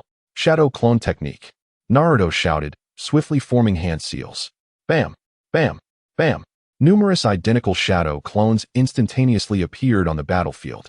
Some clones bravely charged toward the rain ninja, launching the underground assault, using their bodies to obstruct his actions. Meanwhile, others confronted the remaining 2 rain ninjas, vociferously creating chaos to disrupt their attack rhythm. Sasuke's crimson Sharingan spun rapidly, 2 pitch-black tomo leaving trails in his vision. Every subtle movement of the rain ninjas, each trajectory of their attacks, and the cleverly concealed traps hidden among the grass and leaves became strikingly clear under his perceptive gaze. Sakura, be wary of the 3 o'clock direction on your left. A detonating tag trap is concealed there. Sasuke's voice was calm and steady, cutting through the din of battle and reaching Sakura's ears with clarity. Upon hearing this, Sakura's expression sharpened, and without hesitation, she flung several sharp shurikens. The shurikens accurately struck their target, igniting the hidden detonating tag buried beneath the fallen leaves. Boom! A muffled explosion erupted, accompanied by flying dirt and snapping branches, successfully averting a greater calamity for the team. Through the harrowing ordeal in the Land of Waves and the seemingly frivolous yet profoundly meaningful and rigorous training under Gojo Satoru, the overall strength and combat synergy of Team 7 had evolved significantly, far surpassing that of ordinary genin. Although the rain ninjas employed insidious and ruthless tactics, their poisoned projectiles and relentless traps had, at times, left Team 7 feeling overwhelmed and perilously close to danger. However, Naruto's shadow clones, leveraging their numerical superiority and indomitable spirit, relentlessly engaged in harassment and diversion. Through their sacrificial efforts, they forged invaluable opportunities for attack and moments of respite for Sasuke and Sakura. Sasuke, armed with the formidable insight of his Sharingan, repeatedly discerned the enemy's intentions and traps in advance. With swift and powerful taijutsu and an unparalleled precision in shuriken throwing, he executed efficient and lethal counterattacks. Sakura was no longer the mere burden who cowered behind her comrades in tears. She diligently provided medical support, though her healing techniques were momentarily limited against the specialized neurotoxin of the ranged shinobi, utilizing her exceptional chakra control, far surpassing that of her peers. She systematically dismantled the relatively simple wire traps set by the enemy, alleviating the pressure on her team. Fire style, Phoenix Fire technique. Seizing a fleeting opening in the enemy's coordination, Sasuke swiftly formed hand seals. Multiple clusters of searing flames erupted from his mouth, resembling blooming phoenix flowers. The flames accurately sealed off all evasive maneuvers of one ranged shinobi. Spiraling sphere. Taking advantage of the chaos wrought by his shadow clones and the cover of Sasuke's flames, Naruto quietly circled behind another ranged shinobi. In his right hand, a rapidly spinning, blue sphere of energy pulsated with an astonishing chakra fluctuation, fully formed. Summoning all his strength, he unleashed this powerful spiraling sphere upon the back of the ranged shinobi. With a deafening thud, the ranged shinobi was struck squarely by the spiraling sphere. He emitted a piercing scream, his body hurtling backward like a kite with severed strings. He crashed through several small trees before landing heavily on the ground. Blood spewing from his mouth, clearly rendered incapable of further combat. The remaining two ranged shinobi, witnessing their comrade's dire fate, exchanged incredulous glances, fear flashing in their eyes. They had never anticipated that these seemingly inexperienced leaf ninjas would prove so formidable and troublesome. Damn it! Focus fire. Eliminate that Uchiha brat first. The leader of the ranged shinobi roared in fury, fully aware that Sasuke's all-seeing Sharingan posed their greatest threat. Yet, as the two ranged shinobi closed in on him, Sasuke merely scoffed disdainfully. His hands swiftly flew, forming a more complex set of seals. Fire style, Great Fireball technique. A colossal fireball, far larger than the Phoenix Fire, surged forth from Sasuke's mouth, radiating scorching heat. The immense fireball instantly repelled the aggressively approaching ranged shinobi. Following this, Naruto's remaining shadow clones, undeterred by the threat of death, charged forward once more. They fiercely entangled the last two disoriented ranged shinobi, creating a decisive opportunity for Sasuke. Now Sasuke. Naruto's voice rang out, slightly hoarse with excitement. In an instant, Sasuke's eyes sparkled with determination. His body lunged forward like a poised cheetah, leaping from his position with remarkable speed. The shuriken in his hand sliced through the air, tracing a sharp and icy arc. He expertly synchronized with Naruto's shadow clone's feigned assault and diversion, successfully bringing down the last stubborn rain ninja from an exceptionally acute angle. With swift precision, he seized the scroll that represented their qualification for the exam. The battle had finally reached its conclusion. The three members of Team 7 were now panting heavily, their foreheads glistening with droplets of sweat. Each bore the marks of their struggle, particularly Naruto, whose arm, though not immediately life-threatening due to the poison, felt numbed and weakened.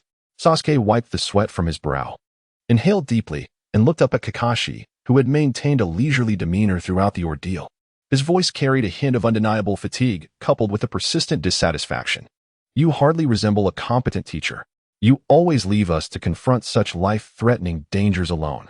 Wataru effortlessly descended from the lofty branches, akin to a feather caught in a gentle breeze. He stretched languorously, the lollipop in his mouth twirling playfully, producing a faint sound. He ambled over to Naruto, casting a casual glance at his swollen, bruised arm. Then, he leisurely retrieved an inconspicuous small porcelain vial from his ninja tool pouch and tossed it to Sakura. An antidote. Handle his wounds. After completing this, he languidly turned to face the displeased Sasuke, flashing a signature smirk that held an air of mockery. Only the weak require a caretaker to hover over them at all times. You, after all, are not the kind of individuals who need tending, are you? He paused, allowing a slight smile to grace his lips, his eyes gleaming with an enigmatic light. Moreover, I have faith in you. Upon hearing these words, Naruto felt an unexpected warmth surge within him, despite his lingering doubts about his teacher's reliability, which could even be termed as vexatious. Strangely, many of his grievances and discontent began to dissipate. Sakura nodded vigorously. Their teacher's trust served as a more potent motivator than any form of encouragement. Meanwhile, Wataru conducted a quiet yet precise assessment in his mind. Indeed, compared to their encounter with Zabuza in the Land of Waves, these three have shown considerable growth, and their coordination in battle has finally taken shape. However, they still remain far from the lofty standard I define as the strongest. His eyes, concealed behind sunglasses, resembled the most advanced radar, silently scanning the perilous depths of the deathly forest surrounding them. There, he distinctly sensed several formidable chakra presences, far more powerful than the previous squad of rain ninjas. Among them, one emanated a familiar aura, characterized by the unique ferocity, foreboding, and destruction associated with tailed beasts. It appeared that this so-called forest of death indeed harbored numerous intriguing surprises awaiting him. A playful and expectant smile graced his lips. Chapter 26. The preliminary matches commenced. The suffocating atmosphere of the Death Forest has finally dissipated, replaced by an increasingly palpable tension and anticipation within the central tower. Numerous ragged and weary lower-ranked ninjas, their spirits unyielding, have successfully navigated the perilous second exam, clutching their precious heaven and earth scrolls. However, the number of those who passed far exceeded the initial estimates of the higher-ups. Consequently, a temporary yet crucial phase was introduced into the CH9 exam's proceedings, the preliminary matches. Moonlight and swift winds heralded the arrival of the ever-coughing proctor, who, with his characteristic hoarse voice tinged with frailty and fatigue, announced the rules of the preliminary matches to all the lower-ranked ninjas who had passed the second exam. It would be a series of one-on-one elimination battles. The victors would earn the invaluable opportunity to advance to the final showdown. On the second floor of the tower, a viewing area designated for the elite J-nin from various villages was filled with their diverse expressions as they observed the impending fierce battles of their younger counterparts below. Asuma Saratobi, with his signature cigarette, scrutinized the scene through a haze of smoke. Karina Yui stood with her arms crossed, her demeanor focused and her gaze sharp. Then there was Kakashi Hitaki, embodying a nonchalant demeanor, as if detached from the world around him. With one hand casually in his pocket and the other resting on the railing, he leaned slightly against the cold stone pillar, a colorful lollipop dangling from his mouth. His single exposed eye, habitually half-lidded, exuded an air of indifference and languor, seemingly uninterested in the tumult of life. At that moment, a vibrant green figure, ablaze with youthful fervor, suddenly appeared beside him like a whirlwind. Kakashi, my lifelong dear friend and eternal rival, boomed Might Guy, his iconic loud voice echoing like thunder. His teeth, gleaming with vitality, reflected an almost blinding brilliance under the dim lights. With fists clenched, radiating fierce determination, his muscular arms bulged with veins, embodying an unstoppable momentum as he launched a lightning-fast punch towards Gojo Satoru's face. Let us engage in a spirited and sweat-soaked taijutsu match before the fervent preliminary battles commence, igniting the flames of passion within our hearts for the forthcoming fight. Yet, as had occurred countless times in their friendly sparring, Gaia's fist, imbued with explosive power and capable of shattering stone, halted mysteriously just a centimeter from Gojo's cheek, as if colliding with an invisible yet unyielding barrier, unable to advance any further. It's Guy? Satoru Gojo barely lifted an eyelid, deftly manipulating the lollipop in his mouth with his tongue, producing faint clicks. He spoke slowly, in a tone reminiscent of someone just awakening, laced with a heavy nasal intonation. Still so spirited, it's truly delightful. However, I find myself rather busy at the moment, preoccupied with, well, contemplating life. As for a duel, perhaps next time, definitely next time. Kakashi's excuse was too clumsy for Kai to accept. He merely considered it yet another instance of Kakashi employing his exceptional agility and near-instantaneous reflexes to narrowly evade his attack. The fervor of battle in Kai's eyes did not diminish. Rather, it flared more intensely, akin to a fire ignited by a ladle of boiling oil. Oh, Kakashi, your reaction speed has once again advanced. This is the essence of youth. You have indeed not grown complacent, my worthy opponent. Meanwhile, in a more concealed corner, the third Hokage, Hiruzen Saratobi, was intently focused on the incongruous figure of Kakashi in the viewing area through his specially crafted crystal ball. Reports from the Forest of Death, detailing Kakashi's nonchalant encounter with Orochimaru and his inexplicable ability to temporarily suppress Sasuke's malevolent curse mark, had filled the seasoned elder with a sense of unease and incredulity. He discreetly summoned his chakra, attempting to delve deeper into the essence of the mysterious and arguably eerie power residing within Kakashi through the enigmatic technique of telescopic insight. Yet, just as his perception was about to graze the invisible realm surrounding Kakashi, a faint but distinctly repulsive force silently rebounded. The third Hokage felt a subtle stagnation and disturbance in his chakra flow, as if gently yet unequivocally cautioned by a power of a higher order. This sensation was far from a mere alteration of chakra properties, nor did it correspond to any known bloodline limit. Hiruzen's aged brows knitted tightly, his deep-set eyes flickering with unprecedented confusion and trepidation. Kakashi, what has transpired within you? At that moment, the enormous electronic display in the center of the preliminary match arena flickered with light. Two powerful names emerged clearly, Uchiha Sasuke versus Akatsuchi. A subtle stir erupted among the crowd. The orphan of the Uchiha clan, the acknowledged prodigy of Konohagakure. Naruto Uzumaki's lifelong rival and target, Uchiha Sasuke, every battle he engaged in was destined to become the focal point of public attention. His opponent, Akatsuchi from the Sound Village, approached with an inscrutable, chilling smile, his peculiar armor obscuring much of his face, reflecting the cold metallic sheen of the lights, instilling an inexplicable sense of dread. As Sasuke took a deep breath, his gaze sharpened, preparing to leap from the spectator's seat onto the battlefield that was rightfully his. A voice, clear yet tinged with a hint of mockery and languor, echoed in the depths of his mind. This voice, familiar to him beyond measure, belonged to his ever-disheveled yet extraordinarily formidable instructor, Kakashi Hatake. Sasuke, just indulge him a little in this match. Remember, no using your Sharingan. And temporarily set aside those flashy ninjutsu. Instead, engage your opponent with the purest and most primal form of taijutsu. Let him witness what true, visceral communication feels like. Sasuke's steps faltered abruptly. A fleeting expression of disbelief and profound confusion crossed his face. No Sharingan, no ninjutsu, only taijutsu. What sort of nonsensical strategy was this? Instinctively, he raised his gaze towards Kakashi, who remained nonchalantly sucking on a lollipop, an air of relaxation enveloping him. Wudo Gojo seemed to sense his scrutiny, slightly tilting his head. The eye peeking out from beneath his forehead protector blinked gently, and a subtle, knowing smile curved his lips, imbued with a sense of watching a spectacle, even offering an almost imperceptible, encouraging glance. Despite the tumult of questions and a hint of resistance brewing within him, Sasuke recalled a recent encounter in the Forest of Death, where Kakashi, with an effortless demeanor, had subdued Orochimaru's terrifying curse mark as if he were a deity descending from the heavens. That overwhelming strength and unassailable confidence born of absolute power compelled him to trust. Silently, he clenched his fists, the confusion and uncertainty in his eyes gradually replaced by a resolute fierceness. With steady strides, he descended the steps leading to the battlefield. The preliminary match, the first bout, Uchiha Sasuke versus a kid guy. Now, let the contest commence. The languid voice of Tsukuyami drifted through the slightly empty arena.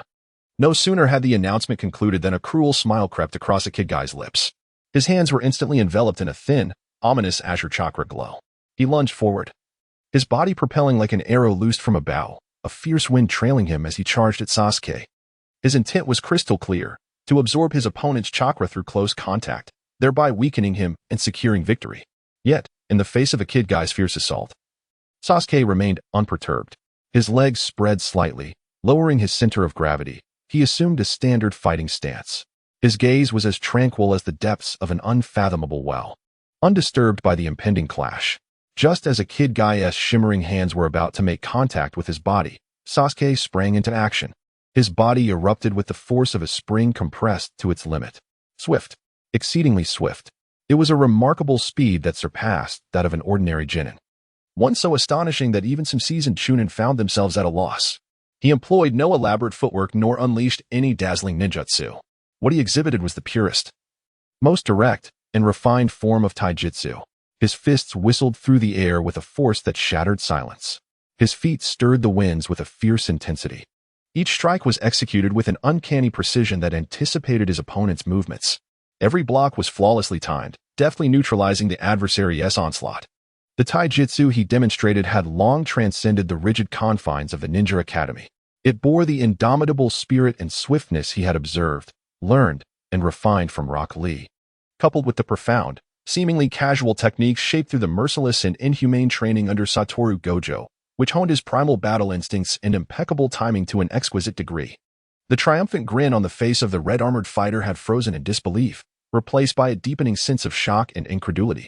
He could not fathom why this Uchiha boy, without activating his Sharingan or employing any ninjutsu, could so effortlessly dominate him using only taijutsu.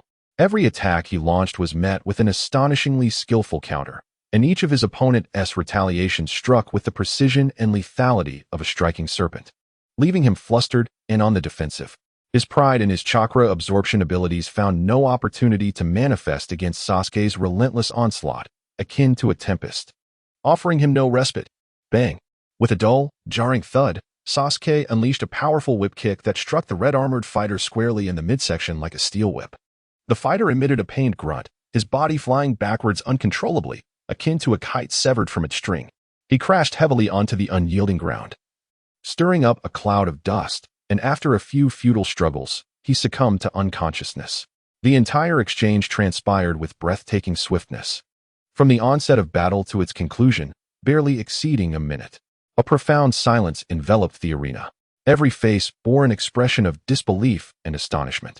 They stared, transfixed, at Sasuke Uchiha, who stood poised with his leg extended, gradually retracting his right foot, his countenance stoic and his breath slightly hurried, alongside the fallen red-armored fighter. Now utterly unconscious and unresponsive, Sasuke Uchiha had effortlessly dispatched a formidable foe from the Sound Village with mere taijutsu? How could this be possible? Moonlight Gale, taken aback, coughed violently a few times before gathering himself to announce loudly, "The victor is Sasuke Uchiha." In the observation seats, the previously disdainful and dismissive gazes of the lower-ranking shinobi from various villages toward Sasuke were now filled with profound trepidation and awe. Meanwhile, in an inconspicuous corner of the crowd, Kabuto adjusted his glasses, and the eyes behind the lenses glimmered with an inscrutable complexity.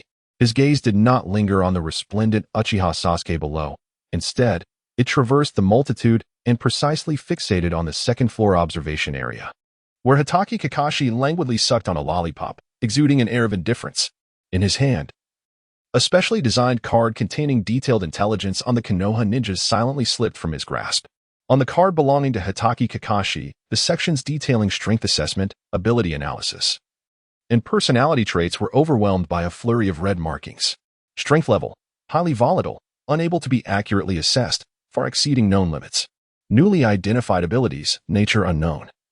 Suspected to transcend existing ninjutsu frameworks, exhibiting various extraordinary effects such as spatial interference and energy nullification. Mental state, significant deviations observed, behavior patterns exceedingly unpredictable, danger level. Requires reassessment. The most recent annotation was starkly emphasized in bold.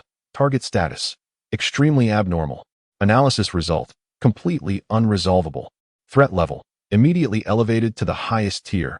Recommendation, classified as a priority for elimination or subject for research. A rare bead of cold sweat trickled down Kabuto's forehead.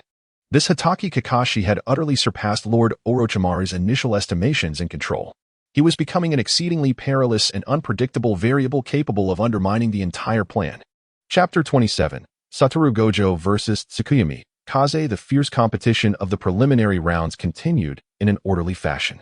Tsukuyami Kaze, the special jonin always accompanied by his signature cough, presided over one fateful duel after another with a seemingly frail, yet meticulous demeanor. His complexion appeared more pallid than usual, with sunken eyes that seemed ready to succumb to the slightest breeze. Yet, within those seemingly vacant orbs, a keen and profound insight sparkled, far surpassing that of an ordinary person. Years of battling illness had endowed him with an almost instinctive perception of the subtle fluctuations of chakra and the vitality of individual life forces. During a brief interlude between matches, Tsukuyami Kaze's gaze inadvertently swept over the incongruous figure of Kakashi Hitaki in the spectator stands on the second floor. He acutely sensed that Kakashi emitted a chakra fluctuation that was distinctly different from all other ninjas present. This aura was not one of overwhelming force. Rather, it exuded an ineffable harmony and an absolute quality, as if it formed an independent realm that repelled all external scrutiny. What unsettled him further was the barely perceptible yet chilling pressure lurking beneath Kakashi's seemingly languid demeanor, a sensation he had never encountered in any Konoha ninja. Not even in the presence of the third Hokage. Suppressing the itch in his throat, Tsukuyami Kaze stifled a few coughs that threatened to escape. He approached Kakashi's side in the audience, speaking in a low tone tinged with a hint of inquiry and uncertainty. "Kakashi-senpai, your chakra, it appears quite peculiar. It differs markedly from any chakra nature I am familiar with." His words were veiled, both out of respect for his senior and as a cautious probe. Satoru Gojo, with a lollipop dangling from the corner of his mouth, raised an eyebrow slightly, lazily glancing at Tsukuyami Kaze. He noted the other's almost translucent pallor and the unmistakable weariness etched across his features. "Oh, is that so?" he replied in a nonchalant tone, as if utterly unconcerned. "Perhaps your perception has been slightly skewed due to your recent health issues." Taken aback by such a casual response, Tsukuyami Kaze paused momentarily. Gojo then continued, his voice laced with genuine concern. "Tsukuyami, I've noticed your cough has worsened considerably. Your complexion is alarmingly pale, as if life itself has been drained from you. Perhaps it would be wise to apply for early retirement and focus on recuperating at home? After all, health is the foundation of all endeavors, wouldn't you agree?" As soon as these words were uttered, the pale visage of Moonlight Gale turned an array of hues, first green, then white, a spectacle to behold. He found himself momentarily rendered speechless by the well-meaning suggestion from Satoru Gojo. His chest heaved violently, nearly causing him to cough up blood right then and there. Ultimately, he could only forcefully suppress the tumultuous blood within him, clearing his throat with several heavy coughs. With a gaze laden with complexity, he cast a glance at the still innocent-looking Gojo before silently retreating to the side. The surrounding Jonin leaders had overheard this exchange, stifling their laughter as their shoulders quaked slightly. In their hearts, they mused. Kakashi, as ever, wielded his sharp tongue and eccentricity, adeptly targeting the vulnerabilities of others. In a distant corner, the third Hokage, Hiruzen Sarutobi, observed the scene through a crystal ball, shaking his head in resignation. He let out a long sigh, feeling the wrinkles on his forehead deepen as he grappled with the increasingly unrestrained and unpredictable nature of Kakashi's actions. Meanwhile, Gojo seemed utterly unfazed by this little episode. He continued to lounge leisurely against the railing, swirling the lollipop in his mouth with keen interest as he watched the unfolding battles below. Occasionally, he would offer his distinctive commentary on the performances of the members of Team 7 during their previous skirmishes. That Naruto boy still charged forth recklessly, devoid of any strategic thought. Yet, his sheer foolishness possessed a certain charm.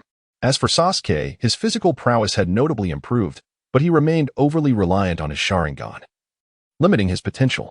And Sakura, well, at least she knew to cling to the strong during critical moments, which could be considered a form of growth. Had the individuals involved heard his remarks, it would likely have incited chaos. Through observing the diverse styles of combat among these ninjas, Gojo gained a deeper understanding of this world's unique battle system. He began to contemplate earnestly how to integrate the more liberated and seemingly overpowered combat philosophies of sorcerers, such as domain expansion and the exquisite application of reversal techniques, into this chakra-based world. The combat methods here still relied too heavily on fixed jutsu. The rigid hand seals and methodical techniques lacked freedom, spontaneity, and, indeed, strength. Gojo assessed this in silence, a subtle smile playing at the corners of his mouth, imbued with a hint of condescension. Just then, his attention was captivated by an impending duel below. Particularly fixating on one of the participants, the Sand Village's genin, Gaara.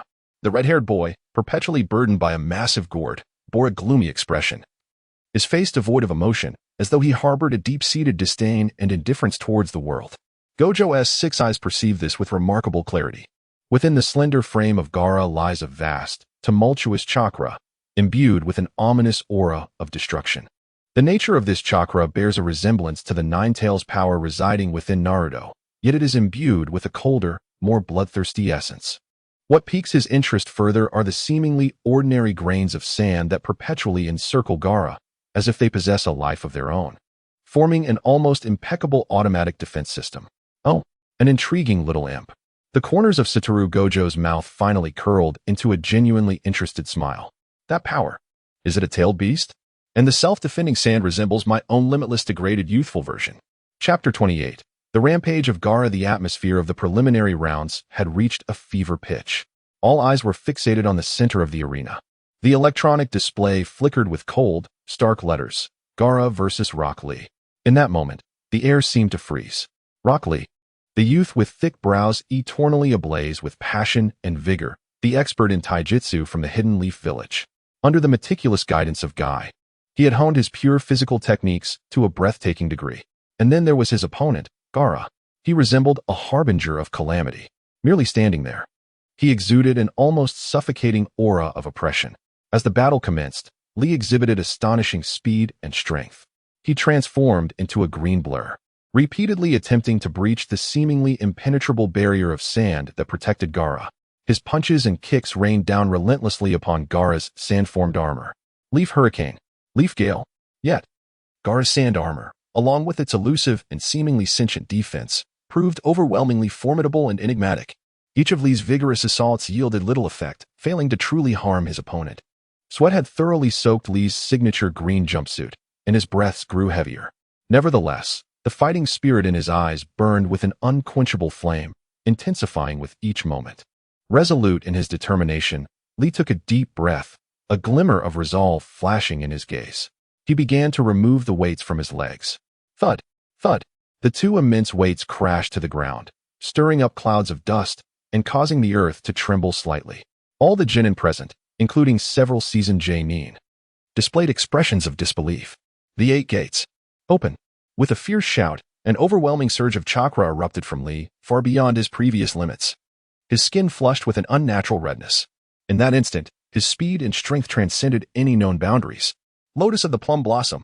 Lee's figure transformed into a near untraceable afterimage before the astonished spectators, launching Gaara into the air. However, just as the decisive strike was about to land, the sand from Gaara's gourd erupted forth with even greater ferocity, enveloping him in a massive sandball. Ultimately, Lee was narrowly defeated. He plummeted from the air, suffering multiple fractures, damaged meridians, and grievous injuries, teetering on the brink of death. His teacher, Guy, embraced him in tears, the scene steeped in tragedy. In the subsequent matches, perhaps stirred by the previous battle's intensity, perhaps provoked by the unintentional taunts of other contestants, or perhaps simply due to Naruto's trademark banter having an unforeseen effect, Gaara's once blank, lifeless eyes suddenly ignited with a terrifying crimson glow. Within him, the ferocious chakra belonging to the tailed beast Shikaku, long suppressed, erupted uncontrollably at this moment. A howl, more beast than man, resounded from Gaara's throat, imbued with a brutal desire for slaughter. His gourd shattered with a resounding crash, unleashing an unending torrent of sand that surged forth like a breached dam, engulfing everything in its path. The entire venue of the preliminaries was instantly cloaked in a terrifying sandstorm. Gaara's body began to undergo a horrifying transformation. The sand, seemingly alive, rapidly enveloped half of his form, coalescing into a monstrous and fearsome claw of sand, exuding a chilling aura of murderous intent and colossal power. Shikaku was about to emerge. Hurry! Someone stop him! The ninjas present turned pale, their hearts gripped by fear. The leading jonin of Sunagakure, Maki, along with Gaara's siblings, Kankuro and Temari, appeared particularly stricken. They rushed forward, desperate to halt Gaara's further transformation into the tailed beast. However, the raging sand flow was merciless, casting them aside time and again, rendering it impossible for them to approach even a fraction. The entire venue descended into unprecedented chaos and terror. Just as Gaara was on the brink of complete loss of control, with the terrifying sand claw poised to strike the innocent audience and the quaking genin, a figure appeared. Swift beyond belief, it materialized without warning in the heart of the violent sandstorm, standing before the monstrous Gaara. It was Satoru Gojo, maintaining his usual nonchalant demeanor. One hand casually rested in his pocket while the other, in a seemingly effortless yet precise manner, gently pressed against Gaara's fearsome, sand-covered head. His tone was as relaxed as if he were greeting a petulant child. Hey, little buddy, calm down. Throwing such a tantrum won't help you grow tall, you know. No sooner had he spoken than an indescribable, yet overwhelmingly vast and despair-inducing force surged forth from Gojo's seemingly delicate hand. This was not merely chakra, nor was it simply cursed energy. It was a power that transcended the world's power system. Born from the ultimate analysis and perfect fusion of the 6 eyes, an absolute suppressive force. This power, formless and intangible yet omnipresent, instantly pierced through the layers of tumultuous sand defenses, directly impacting the very essence of the rampaging Shikaku chakra within Gaara. The tailed beast, which had been howling madly, attempting to break free and stain the world with blood, was now confronted with an unimaginable force. His tyrannical will, upon encountering this formidable power, was as if seized by an invisible hand that constricted his throat with merciless force. Gaara's eyes, which had begun to lose their sanity and were now reduced to mere primal urges for slaughter, widened in shock. For the first time, and indeed, for the very first time in his life, he felt an instinctual, irresistible, and profound terror emanating from the depths of his soul. This was a visceral shudder and submission in the face of an overwhelmingly superior force, one so exalted that even gazing upon it was beyond his capacity. This fear was infinitely stronger than that which he felt when confronted by his father, the fourth Kazekage, who regarded him as a failure and a mere weapon of the village. What is this power? The brutal will of Shikaku reverberated in Gaara's mind, resonating with incredulity and a hint of dread. Kakashi-sensei, that guy, the elite shinobi from Sunagakure, including Maki, along with Kankuro and Temari, were momentarily stunned by the scene before them, only to be overtaken by expressions of alarm. They attempted to rush forward to prevent Kakashi from taking adverse actions against Gaara. However, just as they were about to encroach upon the 3-foot radius surrounding Satoru Gojo, an invisible barrier, imbued with an unmistakable aura of inviolability, silently unfurled. Infinite. Boom, boom, boom. The muffled sounds of impact echoed. Maki and the others collided with a transparent, yet indomitable wall of air, forcefully repelled by a colossal power. They tumbled to the ground, blood spilling from their mouths, their faces etched with horror and disbelief. The arena fell into a deathly silence. Whether it was the observing ninjas from various nations, the elevated Hokage and Kazekage shadow clones, or the trembling genin, every gaze was fixated, stupefied, upon the silver-haired shinobi, Kakashi Hitaki, who casually held down the rampaging Jinchuriki with one hand while the other languidly rested in his pocket, as if attending to a trivial matter. A colossal question mark loomed in the minds of all present. Was this truly the Kakashi they knew? The one who was perpetually tardy, perpetually engrossed in adult literature, and perpetually lackadaisical? This astonishing display of effortless dominance over the tailed beast's rampage had utterly transformed their perception of power. Satoru Gojo completely disregarded the wide-eyed stares surrounding him. He lowered his gaze slightly, observing the red-haired youth before him, trembling from overwhelming fear and the weight of power. His eyes filled with confusion and terror. He extended his other hand and gently patted Gaara's sandy, tousled hair. A smirk graced his lips, embodying his signature blend of mockery and playful nonchalance. Be good, only obedient children get candy. As his words lingered in the air, the tumultuous chakra of Shikaku within Gaara resembled a ferocious beast that had been thoroughly tamed. With a visible swiftness, it quickly subsided, gradually retreating to the deepest recesses of its seal. The sand armor enveloping his form swiftly dissipated, revealing his still pallid yet somewhat restored countenance, imbued with a trace of reason. Thus, the upheaval of Shikaku was quelled by Satoru Gojo in a manner that bordered on the whimsical.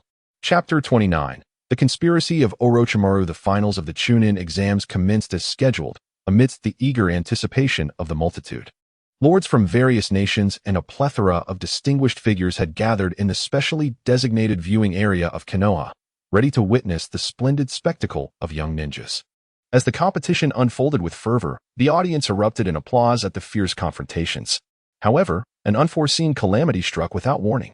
Orochimaru, the serpent lurking in the shadows, united with the unsuspecting Sunagakure, who had become mere pawns in his tragic scheme, brazenly initiated their long-concocted plot, the collapse of Konoha. In an instant, countless hidden sound ninja, alongside some fervently misled sand ninja, surged forth like demons unleashed from the depths of hell, tearing apart the facade of peace. They poured in from all directions, revealing their vicious fangs, launching a sudden and fatal assault on the serene village of Konoha, which basked in the sunlight. The venue was engulfed in a cacophony of deafening explosions, the thunderous roar of jutsu, and the piercing screams of terrified civilians. Flames soared into the sky, thick smoke billowed, and the once vibrant scene transformed into a hellish nightmare in the blink of an eye. Watanabe, endowed with his all-seeing six eyes, had long sensed Orochimaru's and Sunagakure's clandestine maneuvers, including their meticulously concealed troop deployments and the nauseatingly familiar malevolent chakra. Yet, he chose not to expose them at that moment, nor did he harbor any intention to intervene. Instead, he crossed his arms and observed with keen interest, as if watching a meticulously choreographed yet somewhat clumsy play, relishing the chaos that unfolded before him. Perhaps this would serve as an invaluable opportunity for these naive youngsters, who still believed in the illusion of world peace, to gain practical experience in the field. He even found the time to casually reflect on the blood and fire before him, perceiving it merely as exaggerated stagecraft. Amidst the tumult, Orochimaru's cold and twisted figure materialized before the third Hokage, Hiruzen Sarutobi. His serpent-like eyes gleamed with a cruel light, a sinister smile stretching across his face as he swiftly performed hand seals. Forbidden jutsu, for purple flames formation. A purple translucent barrier rose abruptly, encasing him and his former mentor. The third Hokage, within, severing all external support. A long-planned, taboo drama of a disciple slaying his mentor was about to unfold in this confined space, drenched in blood. The ninjas of Konoha, after a brief moment of panic and shock, quickly rallied. They roared in defiance, engaging in a desperate struggle against the relentless invaders, defending their homeland with their very lives. In the midst of a fierce and brutal battle, Naruto Uzumaki and Sasuke Uchiha from Class 7 were fervently engaged, driven by the audacity of youth that knows no fear. Meanwhile, Sakura Haruno, under the guidance of other jonin, valiantly suppressed her own trepidation to assist in evacuating the defenseless civilians and tending to the wounded lying in pools of blood. In stark contrast, Satoru Gojo remained unperturbed, standing steadfastly outside the seemingly impenetrable four purple flames formation. With arms crossed, he observed the scene within the barrier, where the once mighty elder, Orochimaru, was being relentlessly pushed back by his former prodigy, struggling to maintain his composure in the face of adversity. With a casual tilt of his chin, he playfully greeted the snake-like figure through the pulsating purple barrier. "Ah, Orochimaru, it has been a while."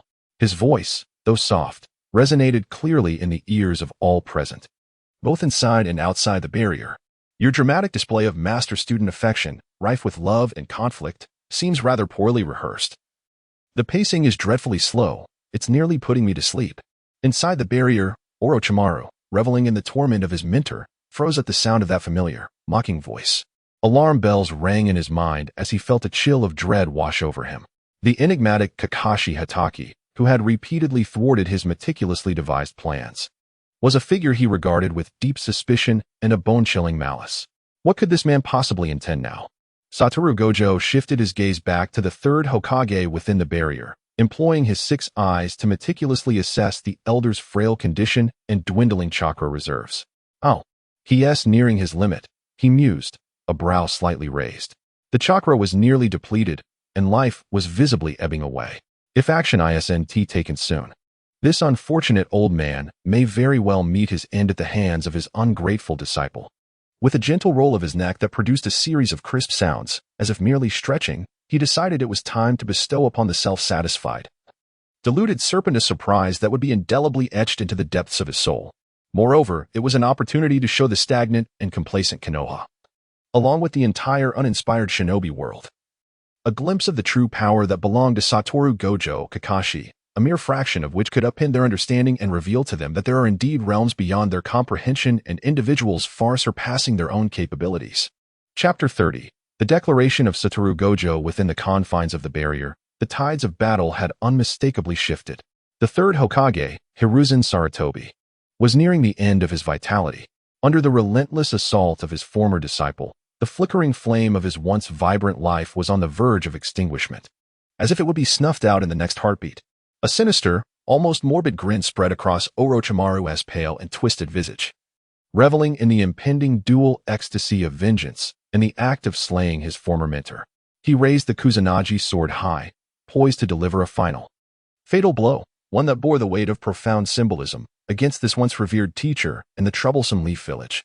In this critical moment, Satoru Gojo, who had remained aloof, seemingly detached from the unfolding chaos, finally took action.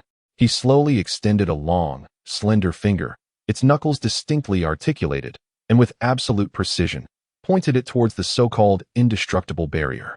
The four purple flames formation.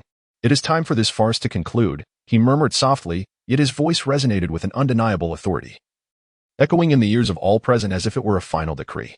In an instant, a colossal surge of energy, both exhilarating and terrifying, began to coalesce and compress at the tip of his seemingly delicate finger.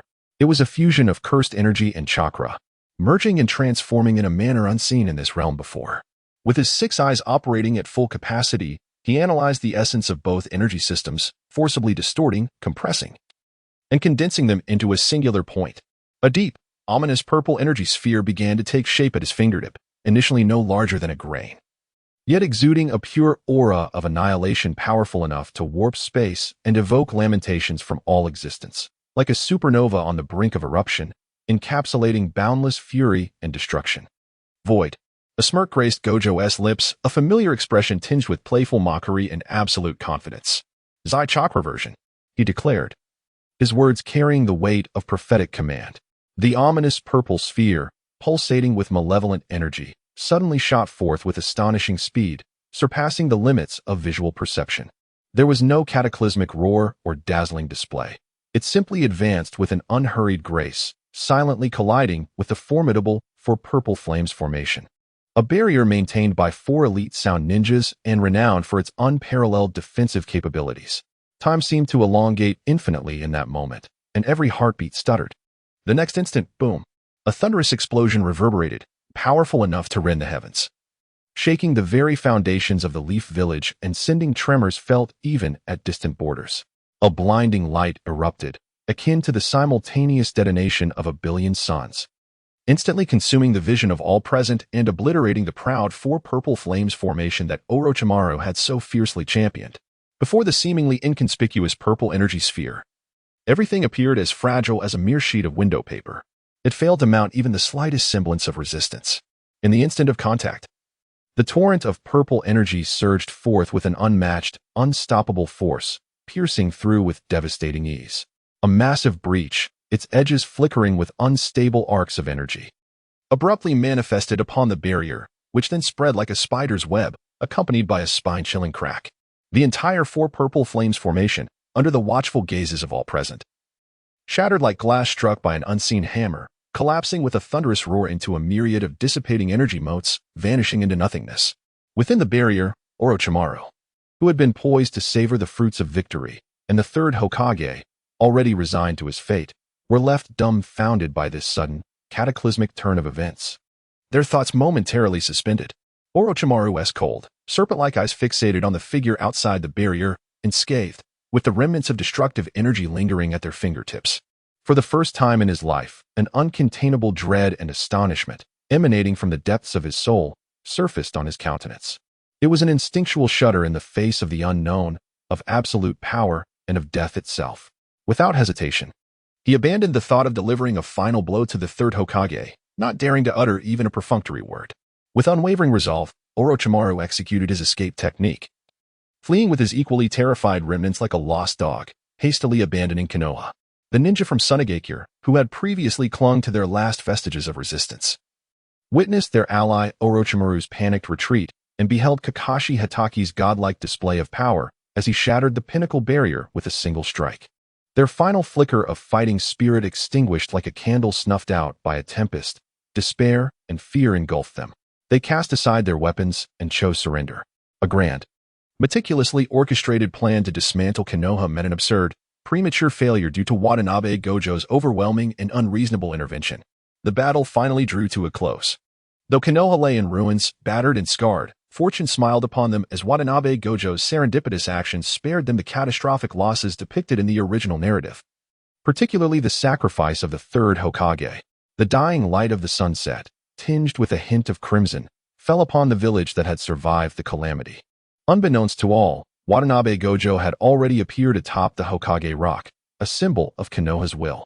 With his back to the setting sun, he gazed down at the village, still pulsating with life despite its grievous wounds, and at the trio, Naruto, Sasuke, and Sakura, huddled together, weary yet illuminated by the glimmer of survival and growth. He slowly turned around.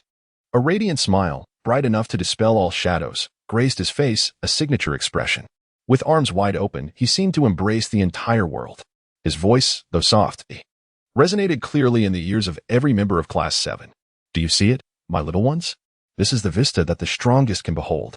Strive diligently, for the future belongs to you, of course, under my guidance." Chapter 31, The Last Request by the Sickbed in the Intensive Care Unit of Konoha Hospital. The air was thick with the pungent aroma of medicinal herbs, almost palpable in its intensity. The third Hokage, Hiruzen Sarutobi, lay frail and weak upon the sickbed, his complexion as pale as parchment, and his body swathed in layers of thick bandages.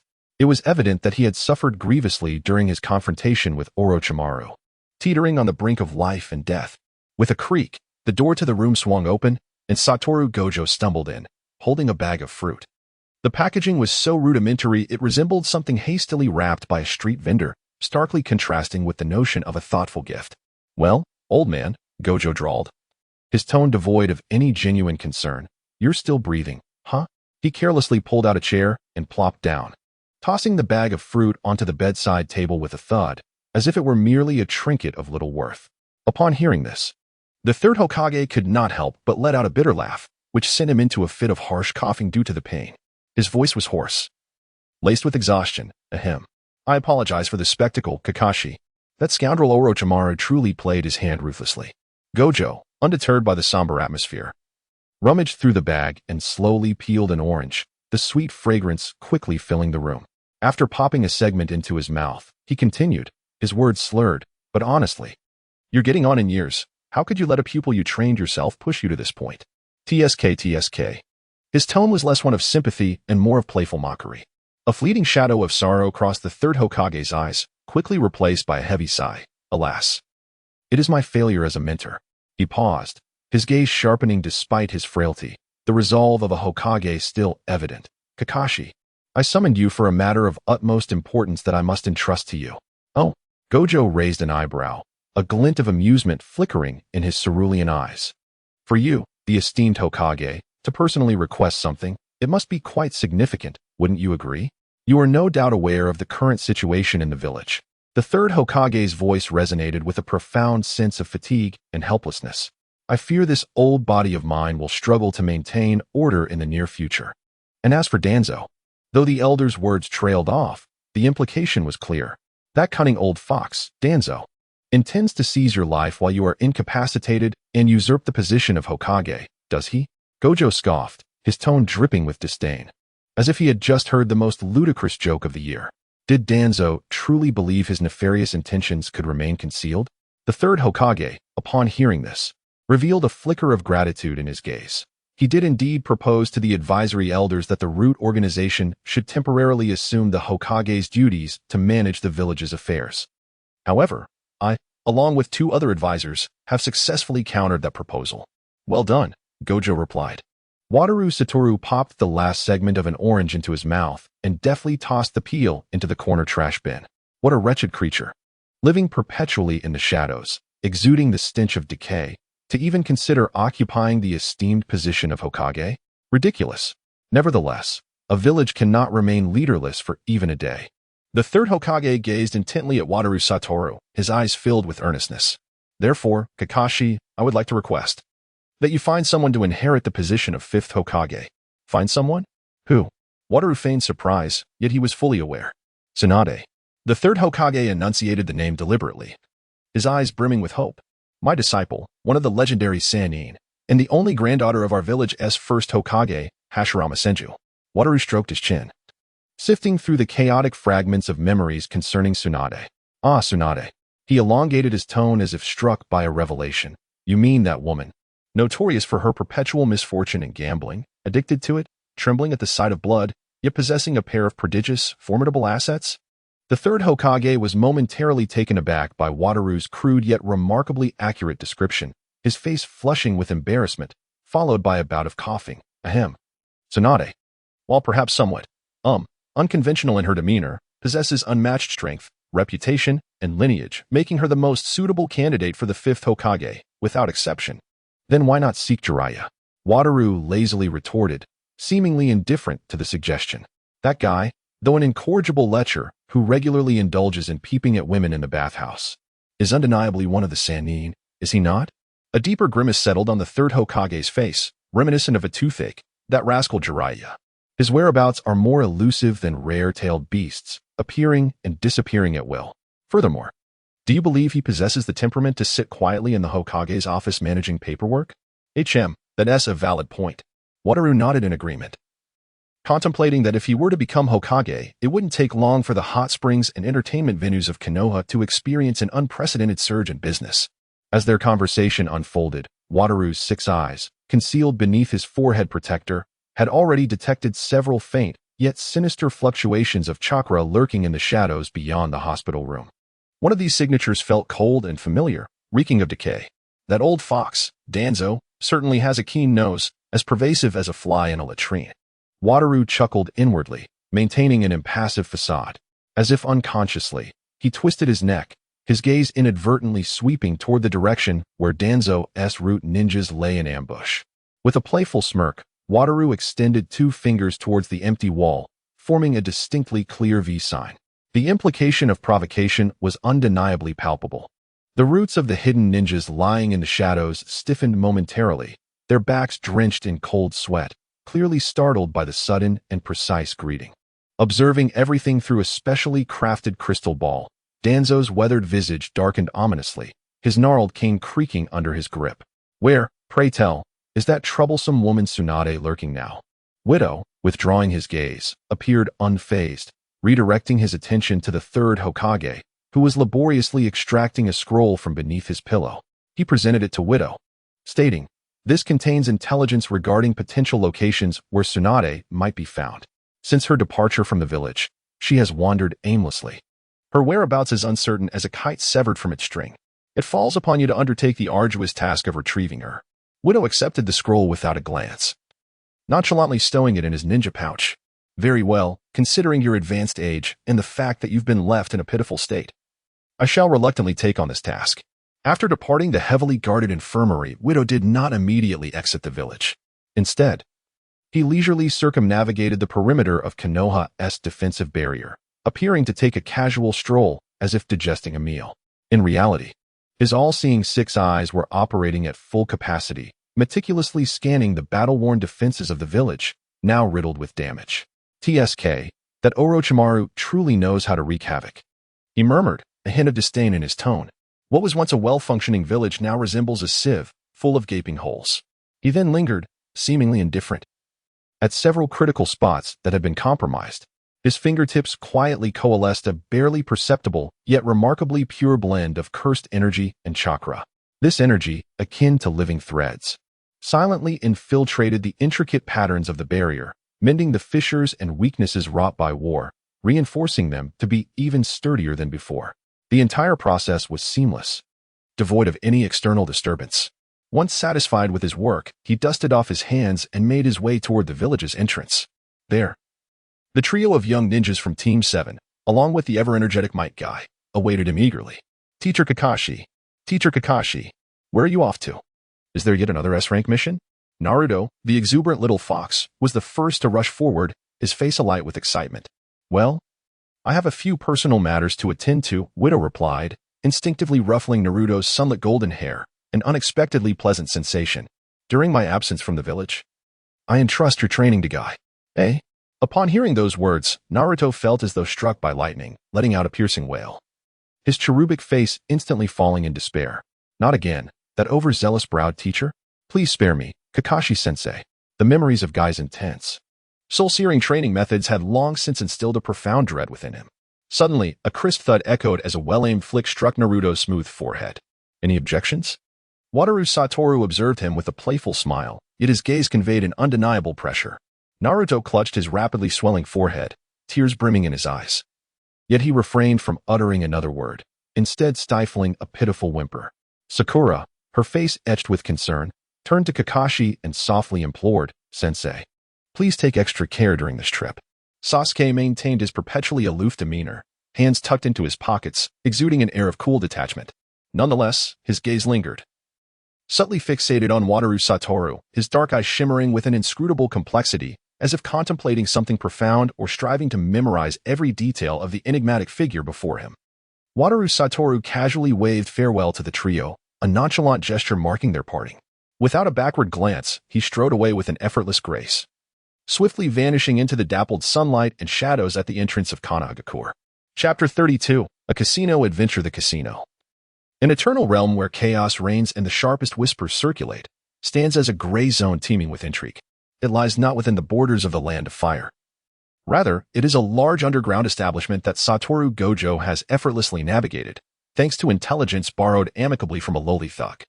The air is thick with the acrid scent of tobacco, the potent aroma of alcohol, and the nauseating sweetness of cheap perfume, merging into an indescribably pungent atmosphere. Intermittently, the raucous shouts of exhilarated gamblers intertwine with the low, mournful wails of the despondent, composing a bizarre symphony steeped in primal desire. With a mere casual sweep of his 6 eyes, Satoru Gojo's gaze zeroes in on a dazzling blonde figure at the most boisterous table in the depths of the casino. She is a woman of striking form, her physique nearly bursting from her attire. In a fit of rage, she pounds the table, spitting curses as her frustration mounts clearly. Fortune has not favored her, and she has lost considerable sums. Tsunade, at last, I have found you.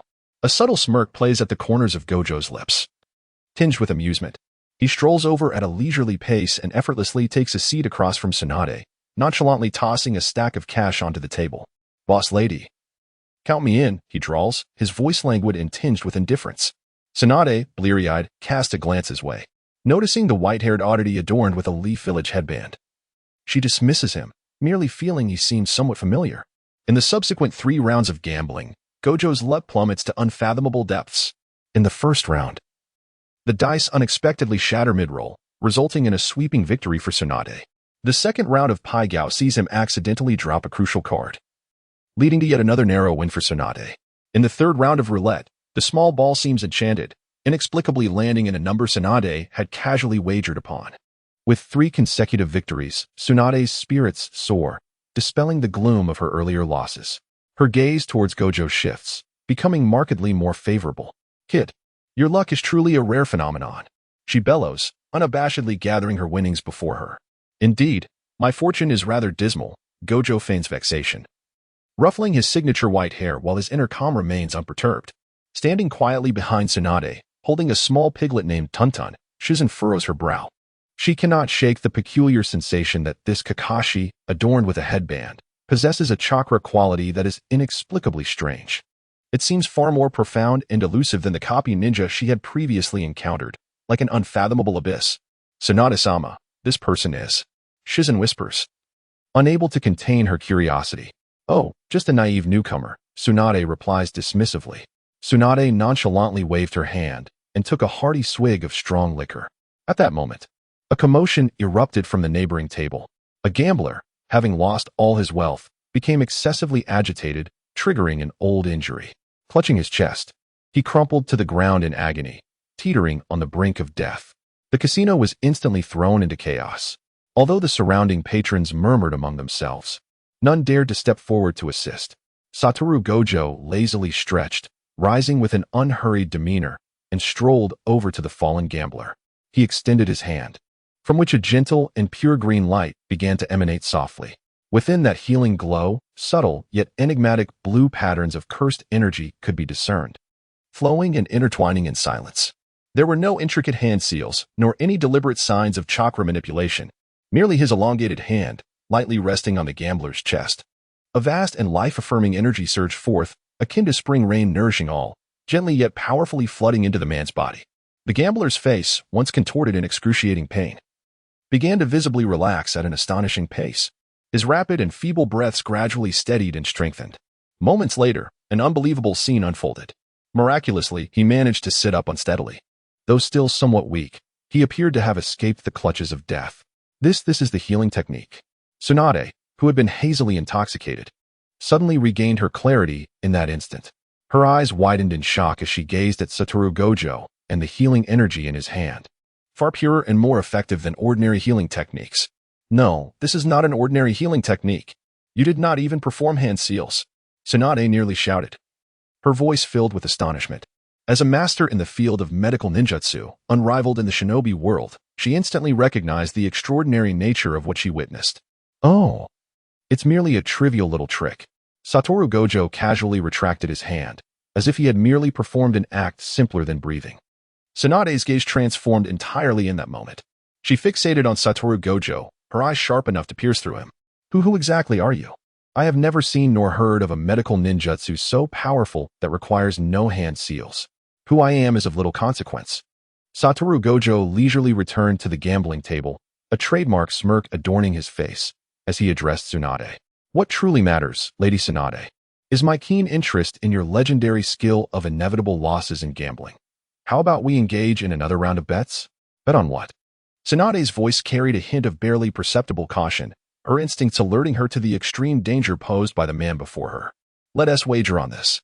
Wu Tiawuji extended his finger, indicating his right hand that had just performed the miraculous medical ninjutsu. If I emerge victorious, You will obediently accompany me back to Konoha to become the 5th Hokage. Tsunade paused in surprise at his words, then burst into laughter as if she had heard the most absurd joke. The 5th Hokage? What nonsense! The 3rd Hokage is still alive. How could it possibly be my turn? Hearing this, Wuji nearly lost his composure, pondering whether this woman was genuinely bewildered or had been so isolated that she was entirely oblivious to the monumental events transpiring in the village. He took a moment to collect himself and, with a tone tinged with regret, succinctly recounted the recent assault on Konoha by Orochimaru, the severe injuries of the 3rd Hokage, and the urgent need for new leadership. As Tsunade's smile gradually faded, her expression grew increasingly complex. After a brief silence, she replied with a serious tone. What if you were to lose? With a grin that exuded an irresistible and fatal allure, Wuji responded, then I shall impart to you, without reservation, that new medical ninjutsu I just demonstrated, one that requires no hand seals yet possesses power surpassing that of the sage art by several times. How does that sound? At that moment, Tsunade's heart skipped a beat upon hearing his words. No hand seals. Power far exceeding the sage art. This was an overwhelmingly enticing proposition for any medical ninja, especially for a master like her, who stood at the pinnacle of medical ninjutsu. It signified a revolution in the medical field. Very well. I accept your wager, Tsunade declared, slamming her palm onto the table, her gaze burning with intensity as if she intended to devour Wuji whole. The dealer, sensing the rising tension, quickly procured a fresh pair of dice cups. This time, Tsunade took it upon herself to shake the dice cup. Her movements were flamboyant, her wrist a flurry of intricate, nearly imperceptible gestures that would elude the notice of an ordinary person. However, under Wuji's all-seeing 6 eyes, the slightest roll, collision, and angle of the 3 dice within the cup, along with Tsunade's subtle manipulations attempting to control the outcome, unfolded before him as if projected in slow motion. Clear and distinct. Oh, she aims for a 666. How greedy. Truly, the heart's insatiability is akin to a serpent devouring an elephant. Wuji mused inwardly with a chuckle. Now, Tsunade forcefully slammed the dice cup onto the gambling table, producing a resounding thud, her expression brimming with confidence. I bet on high. Wuji, languidly interrupting her before she could continue, remarked, I wager on low. Then, as if casually, he tapped the edge of the table with his slender fingertip. A faint yet pure surge of cursed energy, nearly imperceptible to any sensory ninja, flowed through the thick tabletop, precisely transmitting to the 3 dice beneath the cup. With unwavering confidence, Tsunade lifted the cup. 1, 2, 3. Lo! The onlookers, gamblers surrounding the scene, erupted in a chorus of incredulous gasps. Tsunade stood frozen, her gaze fixated on the numbers within the dice cup, her expression akin to one who has encountered a specter. She distinctly remembered that her final roll should have yielded 3 sixes. How could it possibly have transformed into a trifecta of 1, 2, and 3? It appears I am the victor, Lady Tsunade. Satoru Gojo grinned like a cat that had just pilfered a fish, his expression brimming with smug satisfaction and a hint of mockery. Tsunade glared fiercely at Satoru, then glanced down at the 3 dice lying quietly in the cup. Suddenly, a realization dawned upon her. Her complexion shifted between shades of green and white, a vivid display of emotions. With a forceful slap on the table, she sprang to her feet, pointing an accusatory finger at Satoru's nose, her voice laced with fury. You scoundrel. You cheated just now. No, wait. You intentionally lost to me. Those previous 3 rounds, as well as this last one, were all deliberate on your part. She finally recalled. This Kakashi, adorned with a forehead protector, had exuded an inexplicable strangeness from the moment he appeared. The bizarre losses in those 3 rounds of gambling, and in this final round. While it seemed she had simply faltered, it felt more like he had been orchestrating the entire outcome from behind the scenes. Ah, so I have been seen through so swiftly. Satoru raised his hands in a gesture of feigned indifference, his expression one of utter disinterest. Tsunade inhaled deeply, her chest heaving with agitation, clearly incensed. Ultimately, she collapsed back into her chair, resembling a deflated balloon. She gazed at Satoru, a complex smile of bittersweet irony gracing her features. You, my friend, are an undeniable enigma. Very well, I concede to your request to return to Konoha. To think that someone renowned in the gambling world as the legendary cash cow could be so effortlessly manipulated. Moreover, to possess the ability to conjure forth medical ninjutsu of unprecedented power, capable of overturning the entire medical ninja system. Such a person's proposition warrants her utmost seriousness and careful consideration. Perhaps returning to Konoha, a place that had once bestowed both pain and glory upon her, was not such a dreadful choice after all. As Satoru led Tsunade and Shizune, and of course, that adorable little piglet, away from the casino. Content on their journey back to Konoha, a rather unremarkable tree, lush with foliage, stood by the roadside. From its trunk, a peculiar plant resembling a pitcher plant silently emerged, revealing half of its pure white visage, adorned with an expression of keen interest and amusement. The other half, shrouded in darkness, bore a solemn and grave countenance. Oh my! Oh my! Tsunade has been whisked away by that copy ninja Kakashi. Moreover, it seems that Kakashi has undergone a remarkable transformation. White Setsu remarked in a tone tinged with both jest and curiosity. Humph. This matter is of great significance and must be reported immediately, he replied in his customary tone, cold and devoid of any emotion. In the next moment, the extraordinary plant, resembling a living creature, silently melded back into the stout trunk, disappearing entirely as if it had never existed. Chapter 33. The Reikage Training Class in the village of Konoha, at the training grounds. Satoru Gojo leisurely escorted Tsunade and Shizune back to the village. His demeanor was so relaxed, it seemed as though he had merely taken a stroll, casually returning with 2 fully alive individuals and a pet pig. As soon as Tsunade set foot in Konoha, she was immediately surrounded by the Hokage's advisory council and high-ranking officials from various departments. Thus began a lengthy and intricate transfer of power and discussions regarding village affairs. The newly appointed 5th Hokage was overwhelmed and rushed off her feet. Meanwhile, Satoru Gojo reveled in his leisure, his mind shifting towards another promising talent in the village, Sasuke Uchiha. "Ah, Sasuke-kun," he said, a characteristic playful smile gracing his face as he suddenly appeared before Sasuke, casually tossing a freshly acquired red apple in his hand. "Have you been slacking off in your recent training?" At that moment, Sasuke was engaged in the monotonous routine of basic taijutsu training, sweat dampening his dark hair. At Gojo's words, his fierce movements momentarily paused, and he cast a sharp glance at Satoru, his tone indifferent. "It's none of your concern. Come now, don't be so cold." "A young man should be a bit more enthusiastic," Gojo replied, unfazed by Sasuke's aloofness. He took a hearty bite of the apple and mumbled, "I've noticed your recent growth and strength seems to have hit a plateau. Fortunately, I am in an exceptional mood today and would like to offer you a few new techniques. What do you say?" A fleeting glimmer of intrigue flashed through Sasuke's pitch-black eyes, yet he stubbornly maintained the Uchiha's characteristic pride. "I don't need it." "Oh, are you certain?" Gojo raised an eyebrow. Choosing not to argue, he strode directly to the center of the training ground, where 10 heavy, specially crafted steel plates stood side by side. Each plate was resilient enough to withstand several chakra-infused shuriken thrown with full force. He extended his long right hand, palm facing upwards. In an instant, a familiar, piercing sound, reminiscent of 1,000 birds in chorus, erupted once more. However, this time, the blue and white lightning coalescing in his palm was starkly different from the Raikiri wielded by Kakashi. Within the electric glow, there was an indescribable depth and terror that seemed to send shivers through the very soul. "Look closely, Sasuke-kun." Gojo's voice carried a hint of mockery. "I call this technique Infinite Raikiri." Before his words faded, Gojo's figure abruptly vanished from sight, as if he had never existed. In the next moment, he appeared like a phantom behind the 10 steel plates, his right hand still poised to unleash the Raikiri, fingers crackling with electricity, his expression relaxed and casual, as if he were merely waving his hand. The training ground fell into a profound silence.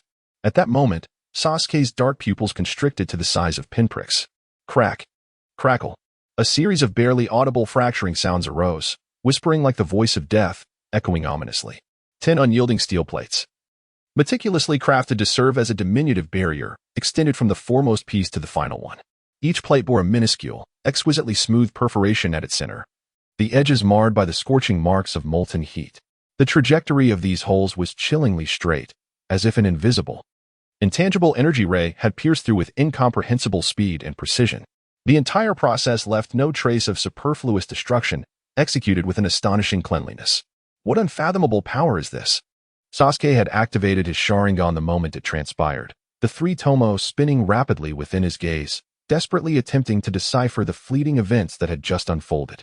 He endeavored to capture Kakashi's trajectory, analyzing the tumultuous yet remarkably concentrated flow of chakra unleashed during the Raikiri.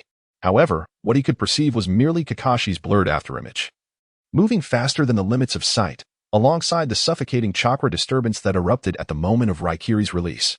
As for the true essence of the energy mechanism that transformed the Raikiri into a force of cataclysmic potency, concealed beneath the chaotic chakra, his Sharingan appeared as if veiled by a thick frosted glass, rendering the vision hazy and chaotic, utterly beyond imitation or replication.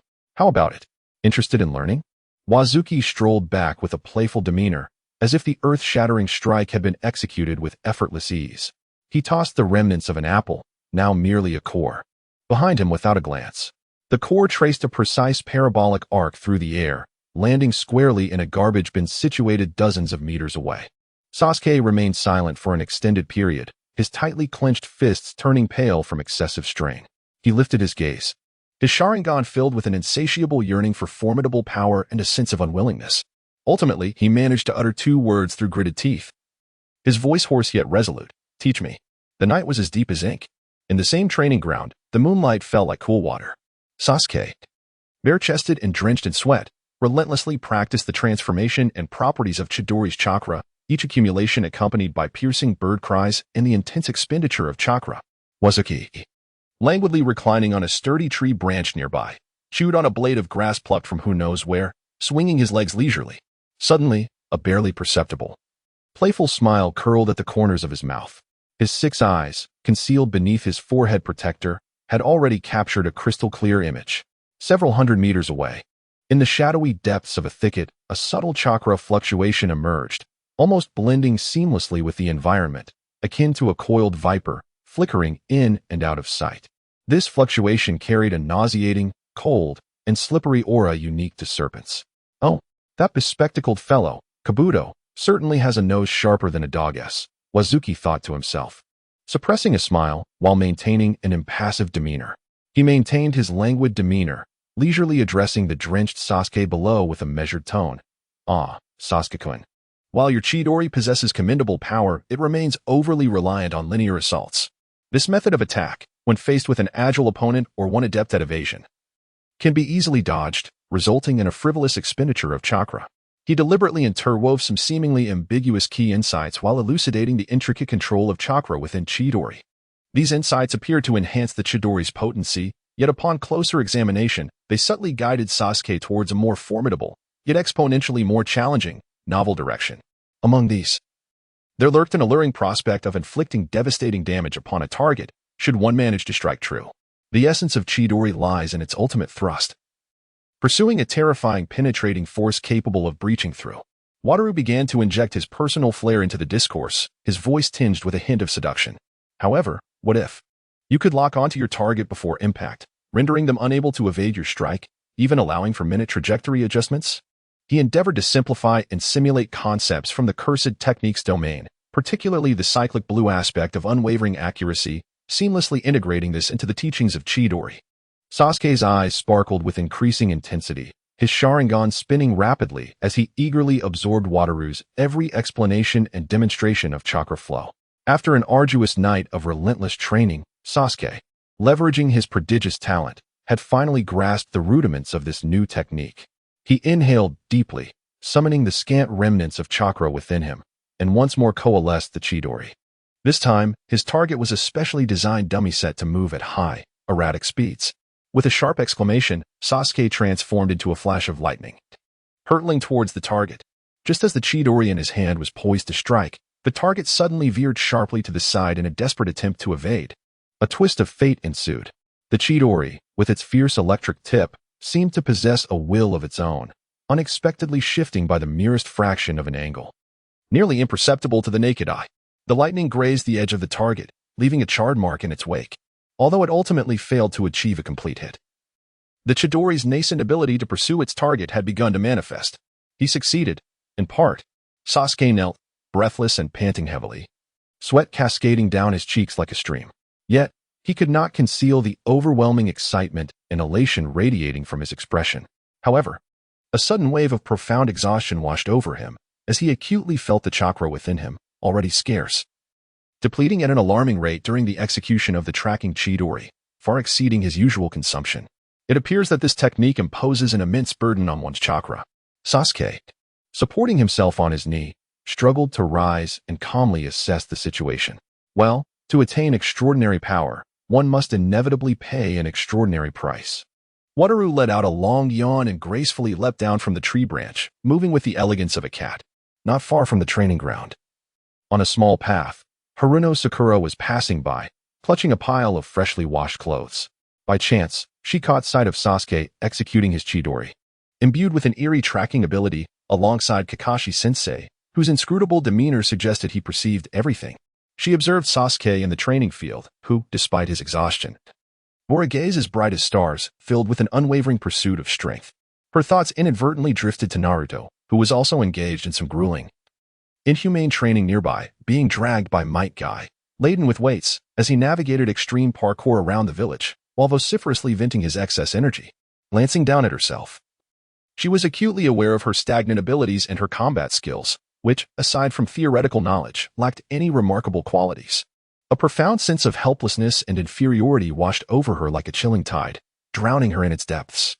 I seemed to be falling further behind them. Sakura tightened her grip on the clothes, her knuckles turning pale from the pressure, and her eyes subtly glistened with a damp hue of red. The next day, Naruto learned through a reliable source that Kakashi-sensei was secretly conducting specialized training sessions for Sasuke. He erupted in indignation, akin to a cat whose tail had been stepped on, rushing fervently to Wataru, shouting at the top of his lungs, "Kakashi-sensei, this is utterly unfair. So biased. Why is only that arrogant Sasuke receiving special training? I want it too. I want to become stronger. I want to learn that super, amazing ninjutsu." Wataru, overwhelmed by the noise, dug into his ears, displaying an unmistakable look of disdain. "You're unbearably loud, you hyperactive little fox. You want special training?" He scrutinized Naruto's energetic form, and then pointed to the nearby passerby, a serious-looking Hibiki adjusting his old-fashioned black-framed glasses. "Look, do you see that elite tutor in glasses? I think he would be perfect for someone like you, whose foundation is shaky and only knows how to make a fuss." Without paying heed to Naruto's desperate protests and heart-wrenching wails, Wataru effortlessly seized him by the scruff of his neck, tossing him like a troublesome package to Hibiki, whose initial shock transformed into delight as he realized he would finally have the opportunity to personally nurture the future Hokage.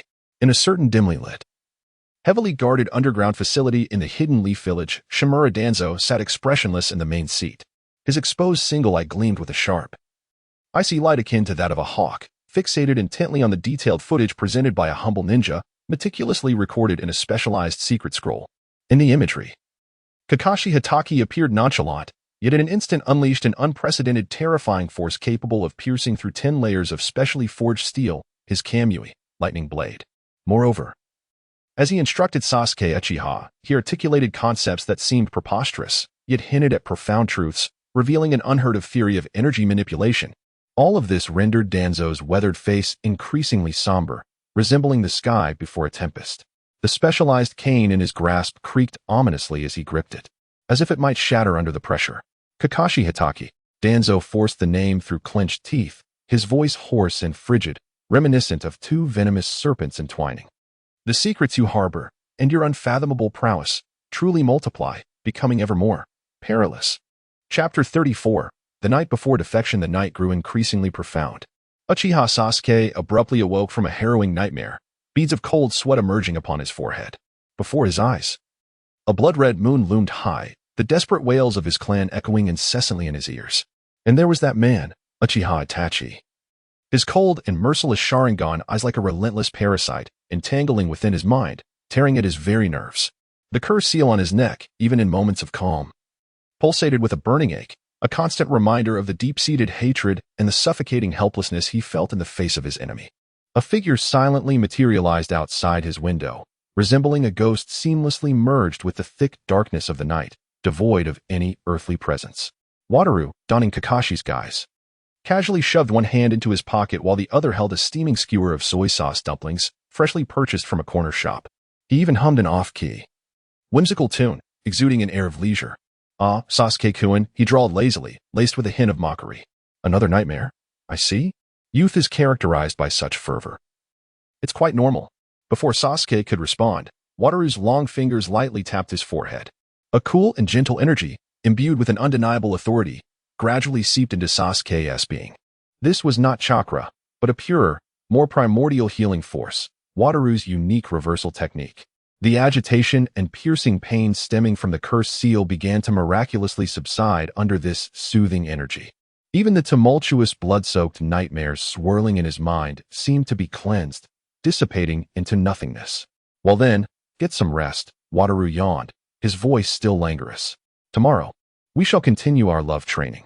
He turned and, with a few flickers, vanished into the night, as if he had merely stopped by to perform a task simpler than breathing.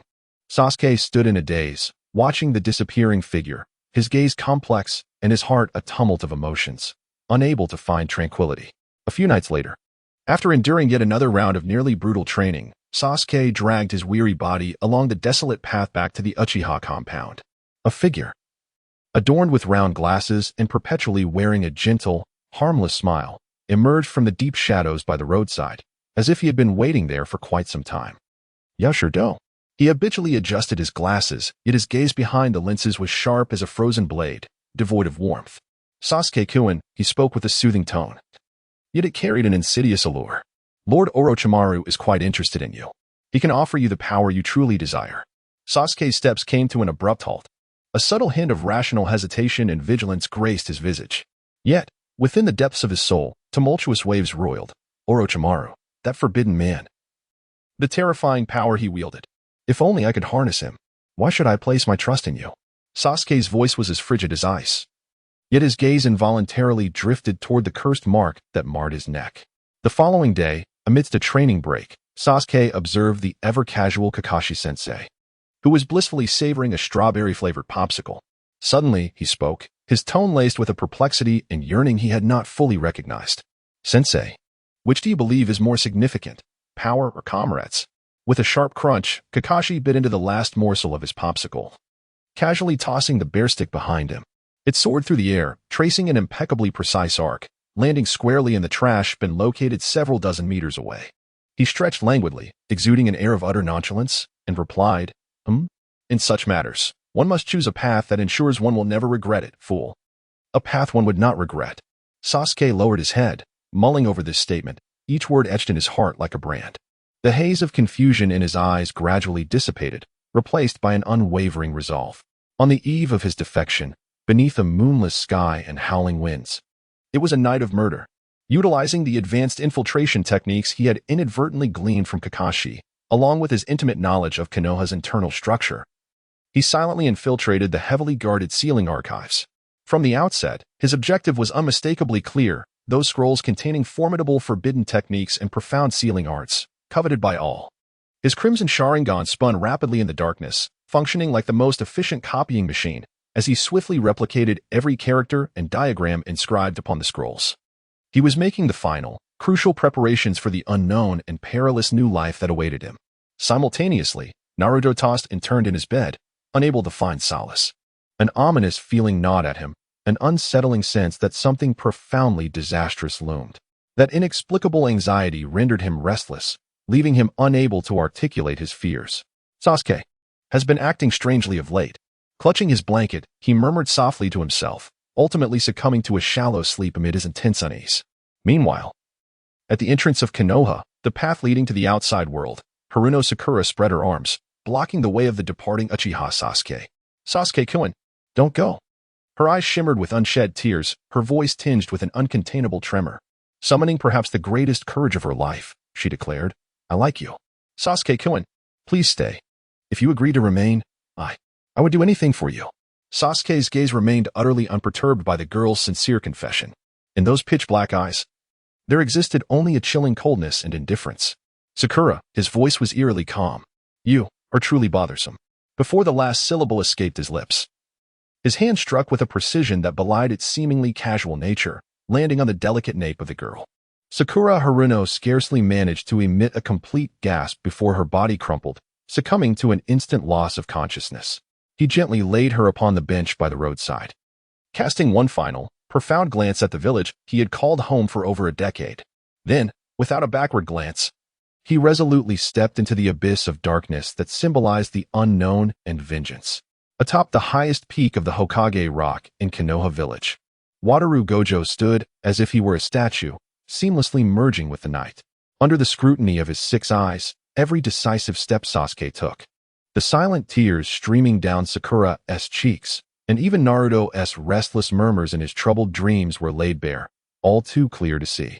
He leisurely retrieved a vividly colored lollipop, tore open its exquisite wrapper, and popped it into his mouth. A whimsical smile, tinged with a hint of innocent amusement, gradually unfurled upon his face. Ah, youth, he mused softly, savoring the sweet flavor that danced upon his tongue. Such a troublesome, yet exceedingly fascinating affair. The night breeze gently tousled his signature silvery locks. He watched as that solitary figure receded into the distance until it vanished entirely from sight, merging into the unfathomable darkness of the night. Chapter 35, To Pursue or Not to Pursue. The sky had yet to break dawn. The news of Uchiha Sasuke's defection had plunged like a massive stone into a silent abyss, stirring tumultuous waves within the upper echelons of Konoha. The entire village seemed to be gripped by an invisible hand, choking its very breath, with the faintest glimmer of morning light suffused with an oppressive chill. Tsunade's usually radiant face was now marred by an icy frost, her anger barely contained.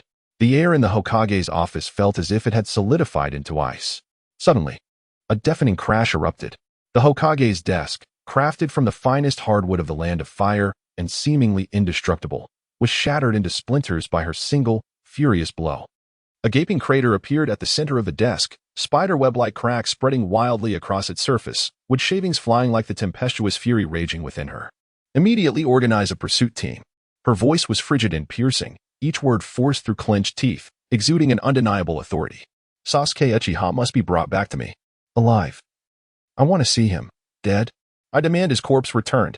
The hastily convened high-level meeting was suffused with an atmosphere so oppressive it felt suffocating. The air seemed to weigh heavily on the hearts of each participant, as if the very light outside hesitated to penetrate the room's stifling pressure. Danzo's exposed single eye glimmered with an even more sinister and covetous light than usual. Like a long-hidden serpent, he struck at the opportune moment, unleashing his cold, venomous words, unambiguously targeting Kakashi Hatake. Kakashi Hatake, he rasped, his voice dry and abrasive, akin to 2 coarse sheets of sandpaper grinding against one another, each syllable dripping with repugnant malice. Uchiha Sasuke is your student. He chose to defect and ally himself with an S-rank rogue ninja like Orochimaru. As his supervising jonin, your negligence and oversight is inexcusable. His murky eye subtly flickered towards the newly appointed Hokage, Tsunade, laden with deeper, insidious implications. As if questioning whether Kakashi had colluded with Orochimaru to undermine the Hokage's authority, perhaps even to overthrow Konoha itself. The malicious intent was glaringly apparent, unapologetically laid bare. Yet, Wataru, lounging languidly, merely stifled a great yawn, stretching leisurely as the joints of his body emitted a series of delicate cracks. He seemed utterly indifferent to the tension in the conference room, as though he were basking in the sun in his backyard, listening to a monotonous cacophony. With his trademark tone, laced with weariness, he drawled casually, young people have their own ideas. Isn't that quite normal? He cast a nonchalant glance at Danzo. His gaze calm and unruffled, tinged with a hint of mockery, as if he were observing a jester-esque performance. Yet it sent an involuntary shiver through Danzo, as if all his sordid thoughts had been laid bare in an instant. Once more, Gojo Satoru's lips curled slightly upwards, forming an almost imperceptible, playful arc, laced with a hint of unabashed mockery. Those who genuinely wish to leave cannot be retained, you know. His words floated lightly, devoid of any trace of anger. Yet they struck like an invisible and resounding slap across the faces of those who presumed to manipulate the destinies of others. Tsunade rubbed her throbbing temples, her temples pulsating with intensity. She found herself in a state of acute frustration over this unconventional, utterly uncontrollable shinobi, whose strength was almost absurdly formidable. This individual had an uncanny ability to utter the most infuriating and ill-timed remarks during the gravest and most critical moments. Regrettably, at this juncture, there existed no substantial evidence to accuse him. Furthermore, his strength was unfathomable, rendering him an indispensable strategic asset to Konohagakure. She could only forcefully suppress the raging fury within her and redirect her focus to the pressing matters at hand. Narashikamaru, the exceptionally intelligent, yet perpetually burdened by troublesome predicaments young prodigy, had been summoned amidst the crisis, singled out from the crowd. He was appointed as the captain of the pursuit team, tasked with leading Uzumaki Naruto, Akimichi Chg, Hygie Niji, and Inazuka Kiba, each a unique personality. Collectively a veritable assembly of problematic youths, on a perilous S-rank mission fraught with daunting challenges. Shikamaru's brow furrowed into a distinct frown, a symbol of his exasperation. What a drag, he muttered under his breath, his voice barely audible, yet his gaze betrayed a gravity and resolve starkly contrasting his usual carefree demeanor. Haruno Sakura stood at the village's entrance, her eyes brimming with tears, frantically blocking the departing team. She clutched Naruto's sleeve as if it were the final lifeline in her existence. Her frail shoulders trembled uncontrollably from her violent sobs, appearing so delicate that a mere gust of wind might easily topple her. With a voice choked by despair, she implored Naruto with all her might. Naruto, please. I beg you. You must bring Sasuke back. The intensity of her sorrow was palpable, suffusing the surrounding air with a heart-wrenching bitterness. As the team prepared to depart, Gojo Satoru sauntered leisurely to Naruto's side. He gently patted Naruto's shoulder, the pressure slight, yet sufficient to momentarily still the boy's excitedly trembling form. In a tone infused with an air of casual ease, yet laced with an enigmatic depth, he remarked, "Don't die out there, you little fox." Naruto abruptly lifted his head, his azure eyes ablaze with an indomitable spirit akin to two miniature suns that could never extinguish. "If you truly wish to retrieve that self-important comrade of yours." Gojo's voice paused, his 6 eyes concealed beneath his forehead protector seemingly perceiving the complexity and tenacity of Naruto's heart at this moment.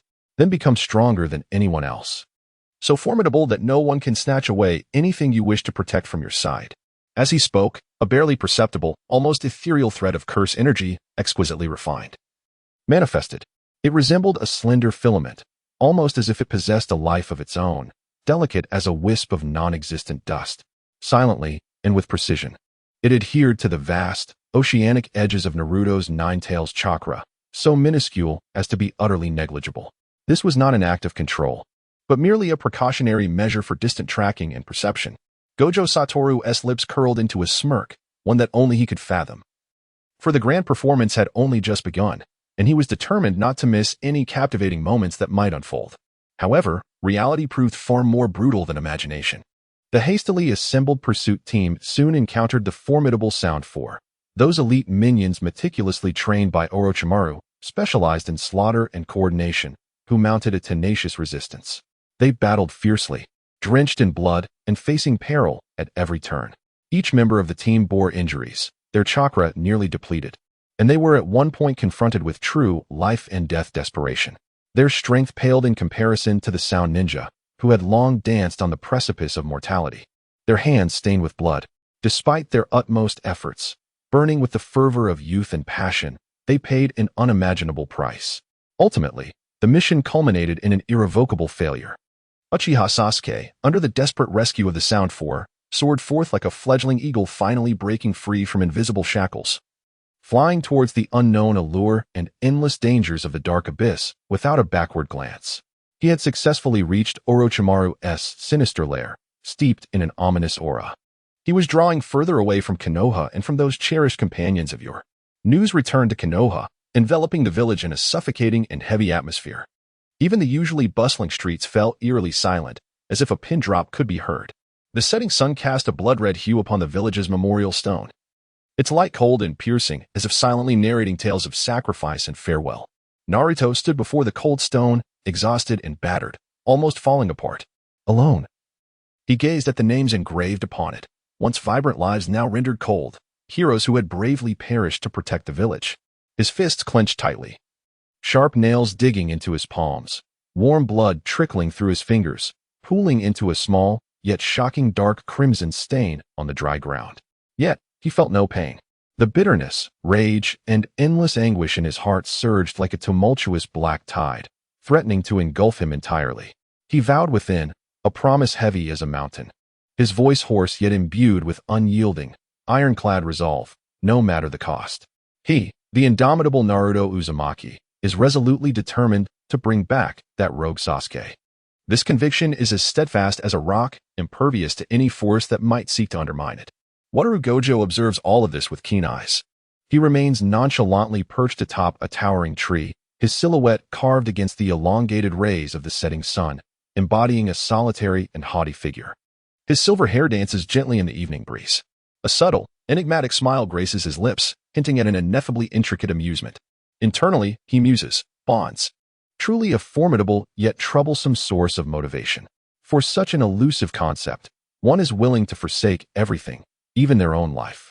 However, his gaze flickers momentarily in the last glimmer of sunlight, sharp as an exquisite sword freshly drawn from its sheath. Mere determination is far from sufficient. Indeed, it pales in comparison. In this world, it ultimately comes down to the supremacy of absolute power. He begins to ponder earnestly on how to more effectively and intriguingly elevate the potential of this body as strength. After all, in his eyes, the chakra capacity of Kakashi Hitaki as form is lamentably scant, akin to an insatiable abyss. To witness the spectacle, one must possess ample resources and strength. Chapter 36. The return of Jiraiya and the shadow of Sasuke's defection. The atmosphere surrounding the village of Konoha was thick with an oppressive gloom, akin to a heavy leaden weight pressing down upon every corner. The air was saturated with an indelible sense of despair and desolation. At this moment, when the hearts of the villagers were tumultuous and the tension was palpable enough to wring water from it, the legendary sage of the three ninjas, the renowned Jiraiya, seemed blissfully unaware of the somber clouds hanging over the village. He returned with an overpowering stench of alcohol, accompanied by what he claimed to be the most recent, most urgent, and most confidential intelligence gathered from obscure channels. With an air of self-importance, he swaggered back into the village. Rather than making his first stop at the Hokage's office to report his significant findings to Tsunade, he instead made a beeline toward the village's inner sanctum. His destination was a secluded outdoor hot spring, known only to a select few seasoned individuals, which served as a sanctuary for weary female ninjas seeking solace. He lurked with a furtive demeanor, a grotesquely lewd smile plastered across his face. Attempting to peer through the ethereal mist and the sparse bamboo fencing that barely concealed the tantalizing allure within. Perverted old man. A voice, thunderous and brimming with righteous indignation, shattered the tranquility of the hot spring like a bolt of lightning. Naruto, with his signature golden hair radiating like the blazing sun, erupted from a nearby thicket, his eyes ablaze with fury, pointing an accusatory finger at Jiraiya and shouting in outrage. At that precise moment, Ebisu, the special jounin responsible for instructing Konohamaru, happened upon this scandalous scene. Upon witnessing the indecent spectacle and Naruto's reckless bravado, his forehead pulsed with veins, and cold sweat trickled down his brow. Naruto, cease this instant. Do not be so disrespectful. Ebisu dashed forward, nearly tripping over himself in a frantic effort to cover Naruto's mouth. Simultaneously, he lowered his voice to a near whisper, infused with profound terror and utmost reverence. As he hurriedly explained, do you have any idea who this man is? He is none other than Jiraiya, one of the legendary three ninjas. You reckless brat. Are you seeking death? Naruto paused, momentarily taken aback. Then, within his bright, star-like blue eyes, a fervent and dazzling light ignited. Akin to a drowning soul grasping desperately for the last thread of hope amidst the encroaching darkness, he suddenly broke free from the feeble restraint of Ebisu. Akin to a lost puppy joyfully reuniting with its long-lost master, he clung to Jiraiya with unwavering determination, incoherently yet fervently exclaiming, "Perverted sage! No, Lord Jiraiya, I implore you, please, teach me more formidable ninjutsu. I must. I swear, I will bring that bastard Sasuke back myself." Ebisu watched in astonishment, his mouth twitching uncontrollably. A tempest of thought surging within him as he mused, what audacity this boy possesses. How dare he address the legendary Lord Jiraiya in such a manner? Jiraiya, however, seemed utterly unfazed by Naruto's almost disrespectful persistence, finding it rather novel and amusing. He casually scratched his disheveled, bird's nest-like white hair, a hint of a roguish smile gracing his face. With a grand, carefree gesture, he jovially acquiesced. Well, since you're so earnest, I suppose I can reluctantly offer you a bit of guidance during my stay in the village. Not far away, Wataru Wojo emerged like a specter from the shadows beneath a grand tree. He meticulously observed the entire spectacle, missing not a single detail. His 6 eyes effortlessly discerned the vast, unparalleled chakra within Jiraiya, a torrent of pure energy that surpassed that of an ordinary jonin. Amidst this colossal chakra flow, he detected a faint, flickering trace of unique energy, imbued with a rich aura of natural creation, akin to fireflies shimmering in the night. His heart stirred, as if a calm lake had been disturbed by a pebble, like a discerning connoisseur uncovering a rough yet intriguing trinket worthy of exploration. As Jiraiya commenced Naruto's basic training in the Rasengan, where the boy, in a comical frenzy, attempted to spin a water sphere rapidly in his palm, resulting in a drenched, disheveled appearance with splashes everywhere.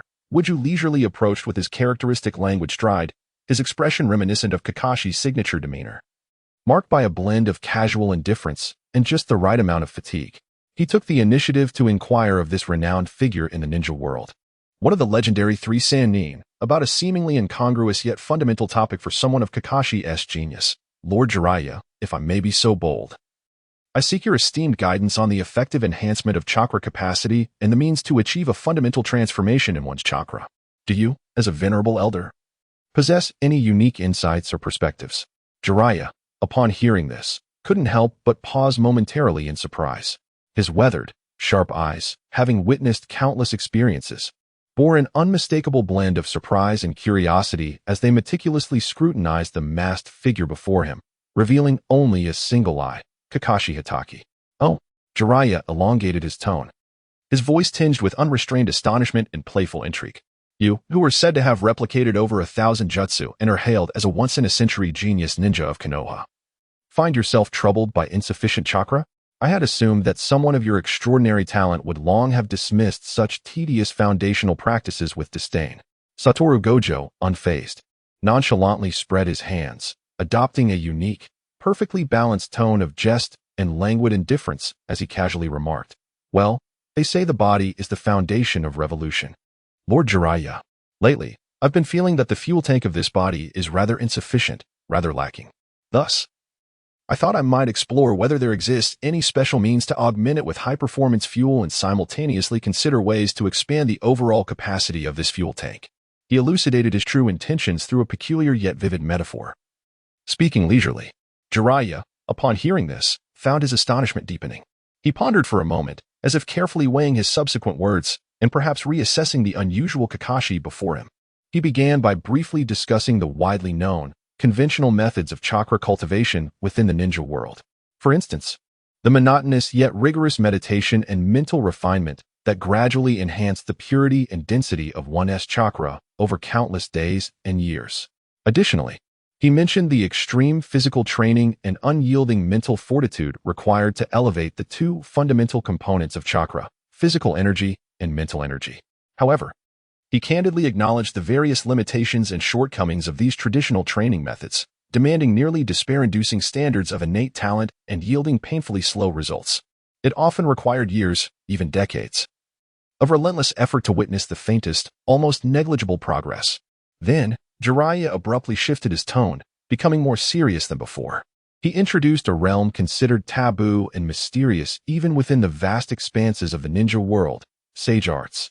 This practice involves actively absorbing the boundless, immense natural energy present in the environment and perfectly merging it with the practitioner's own chakra in an incomprehensibly profound manner.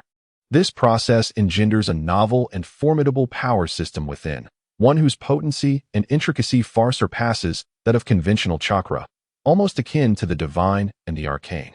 Should one be fortunate enough to successfully grasp the secrets of sage arts, practitioners not only experience a cataclysmic surge in their chakra reserves akin to a volcanic eruption, but their physical capabilities, the acuity of their senses, and even the ultimate potency of their ninjutsu undergo a profound and transformative metamorphosis. However, it is equally emphasized that the cultivation of senjutsu is fraught with dangers that far exceed common imaginings. It imposes nearly perverse and exacting demands on the practitioner's temperament, talent, comprehension, and, most critically, the degree of resonance with natural energy.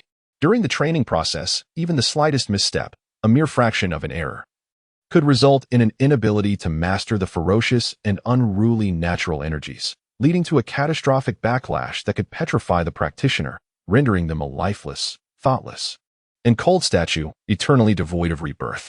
Thus, senjutsu is not a smooth and accessible path suitable for all ninjas. Rather, it resembles a perilous tightrope strewn with thorns and traps fraught with mortal peril.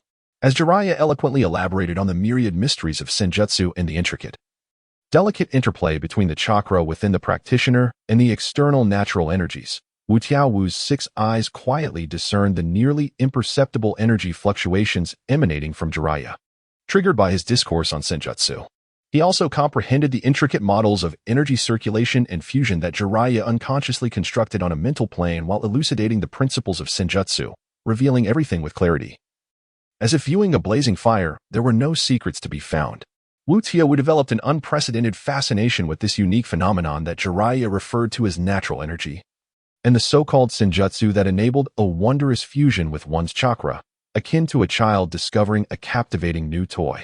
A subtle smile, barely perceptible, curled at the corners of Wu Tiao's lips, tinged with pure excitement and intense curiosity. This seemed far more intricate and engaging than the straightforward, methodical extraction of chakra.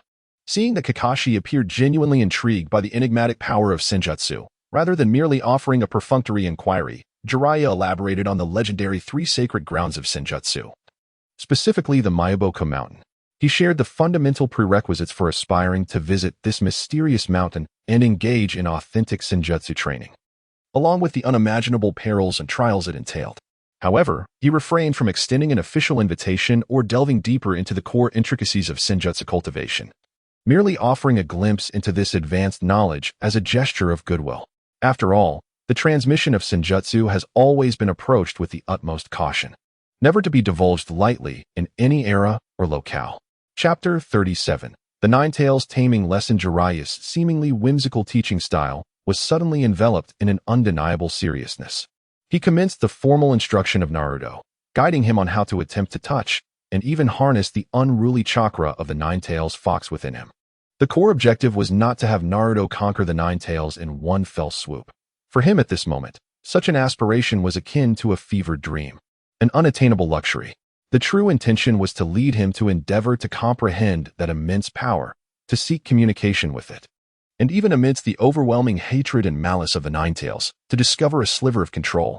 Thus, with utmost caution, akin to treading on thin ice, Naruto was to borrow just a fragment of that tumultuous energy, a fragment that could prove pivotal between life and death. The training location was meticulously chosen, a secluded and desolate canyon, where the cliffs rose steeply, plunging into unfathomable depths. After briefly elucidating some rudimentary theories that were almost negligible, Jiraiya flashed a characteristic, mischievous grin, reminiscent of a playful trickster. Then, before Naruto, who was still in a state of bewilderment and confusion, could comprehend the situation, Jiraiya acted without the slightest hesitation. With a swift and decisive kick, he sent Naruto's small figure plummeting off the cliff. "Kid, if you wish to survive, figure it out for yourself. Borrow some life-saving power from that stinky fox locked within you." Jiraiya's voice resonated with an almost cold, unwavering authority, echoing through the silent expanse of the canyon. Yukong's figure, like a phantom seamlessly integrated with the surrounding rocks and vegetation, exuded an air of nonchalance as he languidly leaned against the gnarled, weathered branches of an ancient pine tree at the cliff's edge. On the surface, he appeared to be observing Jiraiya's brutally simple, even somewhat deranged, Spartan teaching method with keen interest. In reality, his 6 eyes functioned as a high-precision strategic scanning device, operating at full capacity and high speed from the moment Naruto lost his balance and began to fall into the abyss. The chaotic and destructive nature of the Nine-Tails chakra surged violently. Within Naruto's body, the intricately designed 8-trigram seal, established by the 4th Hokage, Minato Namikaze, teetered on the brink of disarray due to years of wear.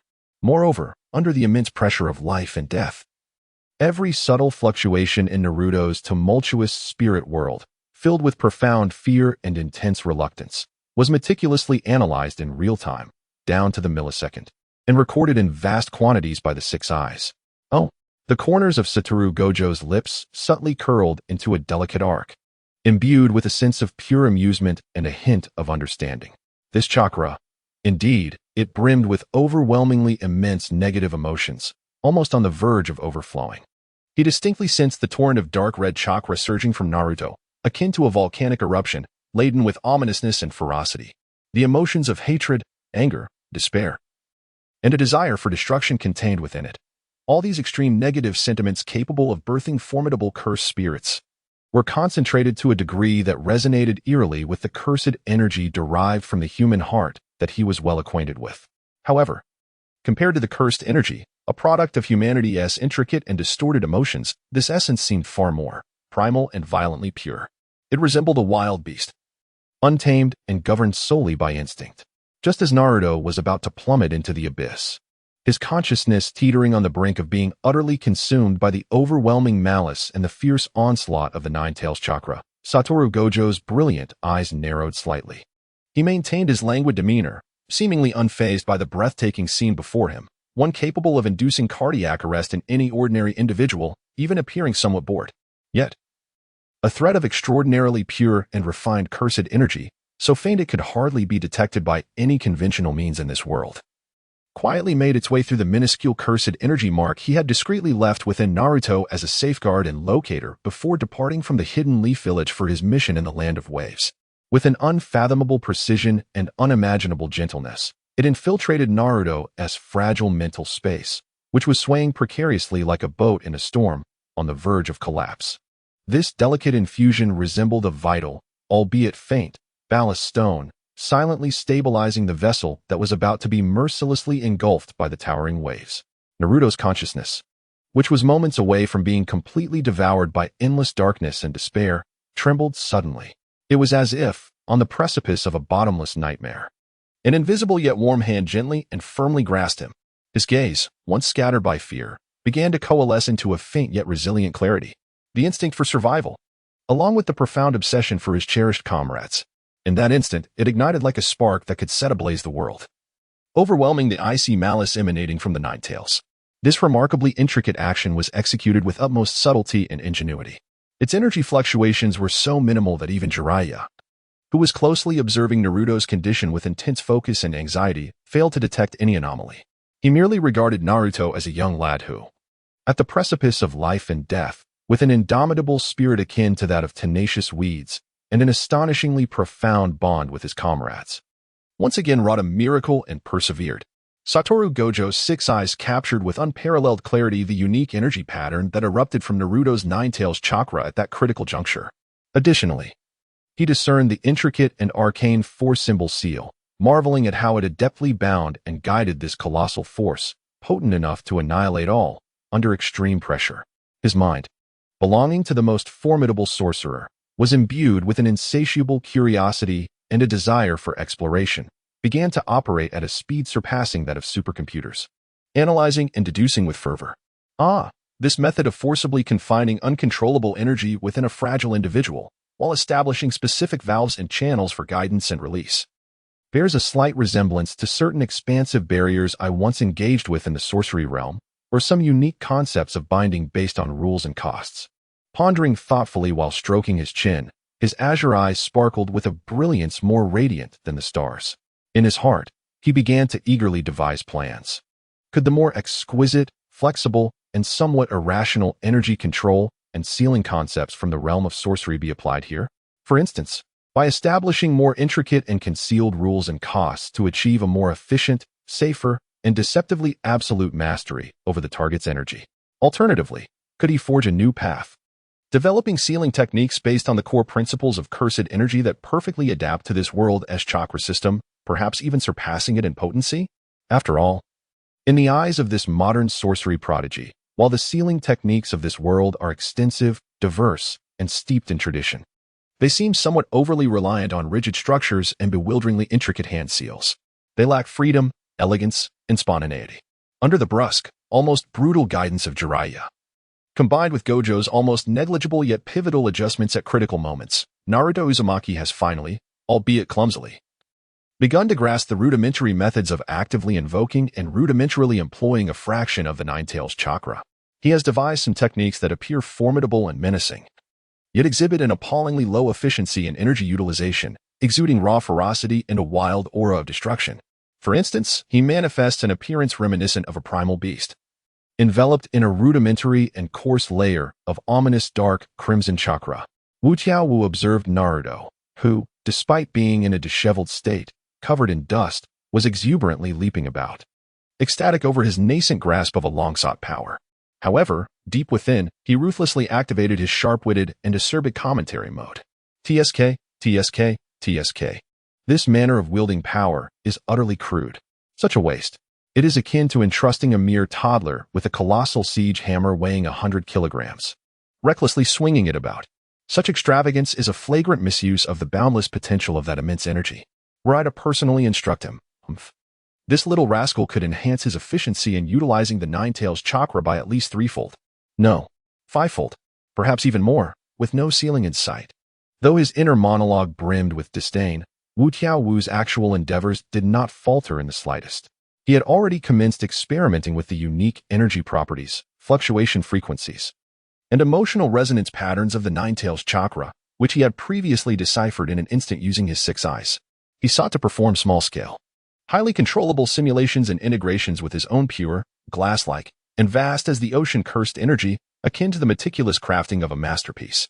His ambition was to create an entirely novel application of energy, one that possessed the intricate control and extraordinary effects of cursed energy while seamlessly integrating with the mainstream chakra system of this world, even embodying some of the primal and formidable destructive power, as well as the nearly perverse regenerative capabilities of tailed beast chakra. This endeavor undoubtedly presented a formidable challenge. Yet it was also irresistibly enticing, enough to reignite the long-dormant competitive spirit within him. During the intervals of guiding Naruto's training, Jiraiya would occasionally find himself grappling with certain bottlenecks and perplexities related to advanced sealing techniques or elite combat skills. In such moments, he would engage in casual yet probing discussions with Kakashi Hatake, who, despite his seemingly laid-back demeanor, consistently offered remarkable insights and inspiration. After all, Kakashi's reputation as Konoha's foremost copy ninja and technician was well-founded, endowed with substantial knowledge and unique perspectives in the realms of sealing techniques and ninjutsu theory. Wu Tiaowu would deftly extract relevant theoretical foundations from Kakashi's vast repository of knowledge as a starting point. Then, seamlessly, akin to the elegance of an antelope's horns, he would subtly incorporate some of his own advanced insights into the core principles of cursed techniques and energy utilization, which were, for this world, revolutionary and dimensionally disruptive. His seemingly fanciful and illogical suggestions, upon closer inspection, were often grounded in rigorous logic, adeptly addressing the very essence of the issues at hand. Often, the esteemed Jiraiya, a figure of vast experience and profound knowledge who has long stood atop the pinnacle of the ninja world, finds himself illuminated by revelations akin to enlightenment. As if a moment of clarity has dawned upon him, prompting him to exclaim in astonishment and delight.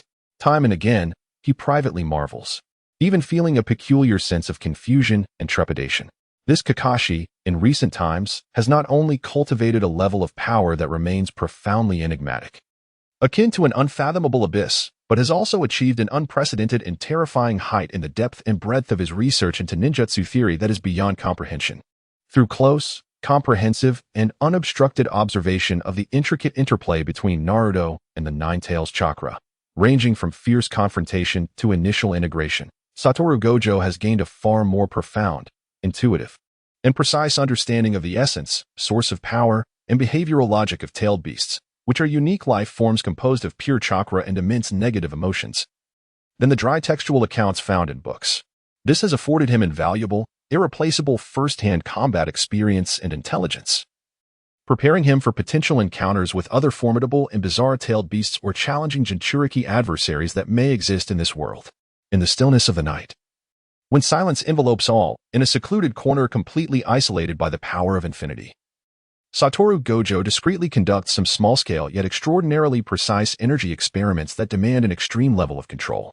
He endeavors to utilize his burgeoning cursed energy, which has begun to integrate with the rules of this world and gradually exhibit new characteristics, to construct intricate and minuscule energy models reminiscent of Jinchuriki seals that would leave one feeling a shiver of anxiety. He meticulously examines how energy of varying natures and attributes can achieve a fragile yet resilient dynamic balance and stability under the exquisite manipulation of specific rules and constraints within these minute models, akin to a mustard seed containing Mount Sumeru. Furthermore, he explores how to more effectively, discreetly, and explosively guide this bound energy, enabling it to unleash its formidable power at the most opportune moment, thus altering the course of battle. Chapter 38. Shadows of Dawn in the Rain-Hidden Village. The sky remains perpetually shrouded in leaden gray clouds, and the cold rain relentlessly washes over this oppressive land. Each droplet seems burdened by an insurmountable weight. Deep within this land, in a concealed cavern, the base of the Akatsuki exudes an unsettling, dusky aura. Pain sits upon a cold stone seat, his enigmatic Rinnegan resembling an unfathomable ancient well, serene and unperturbed. At this moment, He is receiving the latest intelligence from Konoha through Zetsu's peculiar half-black, half-white doppelganger. A series of recent developments in Konoha are meticulously reported, particularly concerning the astonishing power surge of Kakashi Hatake and his myriad of peculiar behaviors, as well as the defection of Sasuke Uchiha. Kakashi Hatake has indeed become increasingly intriguing lately. Zetsu's white half emits a shrill, mocking laugh, as if discovering a new toy to amuse himself with for a long time. Intriguing? The deep, hoarse voice of Black Zetsu emerges, akin to an ancient wraith, carrying an almost imperceptible gravity. He counters, "All I sense is a disquieting variable." He instinctively feels a twinge of wariness and aversion towards the indescribable, otherworldly power residing within Kakashi. Pain, or Nagato, listens attentively to Zetsu's detailed report, the light within his Rinnegan flickering momentarily. He becomes acutely aware of Kakashi's meteoric rise in strength and the significant shift in his behavioral patterns, regarding them as a substantial potential threat to his plans. Zetsu. Pain's voice, as cold and unyielding as ancient ice, carries an undeniable authority devoid of emotional fluctuation. Intensify our surveillance of Konoha, especially concerning Kakashi Hatake and the newly appointed 5th Hokage, Tsunade. Understood. Haha. Zetsu replies cheerfully, his figure flickering within the shadows. Itachi Uchiha, Kisame Hashigaki, Pain's gaze, as tangible as reality itself, shifts towards the two figures standing in the cavern's shadows, emanating an alarming and potent aura. You two will immediately proceed to the Land of Fire.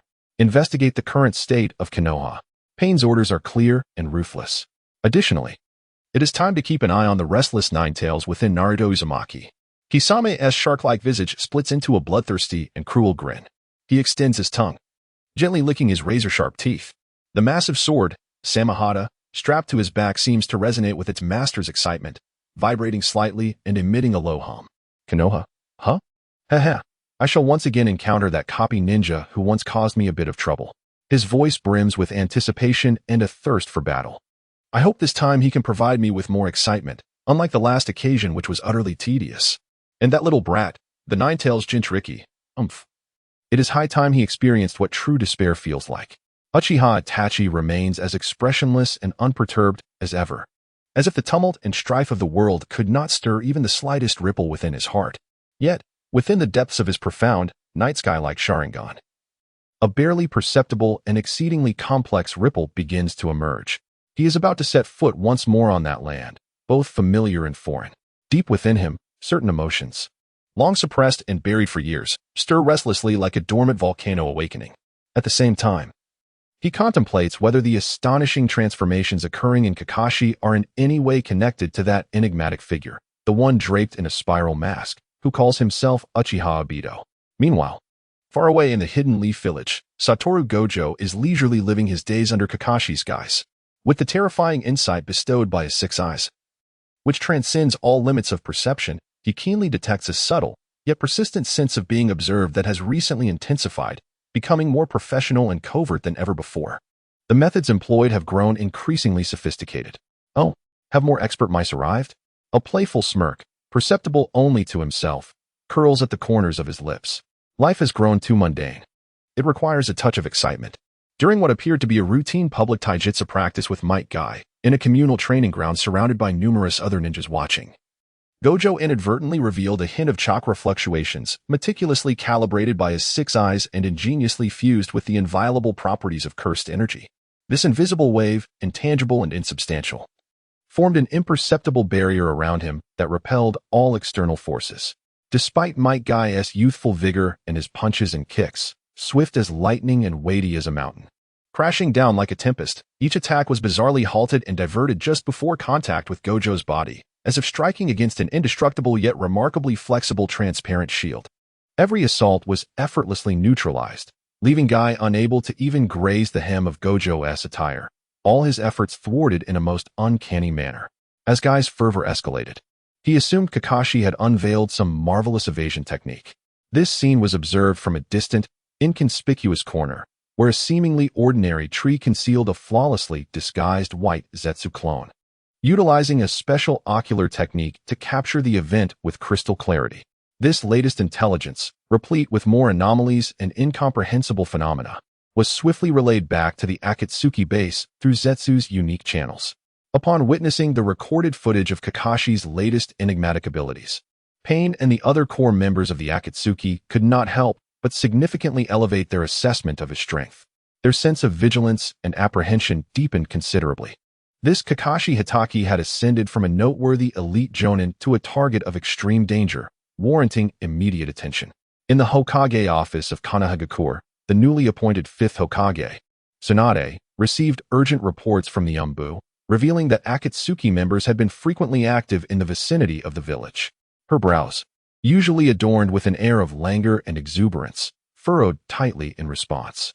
Akatsuki, she murmured, a weight of gravity flickering in her eyes. She promptly issued orders to elevate the village's alert status, ensuring rigorous precautions against any potential emergencies. Standing atop the Hokage rock, Satoru Gojo gazed down at the thriving and vibrant Konohagakure below. The afternoon sun bathed him in a gentle warmth.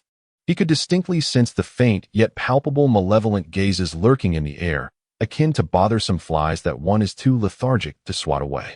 The corner of his mouth, obscured by an eye mask, curled into a smirk that was tinged with both mockery and pure excitement. At last, is it coming?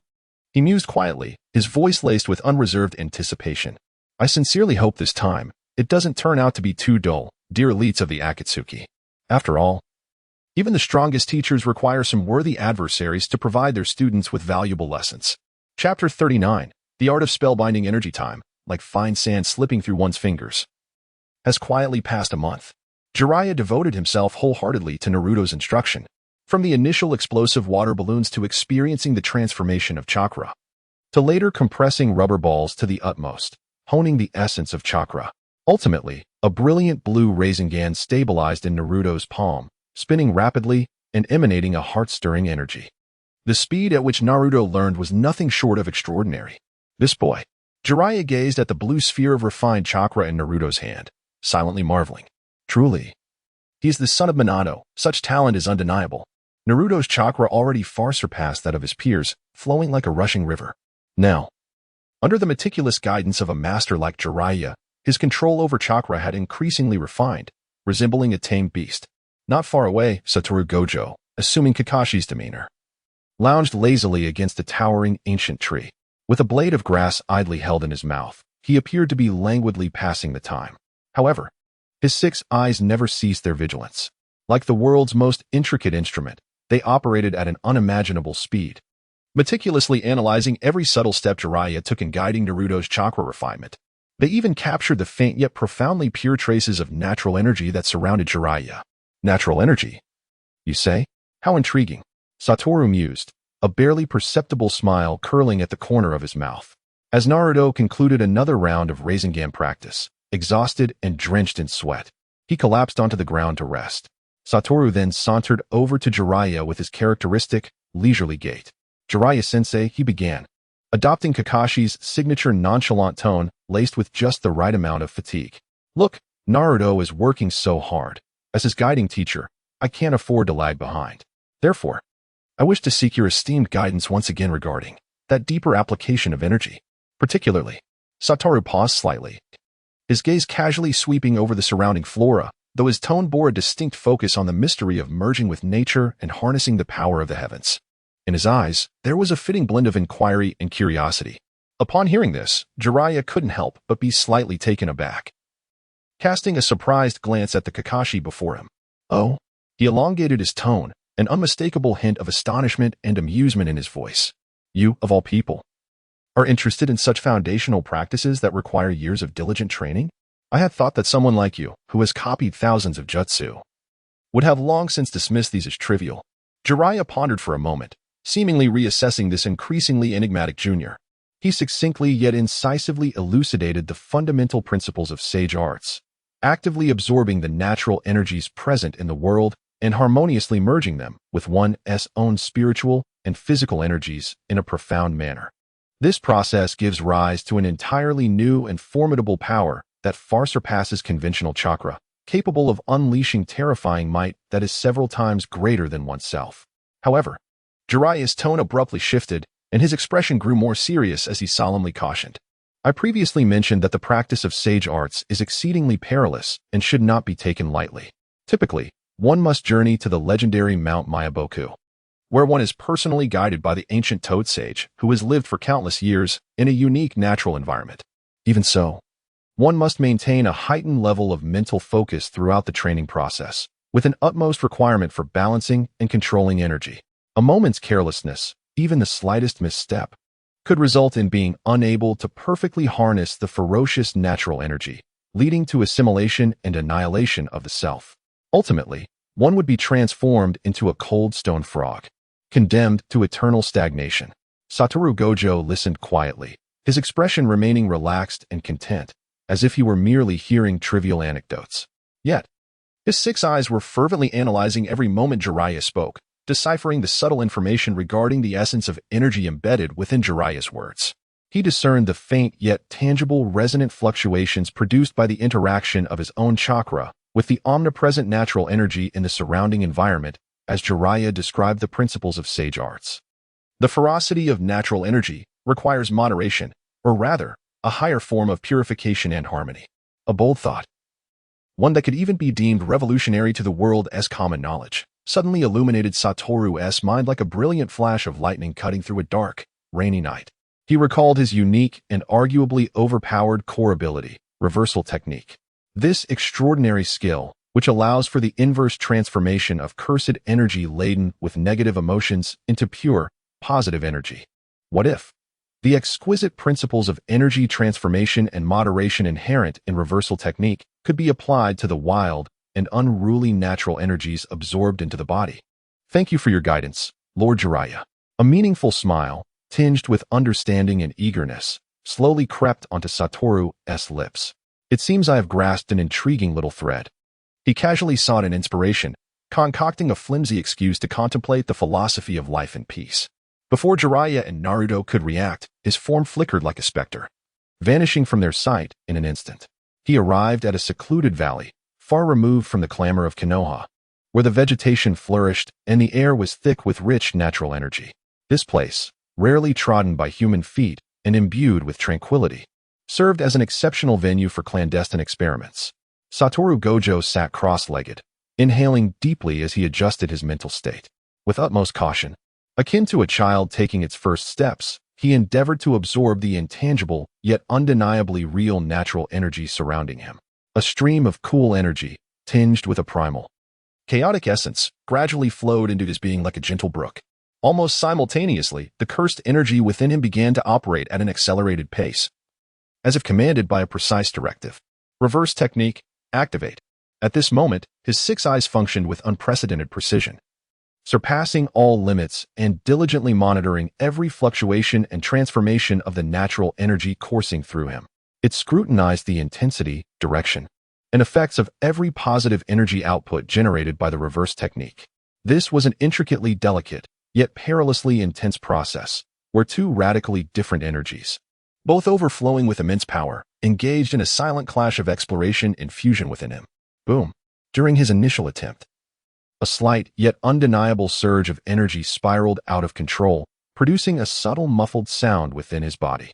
The perpetual lazy smile that adorned his face momentarily faltered as his brow furrowed imperceptibly. That was a tad too forceful. He adjusted his breathing, calming the slightly turbulent energy fluctuations within, and once again immersed himself in another round of attempts. Second attempt. Third attempt. With each minute failure and every minor flaw in energy fusion, the 6 eyes acted as the most diligent chronicler, meticulously recording all pertinent data to an extraordinary degree of precision. It conducted rapid analyses, comparisons, optimizations, and adjustments. Time became an elusive concept. Perhaps only a fleeting moment had passed, or maybe an eternity akin to a century, when once more, the natural energy he had absorbed reached an ineffable yet exquisitely delicate balance with the positive energy generated by the reverse technique within him. Buzz. A faint yet soul-piercing resonance emanated from the depths of Satoru Gojo's being. Immediately thereafter, a translucent, ethereal blue luminescence began to shimmer upon his skin, reminiscent of the purest sapphire refracting light beneath the moon's glow. It resembled the mesmerizing aura emitted by certain enigmatic creatures lurking in the deep sea. Like living waves of water, this light rippled through his silvery hair and across his skin, flowing and undulating endlessly. A brand new, unprecedented form of energy, perfectly merging pure cursed energy, immense chakra, and the thoroughly tamed, gentle natural energy, flowed through his meridians with joyful vigor, akin to a newborn's first breath. He could distinctly feel the speed of chakra recovery within him surge exponentially in that moment, as if a parched riverbed had been suddenly inundated by a heavenly downpour. Ah! Success! Satoru Gojo slowly opened his eyes. Those azure orbs, previously concealed by a mask, now seemed to pierce through all illusions, shimmering with an excitement and joy that was difficult to contain. Although this newfound state appeared unstable and the duration was exceedingly brief, he was acutely aware that he had discovered a wholly correct and unprecedented path to a higher realm. A mode of enlightenment that relied neither on the Maibokuzen nor any Toad Sage, but one that was uniquely his, integrated with the core principles of his sorcery. The embryonic form of this miraculous technique, the sorcery of sage power, had astonishingly manifested in his hands. When Satoru Gojo reappeared before Jiraiya and Naruto, a subtle shift in his aura occurred, one that was challenging to articulate with mere words. He retained that signature lazy demeanor reminiscent of Kakashi, as if he had merely taken a brief nap in the woods. Yet, Jiraiya's keen, weathered eyes, having witnessed countless lives, perceptively noted that this version of Kakashi seemed even more unfathomable than before. An elusive essence, subtly infused within him, resonated with the harmony of nature itself, approaching the profound mystery of the Tao. You rascal. Jiraiya's gaze brimmed with skepticism and inquiry as he scrutinized Gojo from head to toe. Did you really contemplate life for just a moment and conjure this marvel? Your rate of advancement is rather astonishing, to say the least. Chapter 40. A friendly sparring of the mightiest combination. Lord Jiraiya, at this moment, was met with the gaze of Satoru Gojo, whose eyes sparkled with a playful glint, unwavering as he focused intently on Jiraiya. There was a hint of eagerness in his tone, laced with an exhilarating anticipation. He extended a finger and gave it a gentle shake, his signature nonchalant smile now infused with an unmistakable confidence. I've just begun to grasp a few new concepts, and I was hoping to find someone of your caliber for a proper spar to test my findings. Upon hearing this, Jiraiya's curiosity intensified. He could distinctly sense that despite Kakashi's usual languid demeanor, there lay within him the essence of a slumbering behemoth slowly awakening, exuding a palpable aura of pressure. This confidence was anything but feigned. Oh, Jiraiya mused, stroking his chin as he regarded Kakashi with keen interest. What grand surprise do you have in store this time? A hearty smile broke across his face, his fighting spirit ignited. I, too, am eager to witness what this so-called new understanding of yours entails. Before his words could fully dissipate into the air, Satoru Gojo inhaled deeply. In the next moment, the cursed energy and chakra within him began to merge with the natural energy he absorbed from the surroundings in an unprecedented manner, fast and flawless. Buzz. The ethereal azure patterns, now more vivid and radiant than during his previous experiments in the valley, emerged like living entities from the strands of his white hair and beneath his skin, swiftly proliferating. These patterns were no longer mere flickers of light, but rather tangible conduits of energy, intricately weaving mysterious designs across his surface. The combination of the 6 eyes and limitless under the enhancement of cursed techniques emanated an almost divine pressure. This power, Jiraiya's pupils abruptly contracted, the ease that once graced his features replaced by a profound gravity and astonishment. He was astounded to discover that, in that fleeting moment, Kakashi's chakra surged forth like a torrent unleashed from a dam, escalating at an unfathomable velocity. The quality of his chakra underwent a revolutionary metamorphosis, becoming purer, more refined, and astonishingly formidable. It felt as though an inexhaustible reservoir of energy had spontaneously manifested within him. Well then, I shall begin, Lord Jiraiya, Satoru Gojo declared. His voice still light-hearted, yet his form transformed into a blur that the naked eye could scarcely perceive. Boom. The sound of air being violently torn apart resonated, just as Gojo's fist, imbued with an indescribable force, hurtled toward Jiraiya's face. The speed and ferocity of the strike far surpassed any physical attack he had previously displayed. What startled Jiraiya even more was the peculiar sense of repulsion subtly intertwined within Kakashi's trajectory of attack. It seemed as though an invisible barrier enveloped his fist, inducing a subtle stagnation in Jiraiya's perception and response. This was the ingenious application of infinity in the state of cursed energy sage arts. How swift! A shiver coursed through Jiraiya's heart, compelling him to act without the slightest hesitation as he crossed his arms to block. Bang!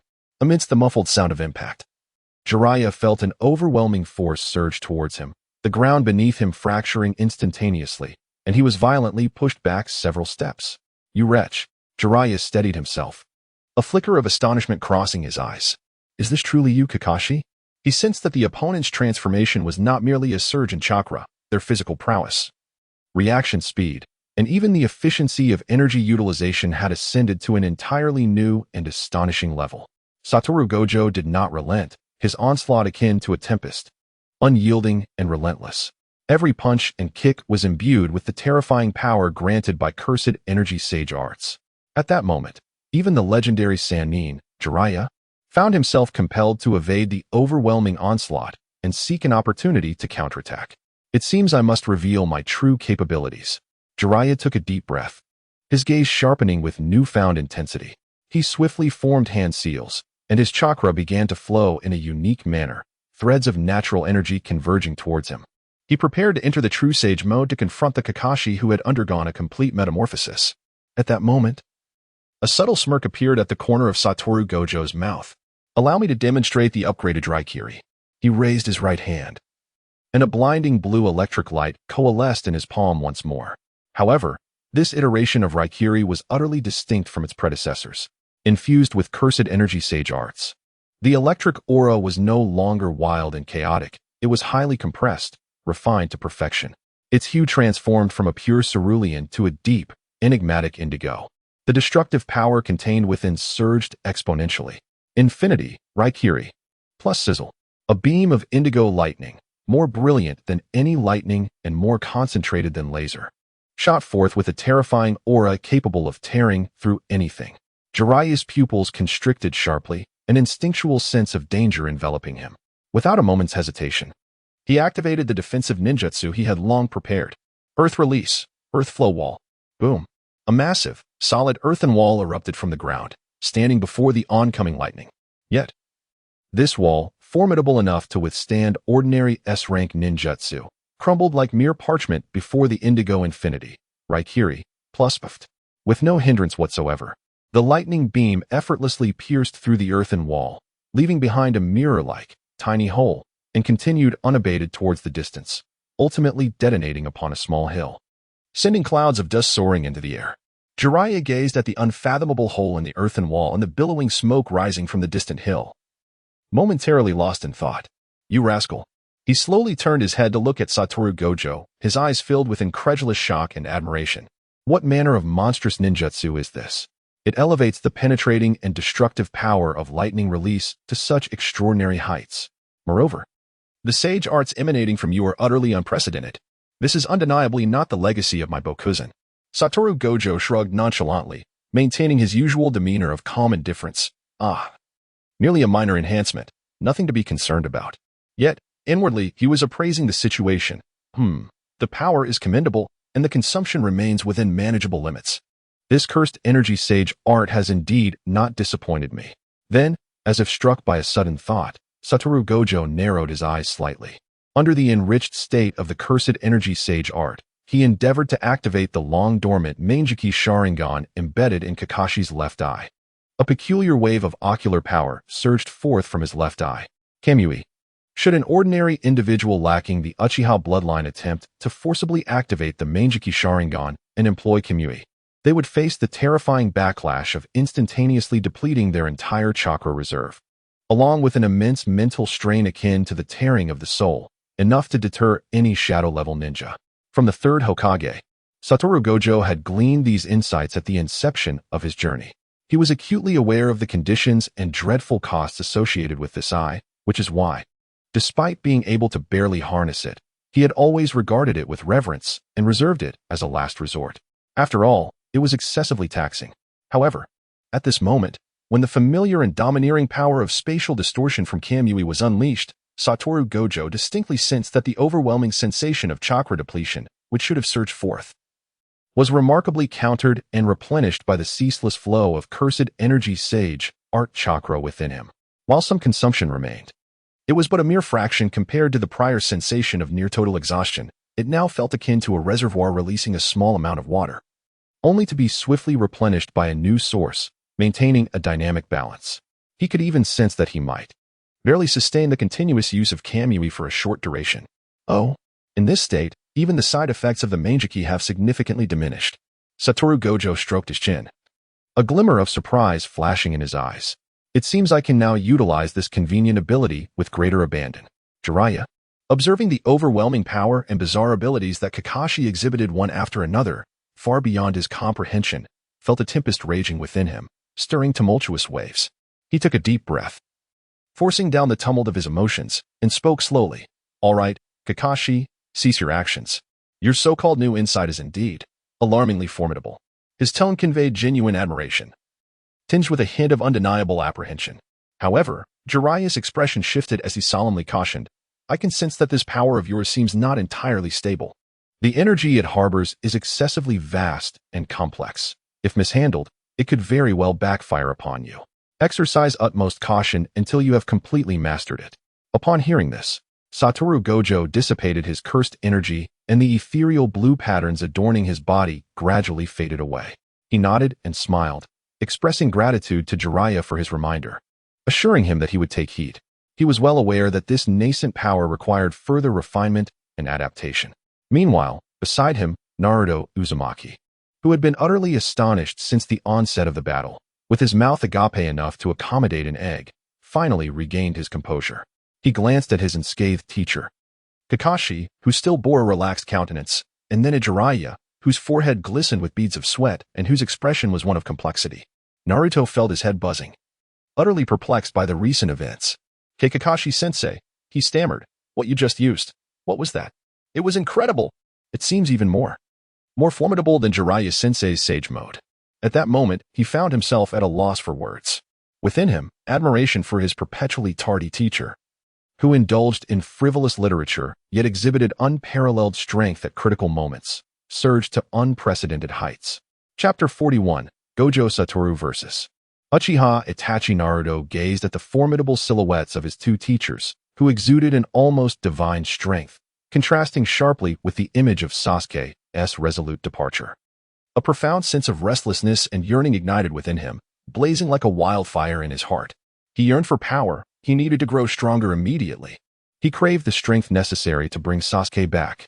This fervent desire rendered him unable to find solace for even a moment. Seizing a lull in the profound discussions between Jiraiya and Kakashi, Naruto's mind sparked with an ingenious idea. He would stealthily slip out of the village to undergo rigorous training. Perhaps he might encounter some fortuitous event that would catalyze his rapid growth and strength. With utmost caution, he tiptoed towards a secluded corner at the village entrance, striving to remain as silent as possible. Yet, destiny's script often paints vivid strokes in the most unsuspecting moments. Just as Naruto navigated through the winding paths to a rarely trodden edge of the village's dense woodlands, preparing to employ his still unrefined stealth technique, two ominous figures materialized before him, exuding an air of foreboding and oppression, like messengers emerging from the depths of hell. Clad in matching black cloaks adorned with red clouds, their faces were largely obscured by wide-brimmed hats that jingled with wind chimes, revealing only their cold and indifferent jaws. One figure was tall and imposing, bearing a massive, bandage-wrapped ninja sword upon his back, his exposed skin displaying an eerie, shark-like heel. The other was relatively slender, yet the chilling aura that surrounded him sent shivers through the very soul. It was none other than Akatsuki's Uchiha Itachi and Kisame Hashigaki. Oh, is this the little brat of the Nine Tails? Kisame's small, shark-like eyes scanned Naruto with a predatory glint, his lips curling into a menacing, bloodthirsty smile that revealed a mouthful of sharp teeth. His voice, raspy and grating, dripped with unmasked malice and provocation. You don't look very tough. He extended his long tongue to lick his cracked lips, as though assessing prey laid out before him. Uchiha Itachi remained silent, his eyes concealed beneath the shadow of his hat, deep and tranquil, resembling an ancient well untouched by the ripples of time. A crisis descended like an invisible storm cloud. Who are you? Despite the paralyzing fear instilled by their overwhelming presence, Naruto's innate defiance and instinct to protect his village propelled him to muster the courage to shout, albeit with a quivering voice. Kisame chuckled derisively, disregarding Naruto's inquiry entirely. With a swift motion, he raised his enormous sword, the air splitting with a terrifying roar, as it descended upon the still innocent Naruto with the force of a mountain. In that critical moment, whoosh, whoosh, Two figures, moving with blinding speed, appeared before Naruto in an instant: Gojo Satoru and Jiraiya. Clang. With effortless grace, Gojo Satoru raised his hand. In the palm of his hand, an almost imperceptible, invisible barrier, infinity, precisely obstructed the trajectory of Samahata. The terrifying force capable of splitting mountains and shattering stones dissipated into nothingness the moment it made contact with infinity. Jiraiya delivered a powerful kick, striking the side of Kisame with such immense force that the man, along with his blade, was slightly pushed back. Satoru Gojo maintained his signature demeanor, a blend of mockery and nonchalance. Tilting his head, he regarded the two unexpected guests before him, a sly smile gracing his lips. Why? It's none other than Mr. Itachi Uchiha from the S-rank wanted list, and, the shark-faced gentleman. Have you two graced our hidden leaf village for a leisurely visit? Would you like me, an exceptional jonin, to serve as your complimentary tour guide? His tone was as relaxed as if he were greeting old friends. Yet, the eyes partially obscured by his forehead protector sparkled with an inscrutable brilliance. At that moment, Konoha Hurricane, a youthful and fervent shout erupted like thunder from a clear sky.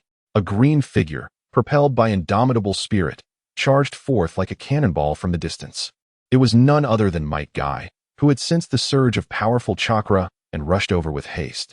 Guy immediately spotted Kisame, wielding Samahata and emanating a potent aura of malevolence. His thick eyebrows shot upwards, igniting a blazing fire of battle spirit within his eyes. This shark-faced fellow, radiating a strong scent of fish, appears to be quite the challenge. Guy landed firmly beside Satoru Gojo and Jiraiya, assuming a standard combat stance. Fixing his intense gaze on Kisame, he declared loudly, "Kakashi, leave this shark-faced one to me, Might Guy.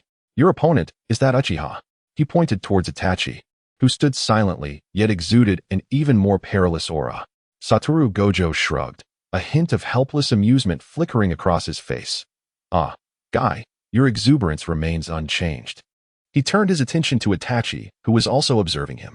From beneath the shadow of his straw hat, Itachi's crimson Sharingan, adorned with 3 Magatama, slowly rotated, locking onto Kakashi. However, Itachi refrained from making any rash movements.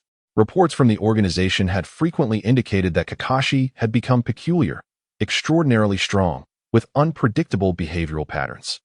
At this moment, through the inside of his Sharingan, Itachi distinctly sensed an incomprehensibly vast energy within Kakashi. The way it flowed was entirely beyond his understanding of chakra. Even more unsettling was the intense feeling that washed over him when his gaze met Kakashi's, seemingly obscured by the forehead protector, a terrifying illusion. As if his very soul were being scrutinized and dissected. His instincts screamed alarmingly. Used Tsukuyami? No. Faced with such an unknown and unfathomable existence. Employing the most mentally reliant technique, the moon reading is akin to a gamble of the highest stakes. Once deciphered, the repercussions would be devastating. The prudent course of action is to probe the boundaries of reality and illusion. In an instant, Itachi resolved within his heart, his hands moving with the swiftness of a phantom to form seals. Fire release, Phoenix fire technique.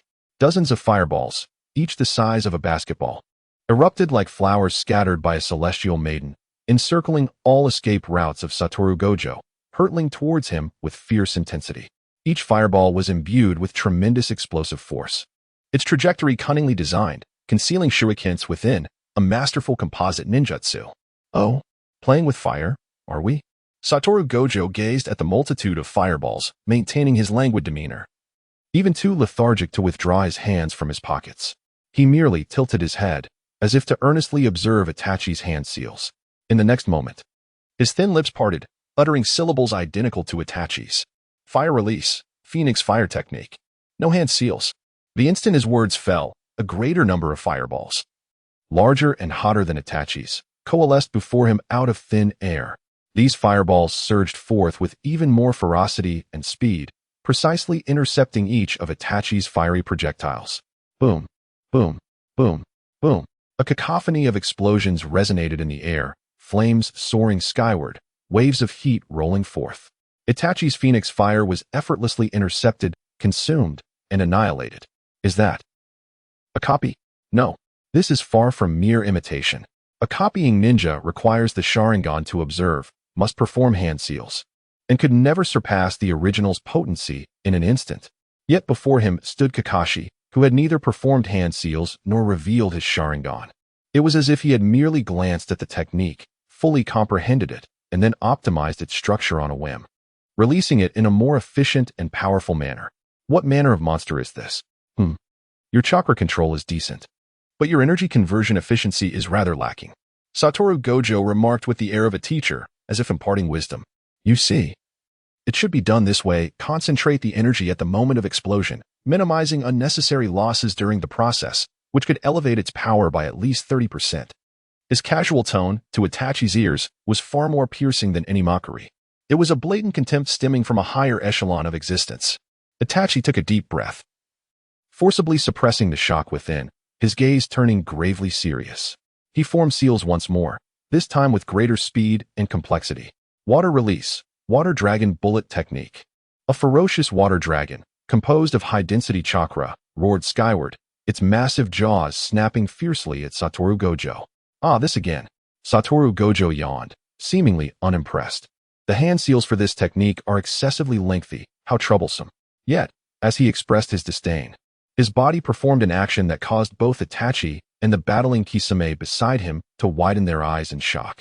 He still did not form any hand seals. With a slow, deliberate motion, he lifted a single finger and gently tapped at the roaring water dragon. The incantation reversed.